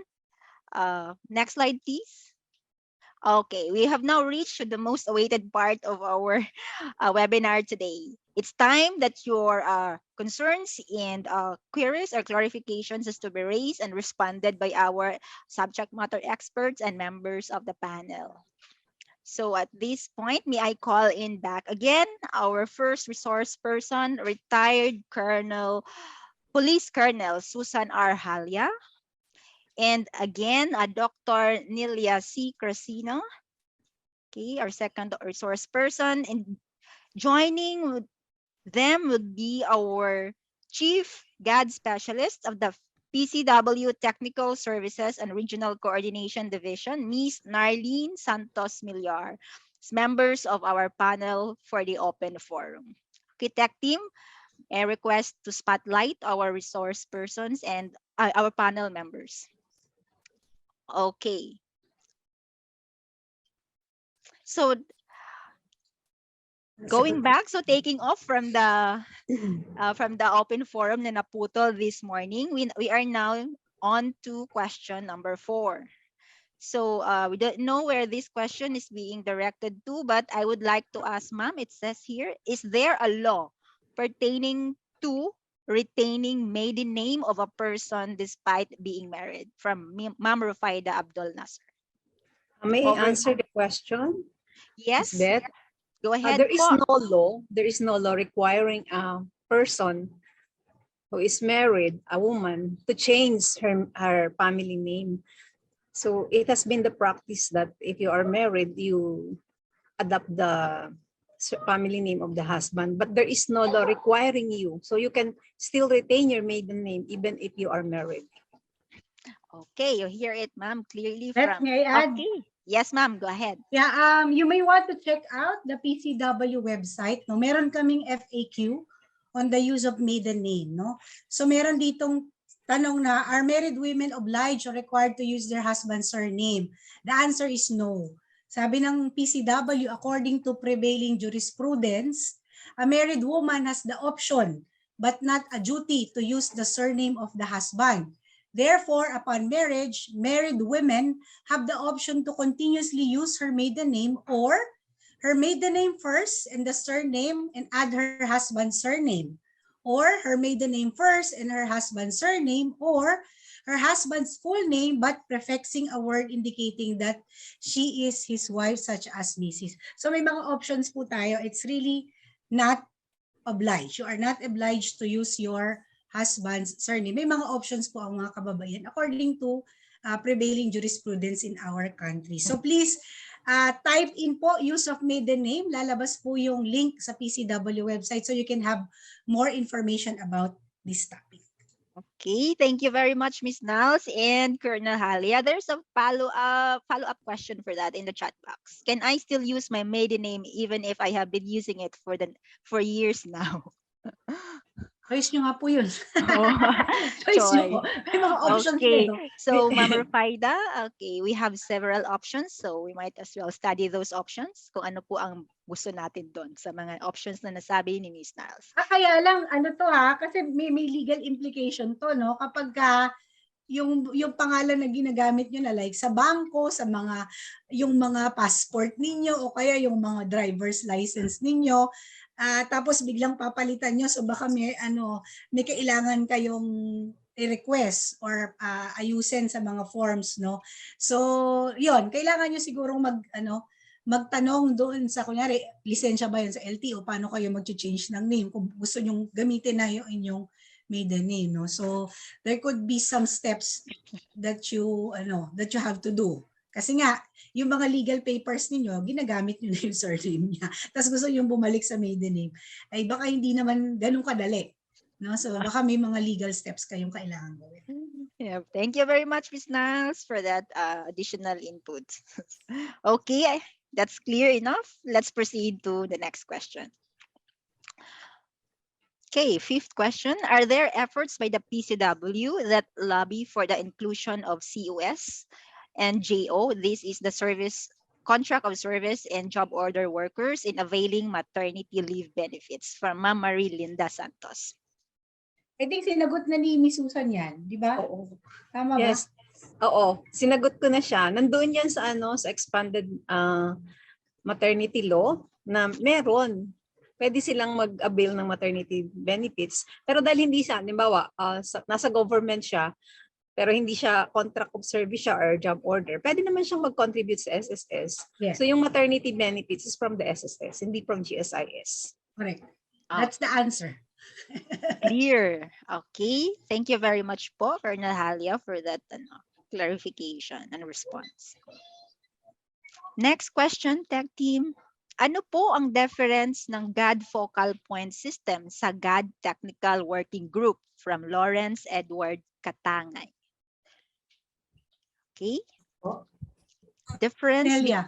Okay. Miss Nelia. Pag sinabi po natin GAD focal point system, ang composition po niyan yung head ng agency, yung executive council, technical working group at secretariat.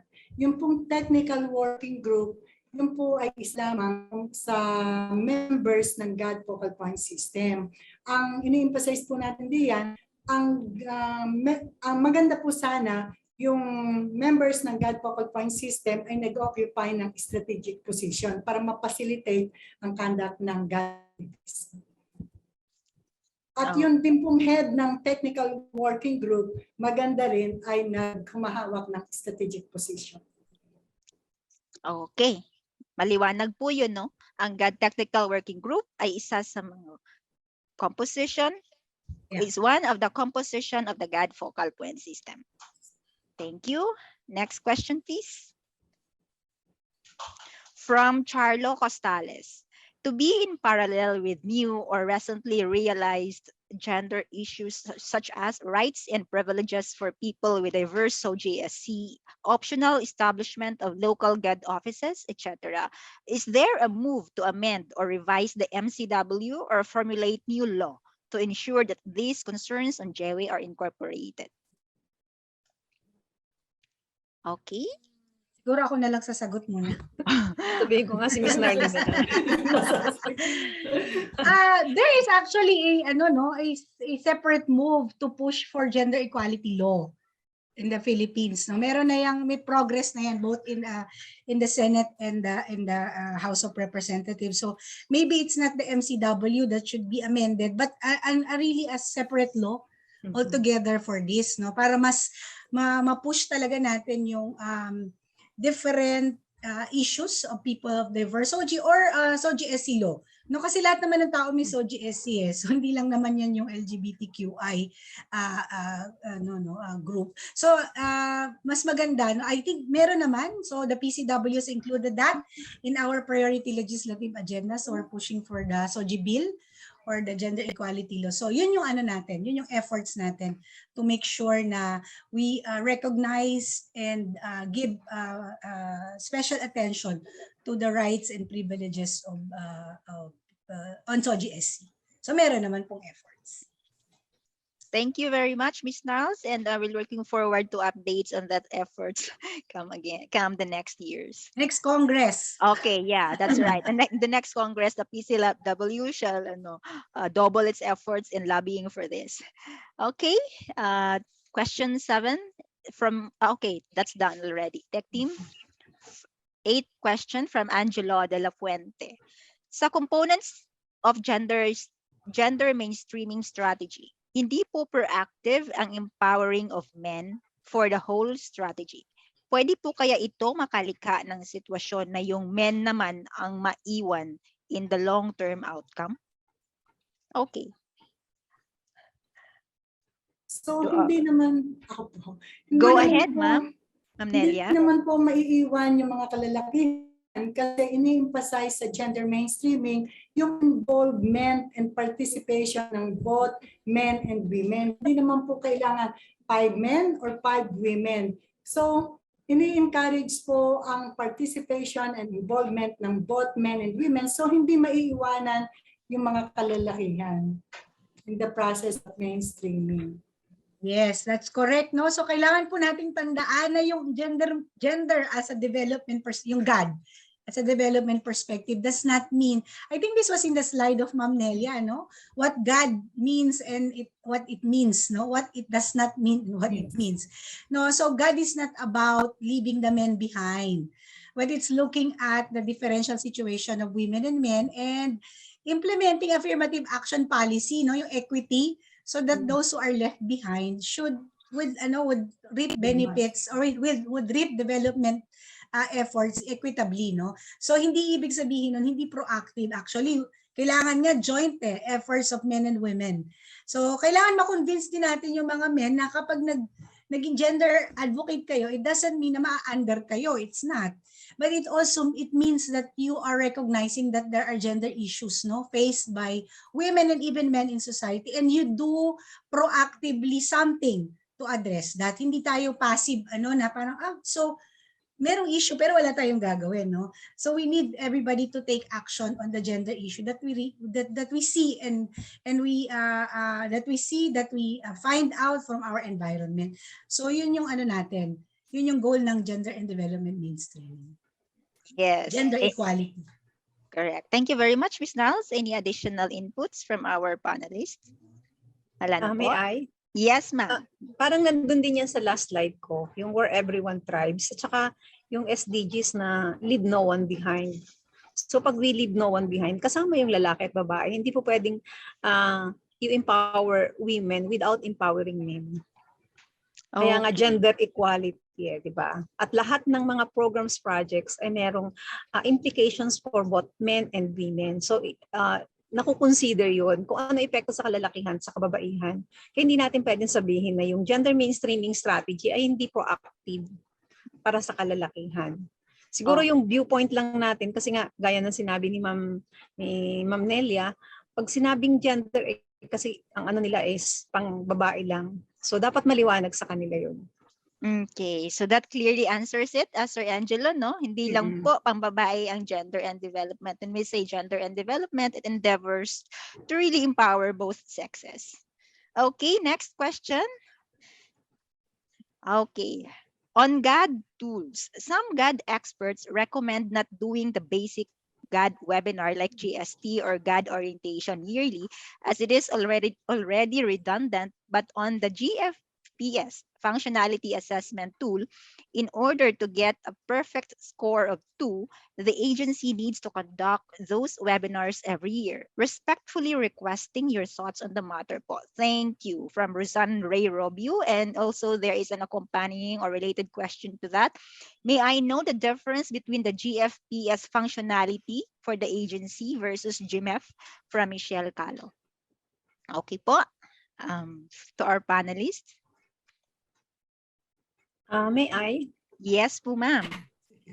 Kasi pag sinabi natin na yung redundant ba na merong basic GAD webinar like GST GAD orientation, hindi ba nag-hire ng bago yung mga yung mga agency nyo? Kasi ang alam ko kahit gaano ka in the PNP laging nagpapalit yung GAD focal point system. So kailangan mo talaga lagi yan. Tapos yung mga may new hire, so kailangan meron silang GAD orientation tsaka may GST. Yes. So kaya sold ako na yung dapat meron yan taon-taon. Hindi yan nawawala. Okay, thank you. Yes, Beth, let me answer also. No, Okay. hindi ko alam kung ano yung reason bakit di nire-recommend ng GAD expert yung GAD every year, baka siguro kasi puro same participant lang. Pag kayo lang every year at puro GAD naman, parang naman yung di ba? Dapat mag-level up na kayo ng ibang types of training, no? Kunyari, ang GFPS niyo ay 15 or 20. Every year puro kayo GST. Wala na kayong ibang nadadagdag na knowledge. Dapat naman merong ibang training, no? So baka pwedeng gender analysis naman o kaya GST with focus on peace, GST focus on vow. So parang dadagdagan nyo ng plus yung GST ninyo, no? So okay lang naman na merong annual GST pero meron naman sana value adding. No? Tsaka, kung may, tama nga si Ma'am Su, no? Kung may bago kayong member, dapat magkaroon ng leveling session yon. Kasi para sumabay siya doon sa pagpapalalim niyo sa GAD, no? So doon po sa GAD Focal Point Functionality Assessment Tool, hindi niya sinasabing every year dapat mag-GST. Ang sinasabi niya doon, percentage of agency na nakapag-undergo ng basic GAD at nag-i-improve yun dapat. So hindi niya naman sinasabi na same people yung mag-GAD orientation. No? So ganun po yun. Hindi siya ibig sabihin dun sa functionality assessment tool ay same people every year para makakuha kayo ng perfect score. It means that at least 100% of your staff have gone through in the last 3 years. Ganun po yung hinihingi ng functionality assessment tool. Now, before si Ma'am Nelia, no, the difference within functionality tool ng GAD Focal Point and GMEP, the GMPS functionality assesses the functionality of the focal point. The GMEP assesses the level of gender mainstreaming of the organization. The GMPS functionality tool will contribute to the GMEP. Okay? Kung mataas yung functional level ninyo, mataas ang GMEP score nyo sa enabling mechanism at sa people. So, ganun po yon. So, magkaiba po sila ng mini-measure. Kaya pareho nyo pong gamitin itong tool na ito. So, I leave the other inputs from our resource persons. Okay. How about po, Ma'am Nelia? Go ahead, ma'am. Thank you very much, Ms. Narls.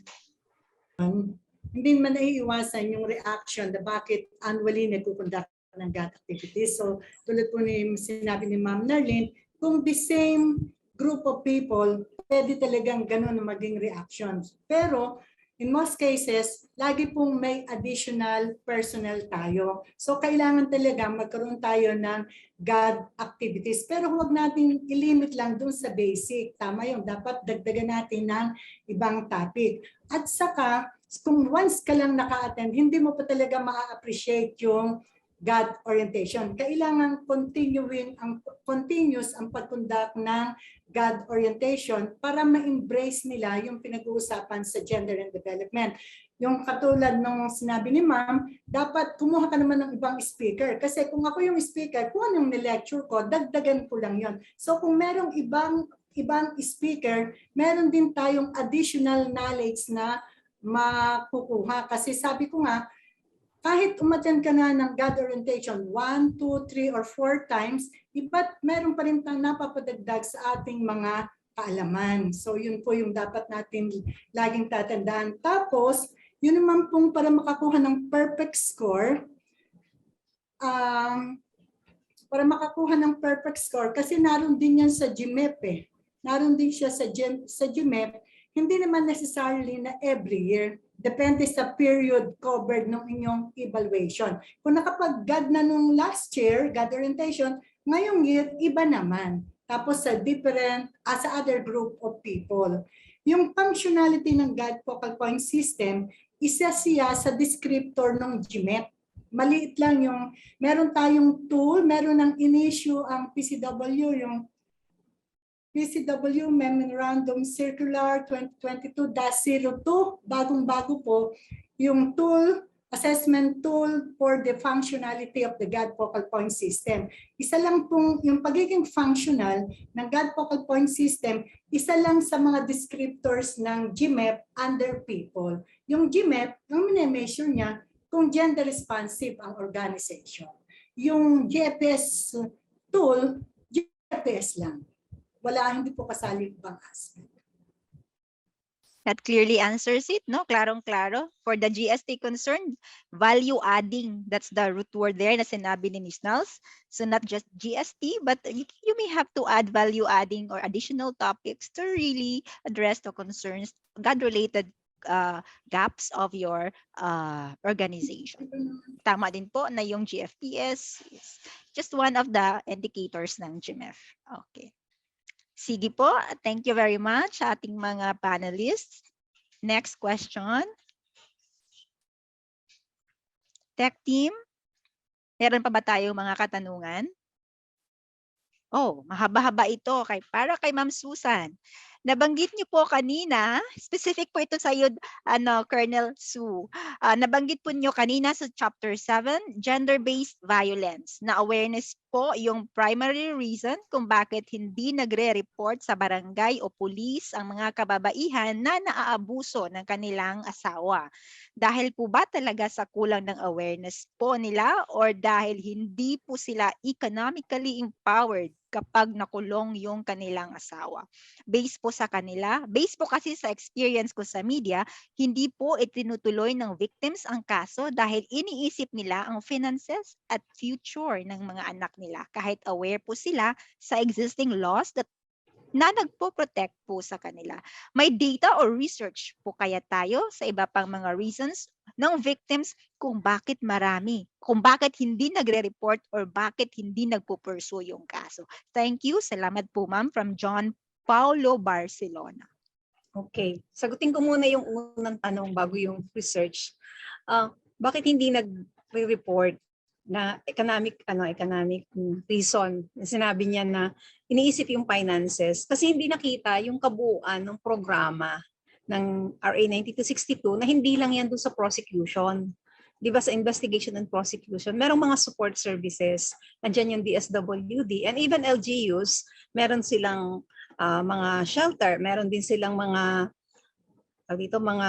programs, livelihood programs. So kung hindi nila nakikita yon na patuloy silang umaasa dun sa kanilang asawa, so patuloy pa rin yung pang-aabuso. Kaya nga yung awareness, hindi lang dun sa filing of cases, investigation, na parang makahiwalay ka dun sa asawa mo, kundi saan ako pupunta kung meron akong bawsi cases. So yung po yung, kaya nakita niyo dun sa bandang dulo, ang daming agencies concerned na hindi lang yan tungkol dun sa prosecution and investigation. So doon po naman sa data research, hindi na kasi ako, nag-member ako ng IAC Bausiang. Alam ko meron yung mga ginagawang research. Meron yung mga data ng iba-ibang reason nila kung bakit hindi sila nagpupurso ng kaso.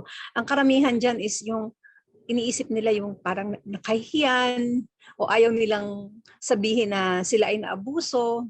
So yung thinking pa rin, yung old thinking na parang nakakahiya at may ganitong nangyayari sa loob ng tahanan namin. O kaya influence ng mga magulang, kamag-anak, lalo na kung sabihin, bakit mo papakulong yung asawa mo? Parang mga ganon. So yun po yung karamihan na mga dahilan kung bakit hindi nagre-report.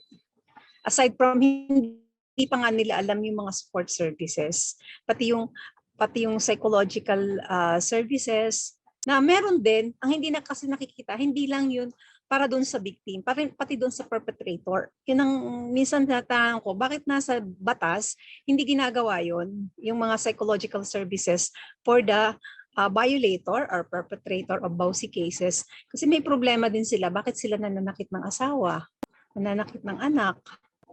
So yun po yung dapat natin na tingnan, at siguro yung mga LGUs, yung mga lalo na sa LGU kasi devolved na yung mga function. So dapat na ipakita din natin at na-inform din sila na merong mga ganong services for them. Okay. Thank you very much po, Colonel Halia. Any other additional inputs to that? Wala na po? Okay.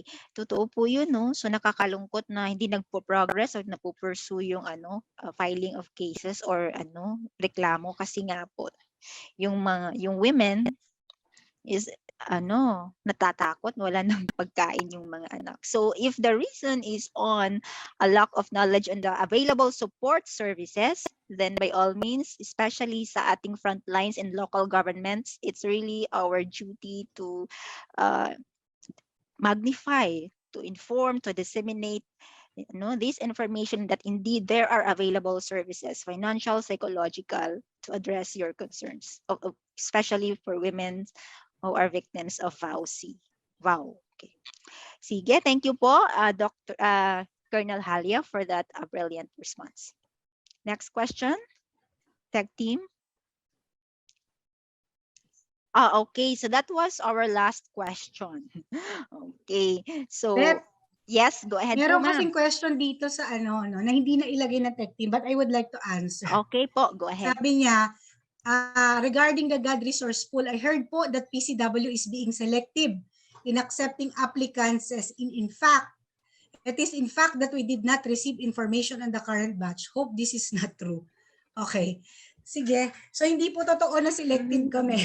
Sa totoo lang, matagal na kaano yan. You have to follow the PCW social media pages, our Facebook and our Twitters and our website. Kasi doon po kami nag-a-announce.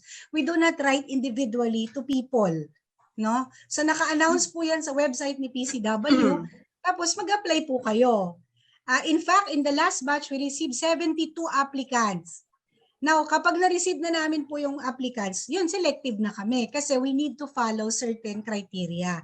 So, out of the 72, 24 lang po yung na-shortlist ng PCW for batch 8. So, hindi po lahat na nag-a-apply ay nasa-shortlist. So, hindi kami selective sa lahat na mag-a-apply. Everybody's welcome. Kung sa tingin nyo, qualified kayong maging GR pool, based on the criteria na sinet ng PCW, by all means, mag-apply po kayo.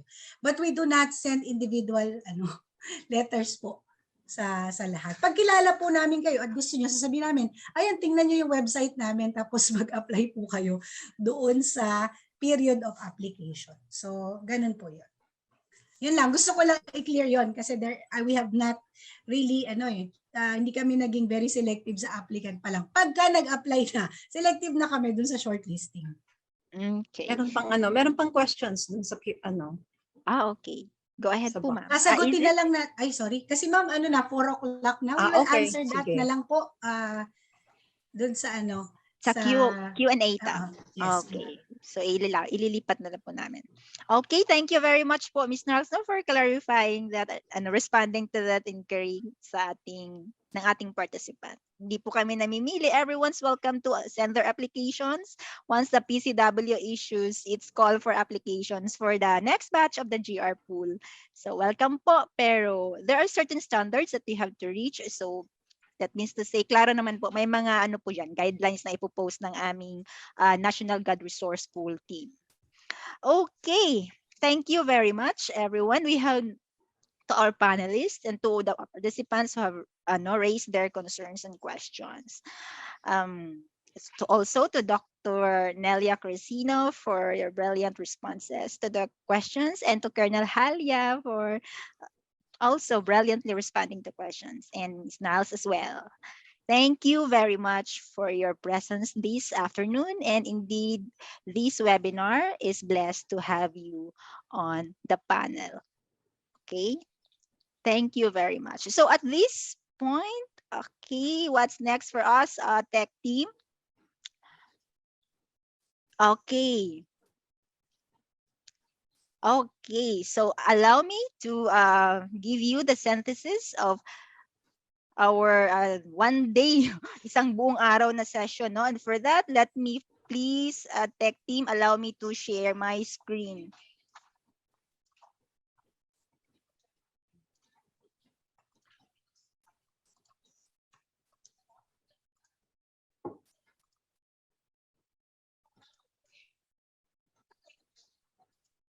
Okay, nakikita niyo po ba ang aking screen? Allow me po to give you the synthesis. This will be just very brief, no? Okay, so we have 2 sessions for today. Our first session is on the review of the policy imperatives on GAD mainstreaming with our resource person, Police Colonel Susan R. Halia. And the second one is on the review of GAD and gender mainstreaming concepts by Dr. Nelia Cresino. So in the presentation and of the session of Ma'am Susan, she underscores the several policies, international and local policies that serves as our policy basis in the implementation of gender mainstreaming. Napakalinaw po ang mga sinabi ni Ma'am Halia, no? Marami po tayong mga policy issuances na basis ng pag-implement ng gender mainstreaming sa ating kanya-kanyang ahensya. Of course, when implement gender mainstreaming, it's always within the context or mandates of our organization. So we have na-mention na yung Universal Declaration of Human Rights, the Convention, the Elimination, okay, Unit CEDAW. We have also the Sustainable Development Goals, and we have the, what else? SDGs. SDG, yeah, that's the SDG. So marami po yun. That's for the international. One is the Beijing Platform for Action as well. At the national levels, of course, respond to those international policy issuances. No, the Philippine government, of course, adopted and developed the Magna Carta of Women. So yan, and issued several other women-related laws, courtesy of the Philippine Commission on Women and other oversight agencies by way of joint memorandum circulars. Marami po yan. Meron pa po tayong Philippine Plan for Gender and Development. Okay. And then all these po are adopted, no, should be considered in the development of our respective agency or LGU GAD agenda. Our GAD agenda should be 6 years, no? So this is our policy framework in the Philippines, no, para sa ating gender mainstreaming strategy. So all the GAD agenda should be the basis and development of our annual GAD plans and budgets. So implementation of our GPBs should be reflected, no, and submitted through the GAD accomplishment reports. PCW po for the agencies and DILG for the LGUs. So the implementation of the annual GAD plans and budgets, as well as the progress made in the implementation of the GAD agenda, should be monitored and evaluated. And the results should be reflected in the term plans on gender and development, gender equality and women's empowerment, and Philippine Development Plan and other sectoral plans. So any other gaps identified in the implementation of our GAD policy framework has to be studied, and there could be another policy issuances that pwedeng ma-release si PCW and other oversight agencies to address identified gaps based on this policy framework. So essentially, napakalino po ng discussion ni Police Colonel Susan Halias. These policy imperatives on GAD should serve as our basis in implementing our gender mainstreaming strategies in our respective organizations. Session 2 naman natin, maliwanag na binahagi ni Dr. Nelia Cresino na gender mainstreaming is a strategy to achieve gender equality. So dapat as duty bearers, sinabi niya as duty bearers, we have a stake in the achievement of gender equality targets of the Philippine government. So how we should do that?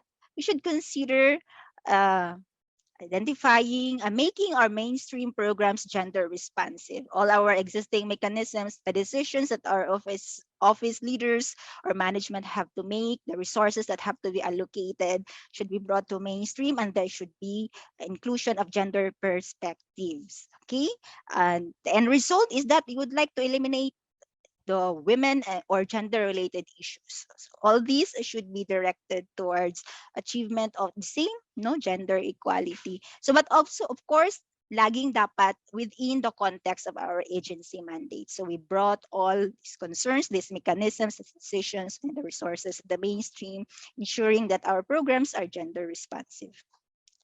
Okay, just to put spotlight pala on gender mainstreaming, no? So how do we do this? Of course, we start off with doing the gender analysis. Without the gender analysis, it would be very impossible for us to mainstream GAD in line with the context of our agency mandates. So again, we identified gender mainstreaming as a strategy to achieve GEWE, gender equality and women's empowerment, and through the GAD approach. Palagi nire-reiterate po ito ni Dr. Nelia kanina na ang GAD approach is a development approach that aims to address inequalities brought about by traditional gender norms, no, and challenge the status quo, and really achieve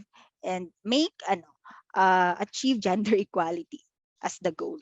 So ayun po, we are shining spotlight on gender mainstreaming as a strategy to achieve GEWE. We challenge everyone in our participants here to do our share in really contributing to the achievement of your gender equality targets sa inyong kanya-kanyang ahensya.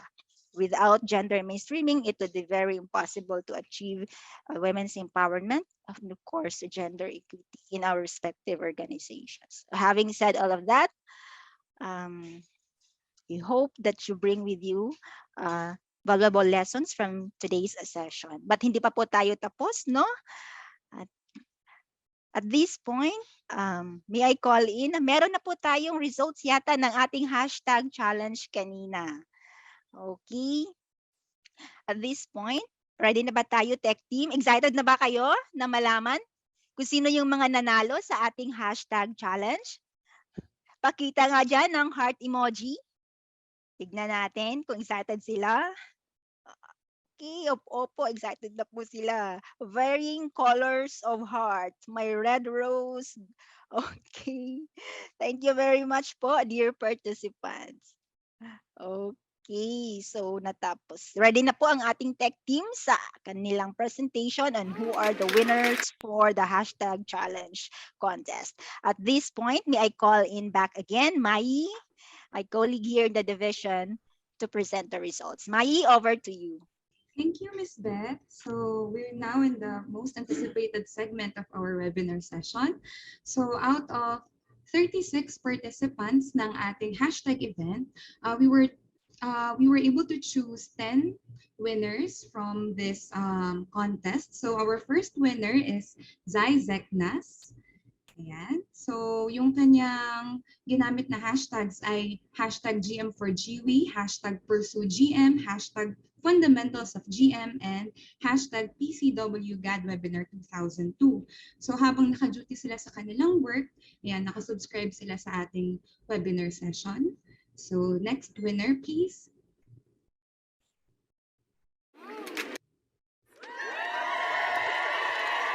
Congratulations naman po kay Aris Sarguit Magan. Yan, so ang sabi po niya sa kanyang caption, "It is time that men and boys recognize the part they must play in gender equality and join with the voices and actions of the women and girls who are trying to reshape society in the interests of us all." So kinote niya dito si Jimmy Carter. Yan, ginamit din niya lahat ng ating hashtag. So congratulations po. Our third winner, please. Okay. Okay. So, sige, ito na lang. Announce natin yung fourth winner, si Corinne. So, habang nagtitimpla siya ng kanyang milk para sa kanyang baby, yan, meron pa rin po siyang time na manood sa ating webinar session at matuto ng gender mainstreaming. Congratulations, Corinne. Next winner, please. Okay.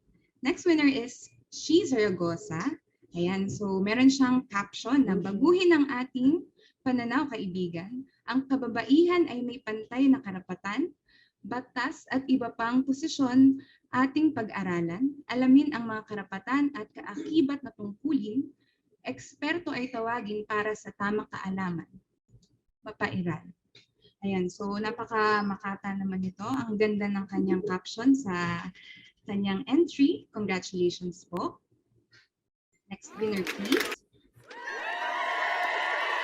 So next naman ay si Ms. Christine Ladesa de la Rosa. So ang sabi niya sa kanyang caption, "As a GAD advocate, it is crucial for me to attend webinars on gender and development to broaden my knowledge and contribute meaningfully to our society's efforts to promote awareness on gender equality and women's empowerment." So ang sabi nga ng kanyang shirt, "I stand for gender equality." So yan, maraming salamat po sa inyong participation. Next winner, please.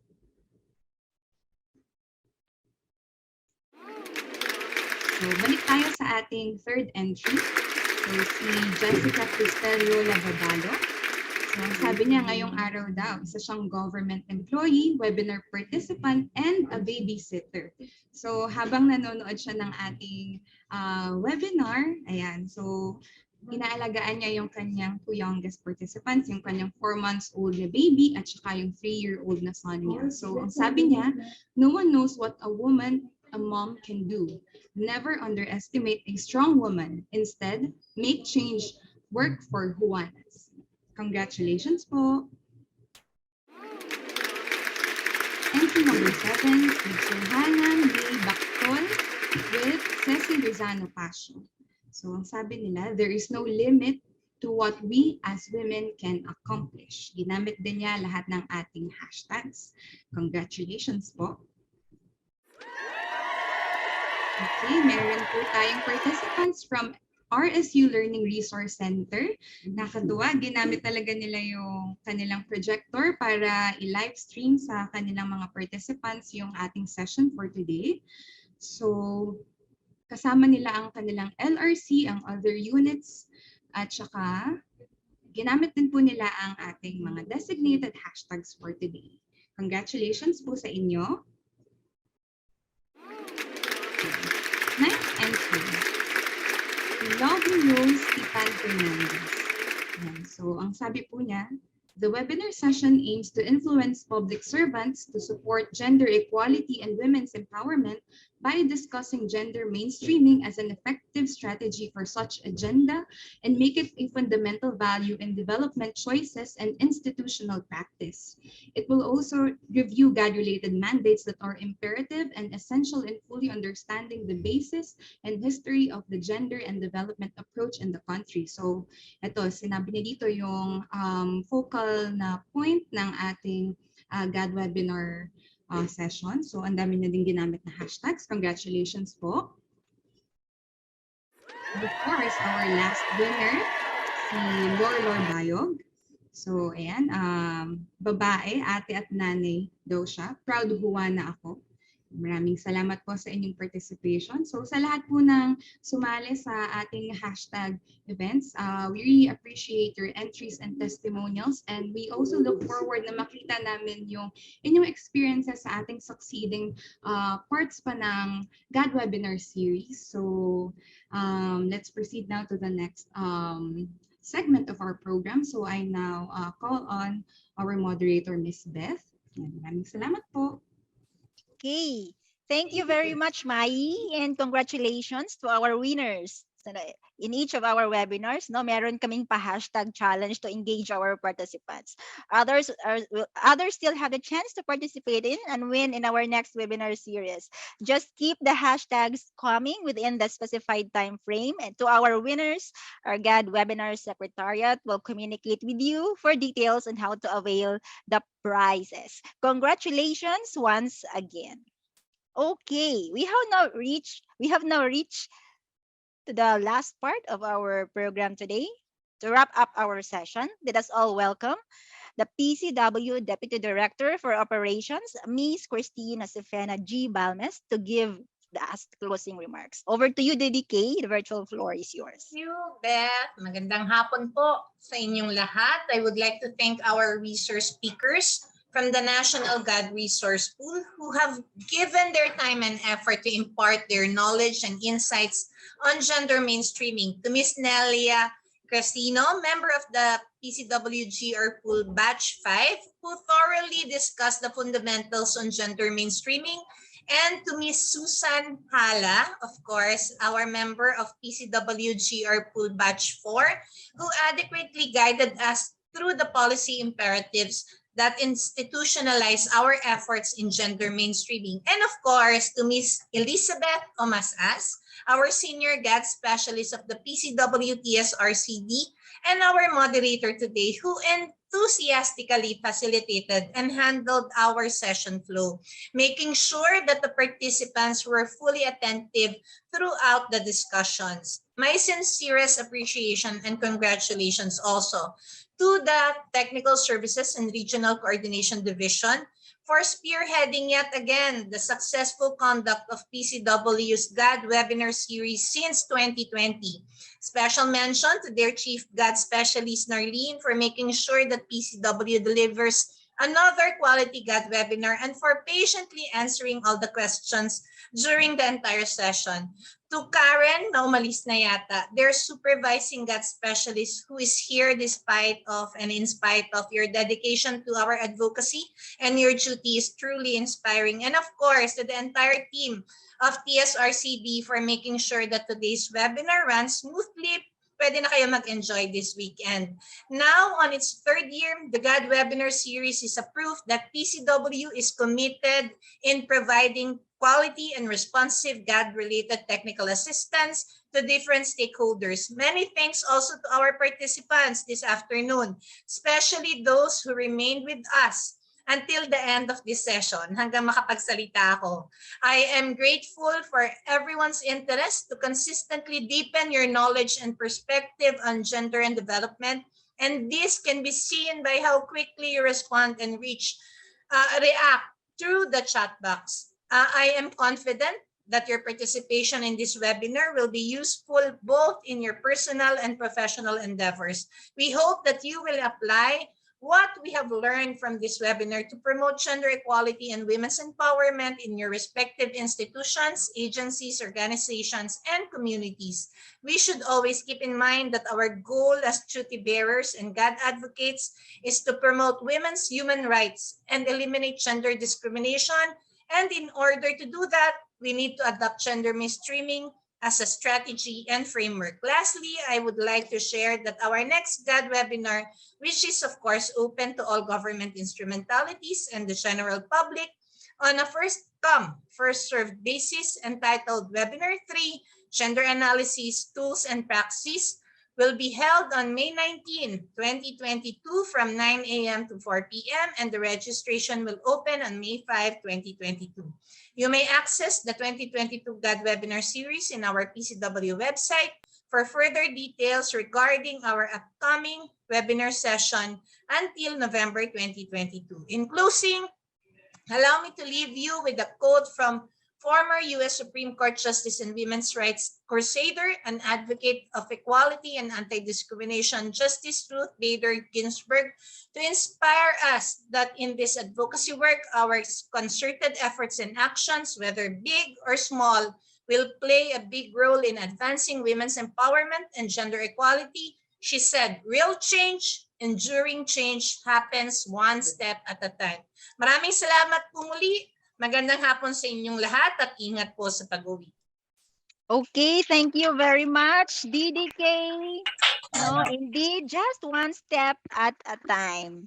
No, and the TSRCD is very grateful to the support you accorded to us in the division and will continue to challenge ourselves to do better as a technical arm of the PCW.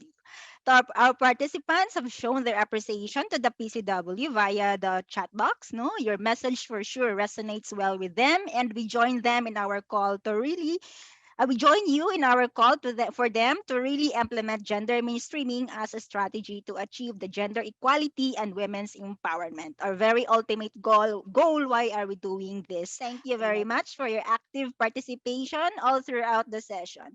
See you po sa ating mga succeeding webinars. Thank you very much again and please keep safe always. Maraming salamat po.